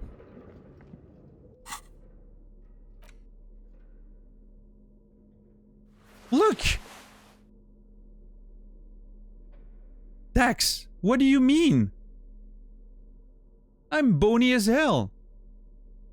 I do have a bit of a gut though. But I think that's the, you know.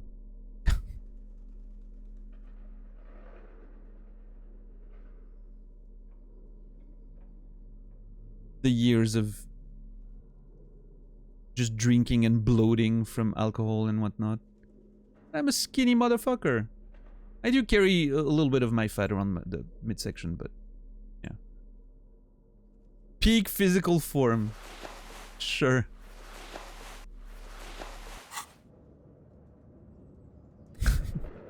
Tidy whities, beautiful.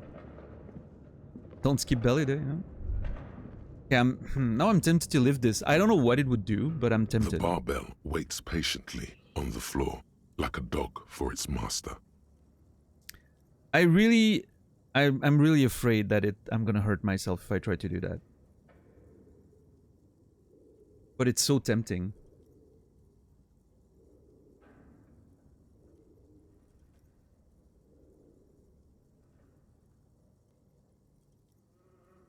Okay, you know what? Let's try. Wait, do I have any clothes that change my physical? No. The barbell waits patiently on the floor. Okay, I know like I'm a gonna dog fail. for its I just master. need to know what happens, I guess.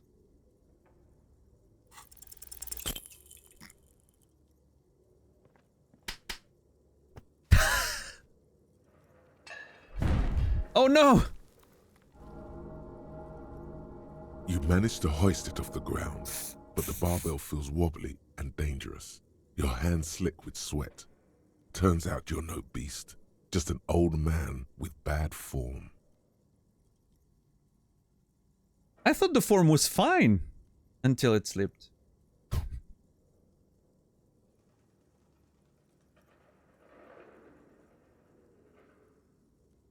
Okay, well, I had to try.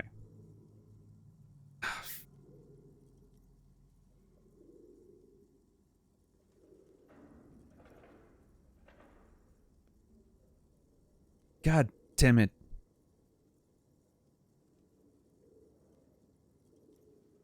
Just a... I fucking knew that was gonna hurt me too. I said it. I'm sure it's gonna fucking damage me and I'm gonna lose a healing item.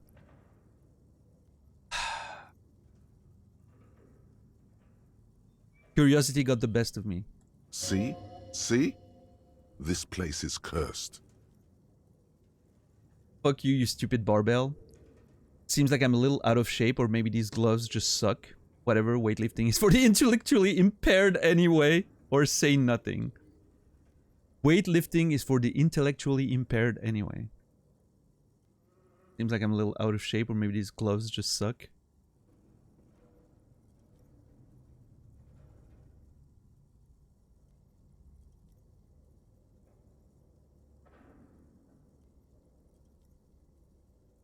I'm gonna say nothing.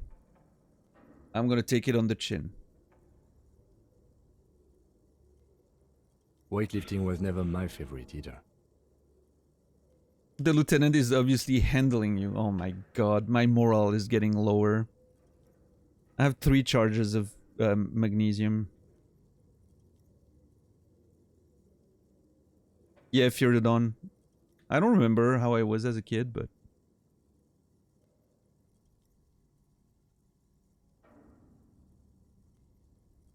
I think I was pretty curious.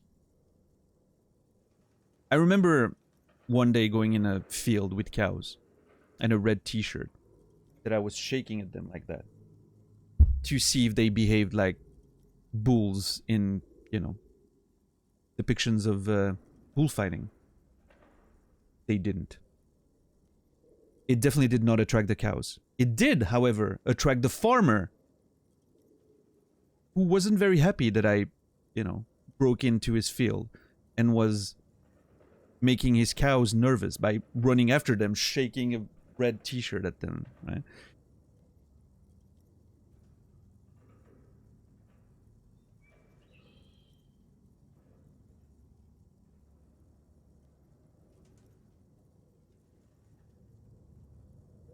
I still remember that. I still remember the conversations with my parents later after the farmer called them. Oh well.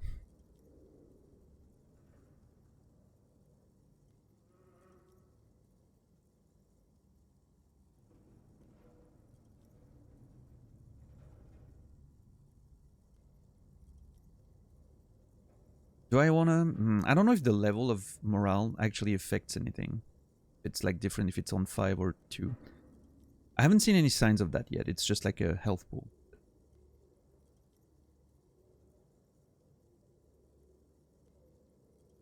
Yes, Aladino. If you're a kid and you live near, you know, cows, you have to have tried, right? It's... I don't know.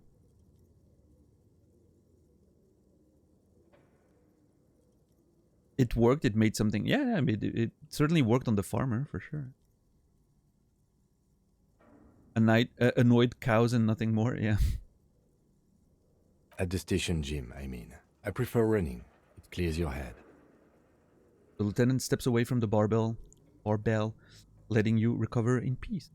Yeah, Kim looks like is, you know, is a runner. He looks like a runner. Alright, well... Can we go upstairs? Ooh. We can.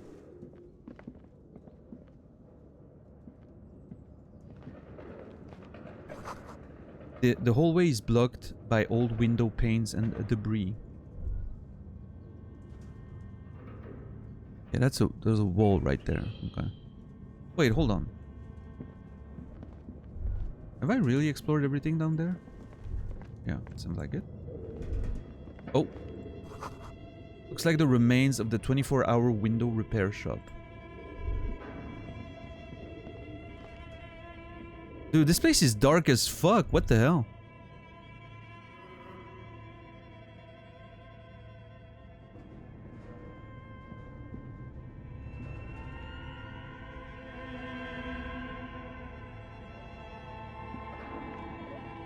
What the hell is this?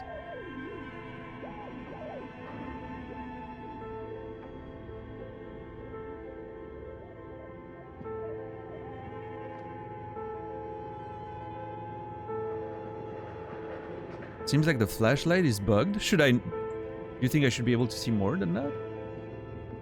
I mean, it works perfectly fine here, just not here. Like it seems like it's absorbed by the walls, right?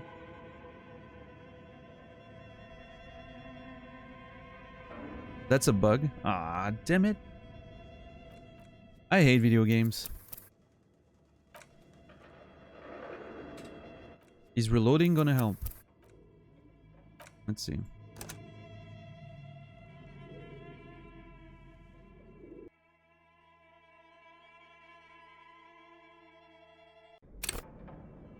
Oh. Wow. That is very different.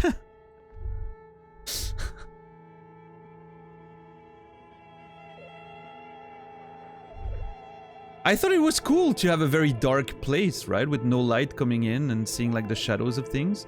I just felt like it should have been slightly more visible. That's indeed very different now. What if I don't have the flashlight though? Yeah, it's pretty dark, but not unmanageable.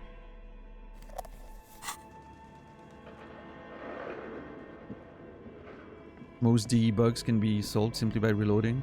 Yeah, except the one we got early on, if you remember that one.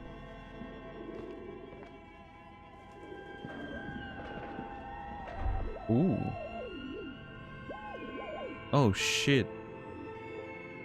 Man, the music is amazing in this place.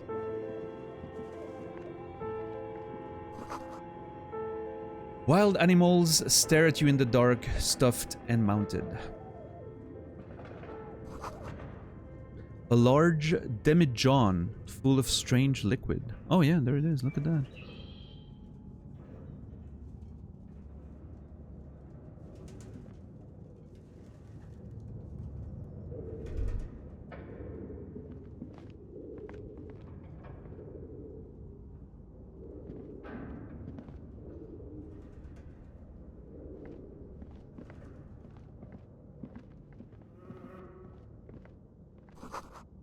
Airship rotors covered in spider webs. They remind you of Blade.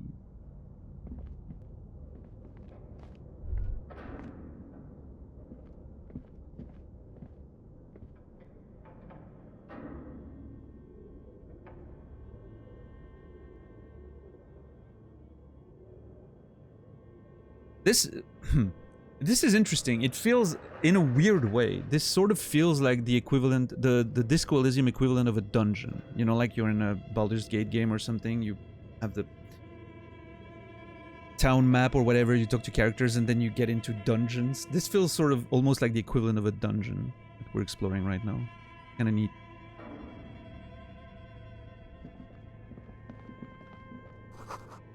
A naked mannequin torso. A strange yellow color. Oh, hold on. There's stuff to interact with there. I just made so much money. I literally made more money than I ever had in the game. This is incredible. I'm rich.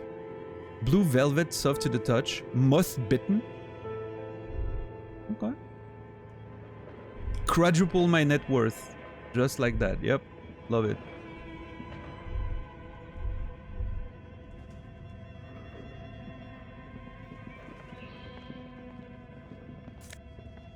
More money! Money is amazing. Love money. See, she should have let me, like, Plaisance should have let me go there much earlier. I have a whole bunch of money now. I can buy shit from her. I'm not going to, though. I need to save, but...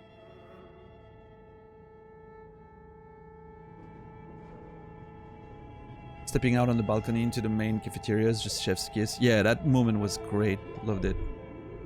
Man, the music in there is just so good. It's like creepy and eerie at the same time. Skis with slipstream printed on the laminated top layer. Oh. Production schedule filament memory? What is that? A cube-like crisscross of filaments feels... the cube-like crisscross of filaments feels oddly fragile in your hand. Its intricate structure covered in dust. Silver tape on the side reads, Production schedule. Note, this filament contains information that can be read using a radio computer? What? I hate that. I was hoping it would say something. This is useless. Just sell it. It's 50 bucks. It could literally, I can almost pay my debt with that. Now I'm like, God damn it, I can probably do something with this. I literally have enough to pay my debt in my inventory, but I don't want to sell any of it. I feel like it might be useful later. Urgh. Steel rotor blades bearing a slipstream logo.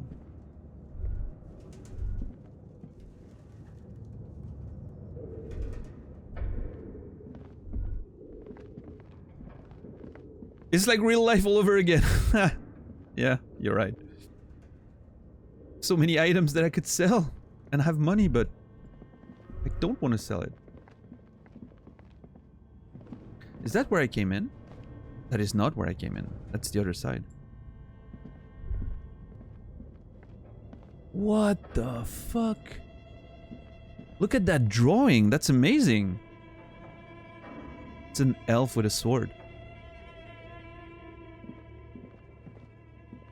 This appears to be some kind of machine with a cube-shaped heart and a wired framework. Oh The yeah. keyboard has a rectangular on-off button. A piece of paper still hangs from the printer.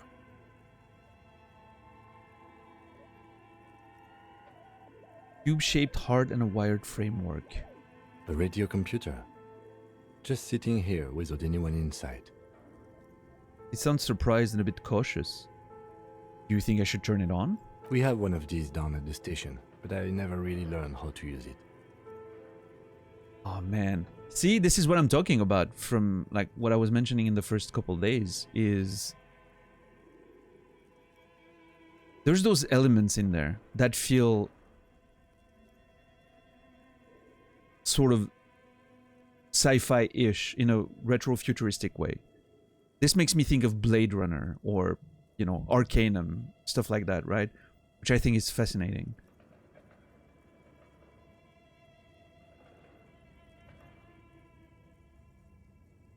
Yeah, it's a very unique design choice. So I can use the cube I just found right there. Hold on, I'm not sure I want to do that right now. I want to keep just looking around a little bit more. Man, the music is so great. Oh. Scribbled across a notebook. Developers of the most advanced RPG in the universe? Hold on, are we in a game dev? Oh, that explains the elf on the board. I guess Disco Elysium sort of qualifies as diesel punk? I don't know. I mean, obviously I don't know much about the game yet, so...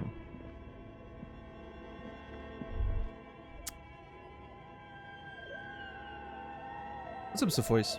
But yeah, let's avoid going into the genre conversation because obviously it could reveal a lot of stuff about the game that I do not know yet, so...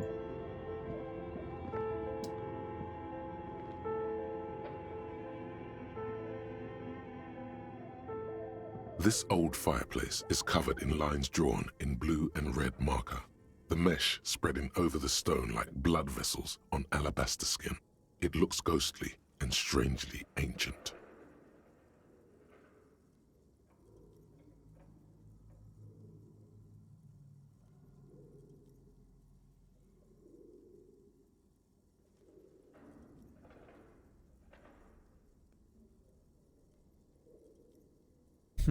I wish I could zoom in and out during conversations.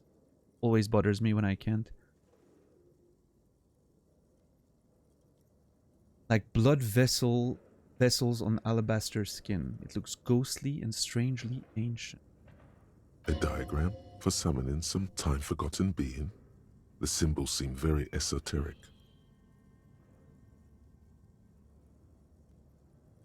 For summoning some time-forgotten being. I mean, if it is indeed like a, you know, a development studio for a video game, I think that's very funny that it's interpreted by Inland Empire as some esoteric, you know, summoning instructions or something. Which also gives a bit of perspective on how, you know, how much Inland Empire can interpret reality and produce a different result. The whole thing resembles Kadran mosaic tiles. Very pedantic. Hold on, how do I know what Kedron mosaic tiles are supposed to look like? History classes, students with their textbooks open, studying the roots of our civilization. Those aquarelle blue tiles looked beautiful in the sun. What am I looking at? Radio frequencies, it seems. UKV 123.6. UKV 123.7, UKV 123.9. Some written notes, too. Sparse and cryptic. UKV 123.6, 3.7, 1, 2. Radio frequencies for what? Unclear. It looks like a cardiovascular system split into veins and capillaries. Very advanced. So we're dealing with something medical here? I don't think... This must be an elaborate piece of art. Of course, narrow your eyes, the anatomy of the curse.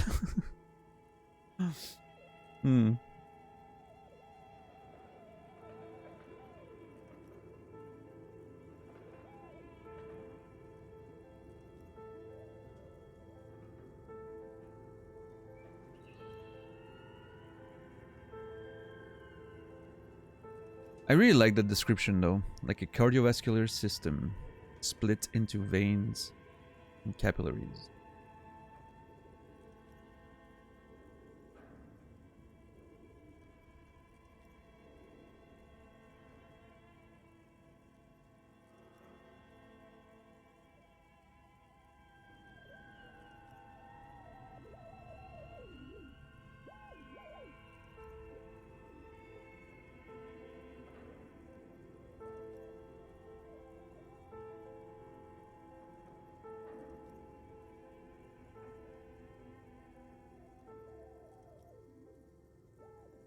This must be an elaborate piece of art? You think so? The web is comprised of radio stations. I don't know. All lead back to one red heart, titled the Game Master Frequency. A note says, this one can listen in on any station it wants. The Game Master Frequency.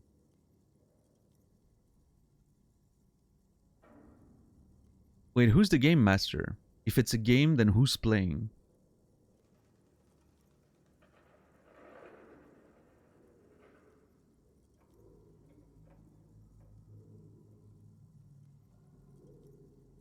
Who's the Game Master? Someone very important. Okay. The leader of a massive on-air game built by these people. On-air game? Interesting. On-air instead of online. The leader of a massive on-air game built by these people. Thank you, Authority. A conductor for the hundreds of story threads that pass through the Game Master's frequency. If it's a game, then who's playing? Whoever decides to call in to a call-in station, it looks like. So it's sort of a radio, like it makes sense, right? On air. It's sort of a radio role-playing game that people are playing across the area. This is fascinating.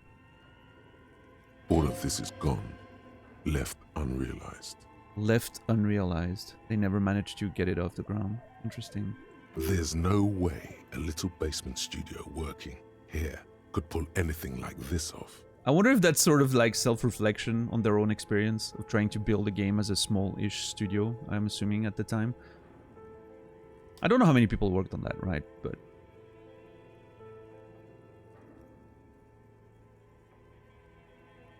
it's interesting. My God, it's as if the less money they had, the more ambitious their project became. The lieutenant leans closer, his finger tracking the maddening rhizome. It's as if the less money they had, the more ambitious their project became. Interesting. Why do you say that? The schedule. I know doom when I see it. The company was running out of funding. What else? Squint at the lines. Nothing. It's just lines on marble. An echo from times long gone. No one has used the fireplace in ages. Oh, that's a fireplace. I didn't realize that. I think. Yeah, that's probably it. Huh.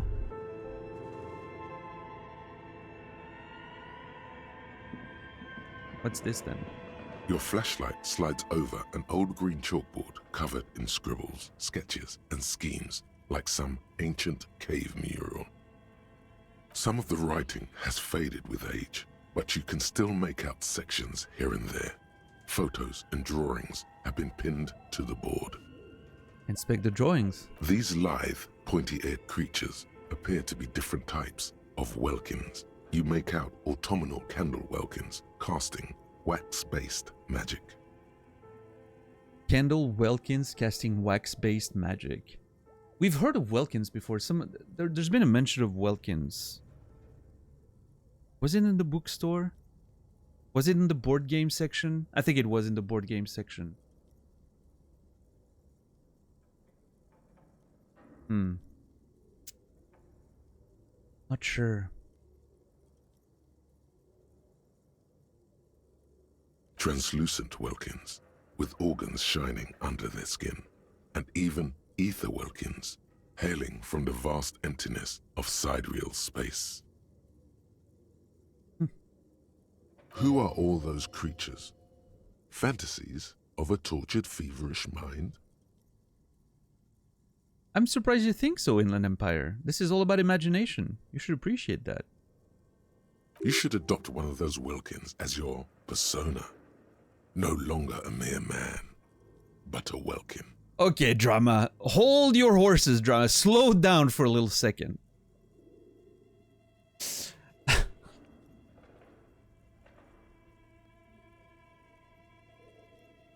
LARP, yeah. I'm not about to start LARPing around here. What are we doing here? One of the Welkins, towering among the rest, appears to be different, however. Examine the Welkin. This is important. It's Vara Hamira, a high Welkin, his face white and scarred like cracked marble. This is clearly a Welkin supremacist. The note says, all non-Welkin races will be purged. Wow. Vara Hamira. Non-Welkin races will be purged. The Haldor, the Twarg, the humans, and even headless men, all of them, purged. Imagine a world filled only with Welkin, Green Welkin, Dread Welkin, and the High Welkin to rule them all. Mm-hmm. An inordinate amount of time has gone into drawing these little Welkin creatures. Why would anyone spend so much time on this? Who are these creatures? Who drew them? Who drew them? Are they real? I have so many questions. Whisper, one of them is a Welkin supremacist. Sorry. That was a drama. No, wait. No. Well, this has been educational. Let's move on from the Welkins.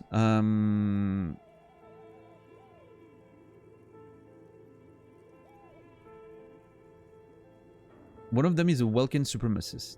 I'm gonna say that first. Mm-hmm. Political commentary. That one has a great beard, too. The lieutenant nods at the Welkin's facial hair. It does. He does have a great beard. Look at that. Majestic mustache as well. Who are these creatures? Who drew them? Are they real? I have so many questions. This looks like concept art for a project. It's not really real. I mean, why would anyone spend so much time on this? Seems obvious, but I'm still interested in clicking it. Some people really like building a world, I think. Even if it's just for a game. Bunch of nerds, I tell you. Well, this has been educational. Let's move on from the Welkins. Just look at those details. So much effort. Kim really likes this. That's an interesting character trait from Kim, then. And for what? All gone. Wow, empathy is a bit of a downer here. Jeez.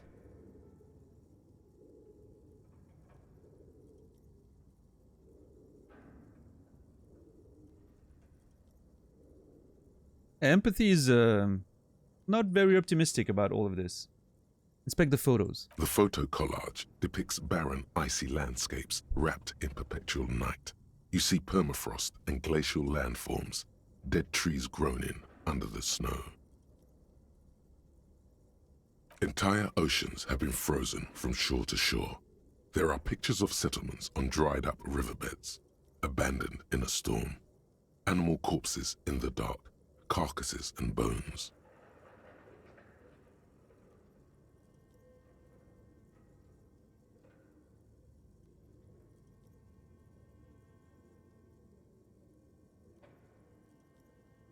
Very dark.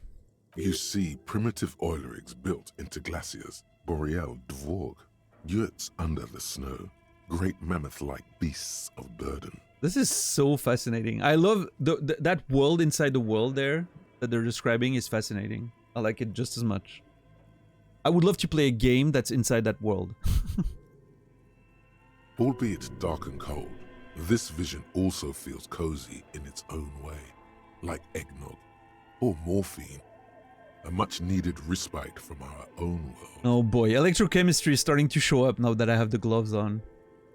A pinned postcard reads, "The heat-death scenario. A desperate fight for geothermal energy engulfs the world as Wirral becomes untethered from its sun, drifting through the universe." Okay, so that's linked to the Wirral stuff that we've seen, but those games, there were a lot of Wirral's material in the you know, board game section of the store, which makes me think that this was successful. This was a successful franchise. So why is that project seemingly lost and abandoned? Did something happen? The war, maybe? Or I don't know. But clearly something, you know, stopped them in their tracks. Maybe they were a studio working for the license along everything else. Like instead of the board games, they were meant to do a video game. Or a radio game, but it just didn't work.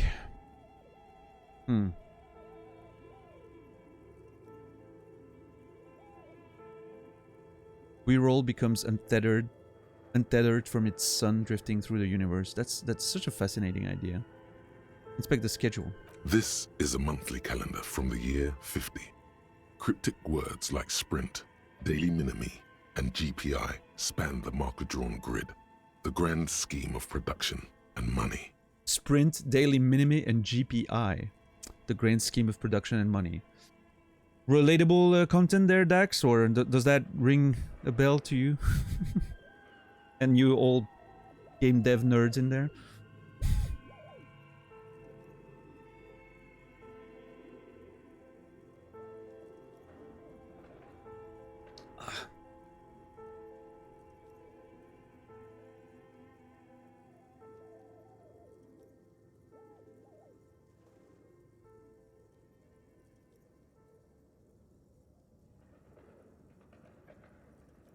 Let's see.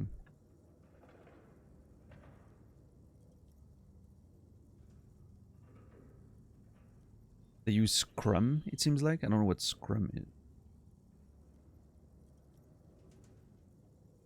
Sadly, yes. Yeah, Ricky.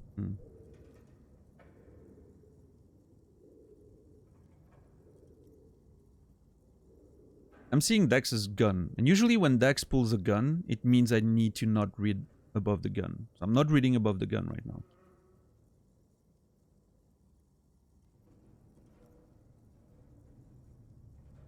But I don't know, it could be Dax reacting to what I just said about his daily life. I don't know.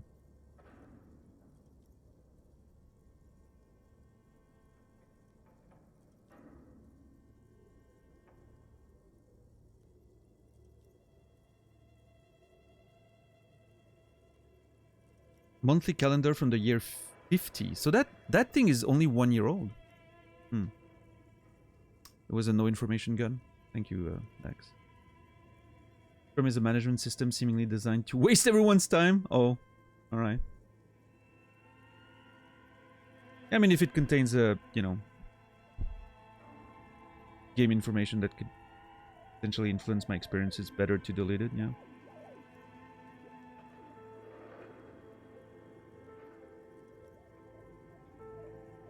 Just in case. Scrum is mostly snake oil business. You sell Scrum Master courses these days? Okay. Yeah, obviously I haven't worked in any of those environments, so I'm not very aware of that. No. Everyone is constantly teetering on the edge of the abyss. An abyss of production. These squares look orderly, but beneath them is chaos, worry, pain. Well, there you go.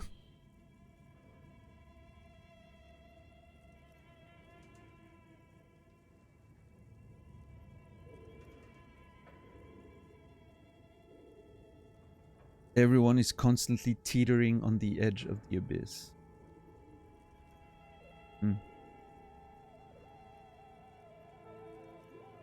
Minimi stands for a mini meeting. Oh shit, I'm It's getting a part whole of course. A bigger framework for managing work called RUN. Station 41 tried to implement it a few years ago, but failed. part of a bigger framework for managing work called Run, R-U-N, which I'm assuming is the in-game, version of Scrum, right? What you guys are talking about?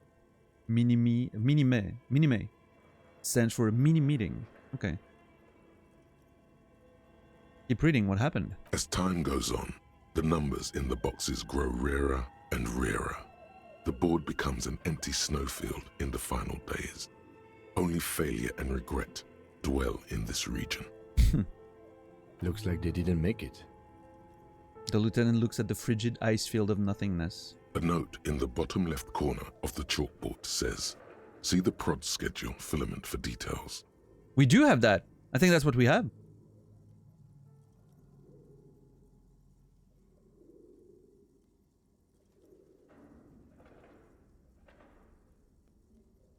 Yeah, this is really fucking interesting. That one line there. As time goes on, the numbers in the boxes grow rarer and rarer. The board becomes an empty snowfield in the final days. Only failure and regret dwell in this region. And then, of course, the lieutenant looks at the frigid ice field of nothingness. It sets the tone, right? It's not just a description of a fucking board with like a failed project on it. It really sets the tone and makes you, sort of like conveys those emotions, right? That come from a failed project, which is amazing. I love it. It's, this game continuously skirts the line between like poetry and prose and more like simple descriptions and very visceral descriptions, right? It knows when to pull from a different style to make you feel the things in one. So far, I think it's done amazingly in that regard. It knows when to be a little pretentious. It knows when to be simple, when to be vulgar. It knows when to just be funny or when to be, dark and have some gravitas. It knows exactly. Like, the writing in this game has been one of the most impressive things I've seen in terms of, like, video game writing for sure, so far. And I feel like I've barely scratched the surface, so I'm very excited for more. Inspect the notes. The handwriting is only partly legible, but you can still make out 3 slogans: "Call in, tune out," "Wirral untethered," and "Heat death of the universe."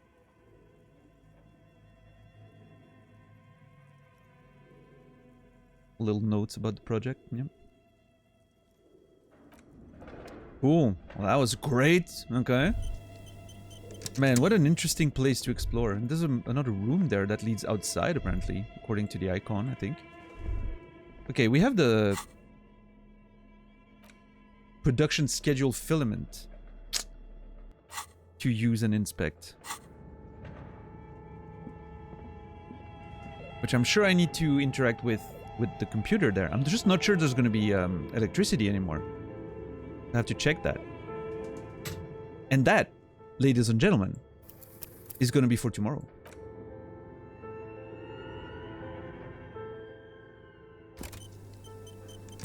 Because the time has come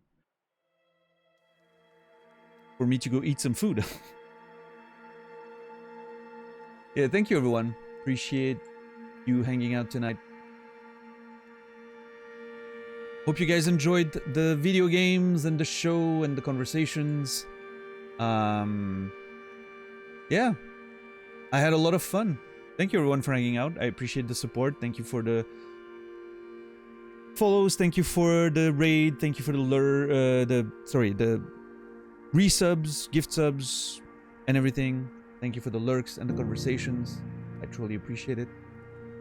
I will be back tomorrow in about 19 hours, 7 p.m. Central European Time, 1 p.m. Eastern, 10 a.m. Pacific.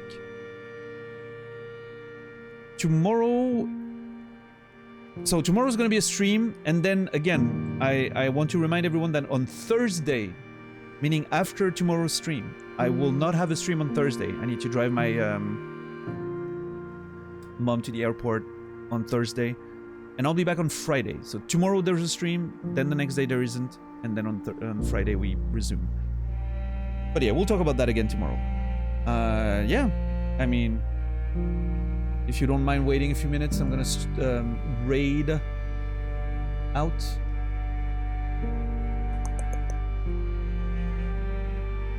Yeah, we'll just go see Nasrallah, as always. And yeah, thank you everyone for the company. Hopefully that was a good show for you guys as well. I'm super excited to play more. I literally cannot wait for tomorrow's stream. I want to see if I can interact with that computer and find more information about that failed video game project or radio game project or whatever it's called.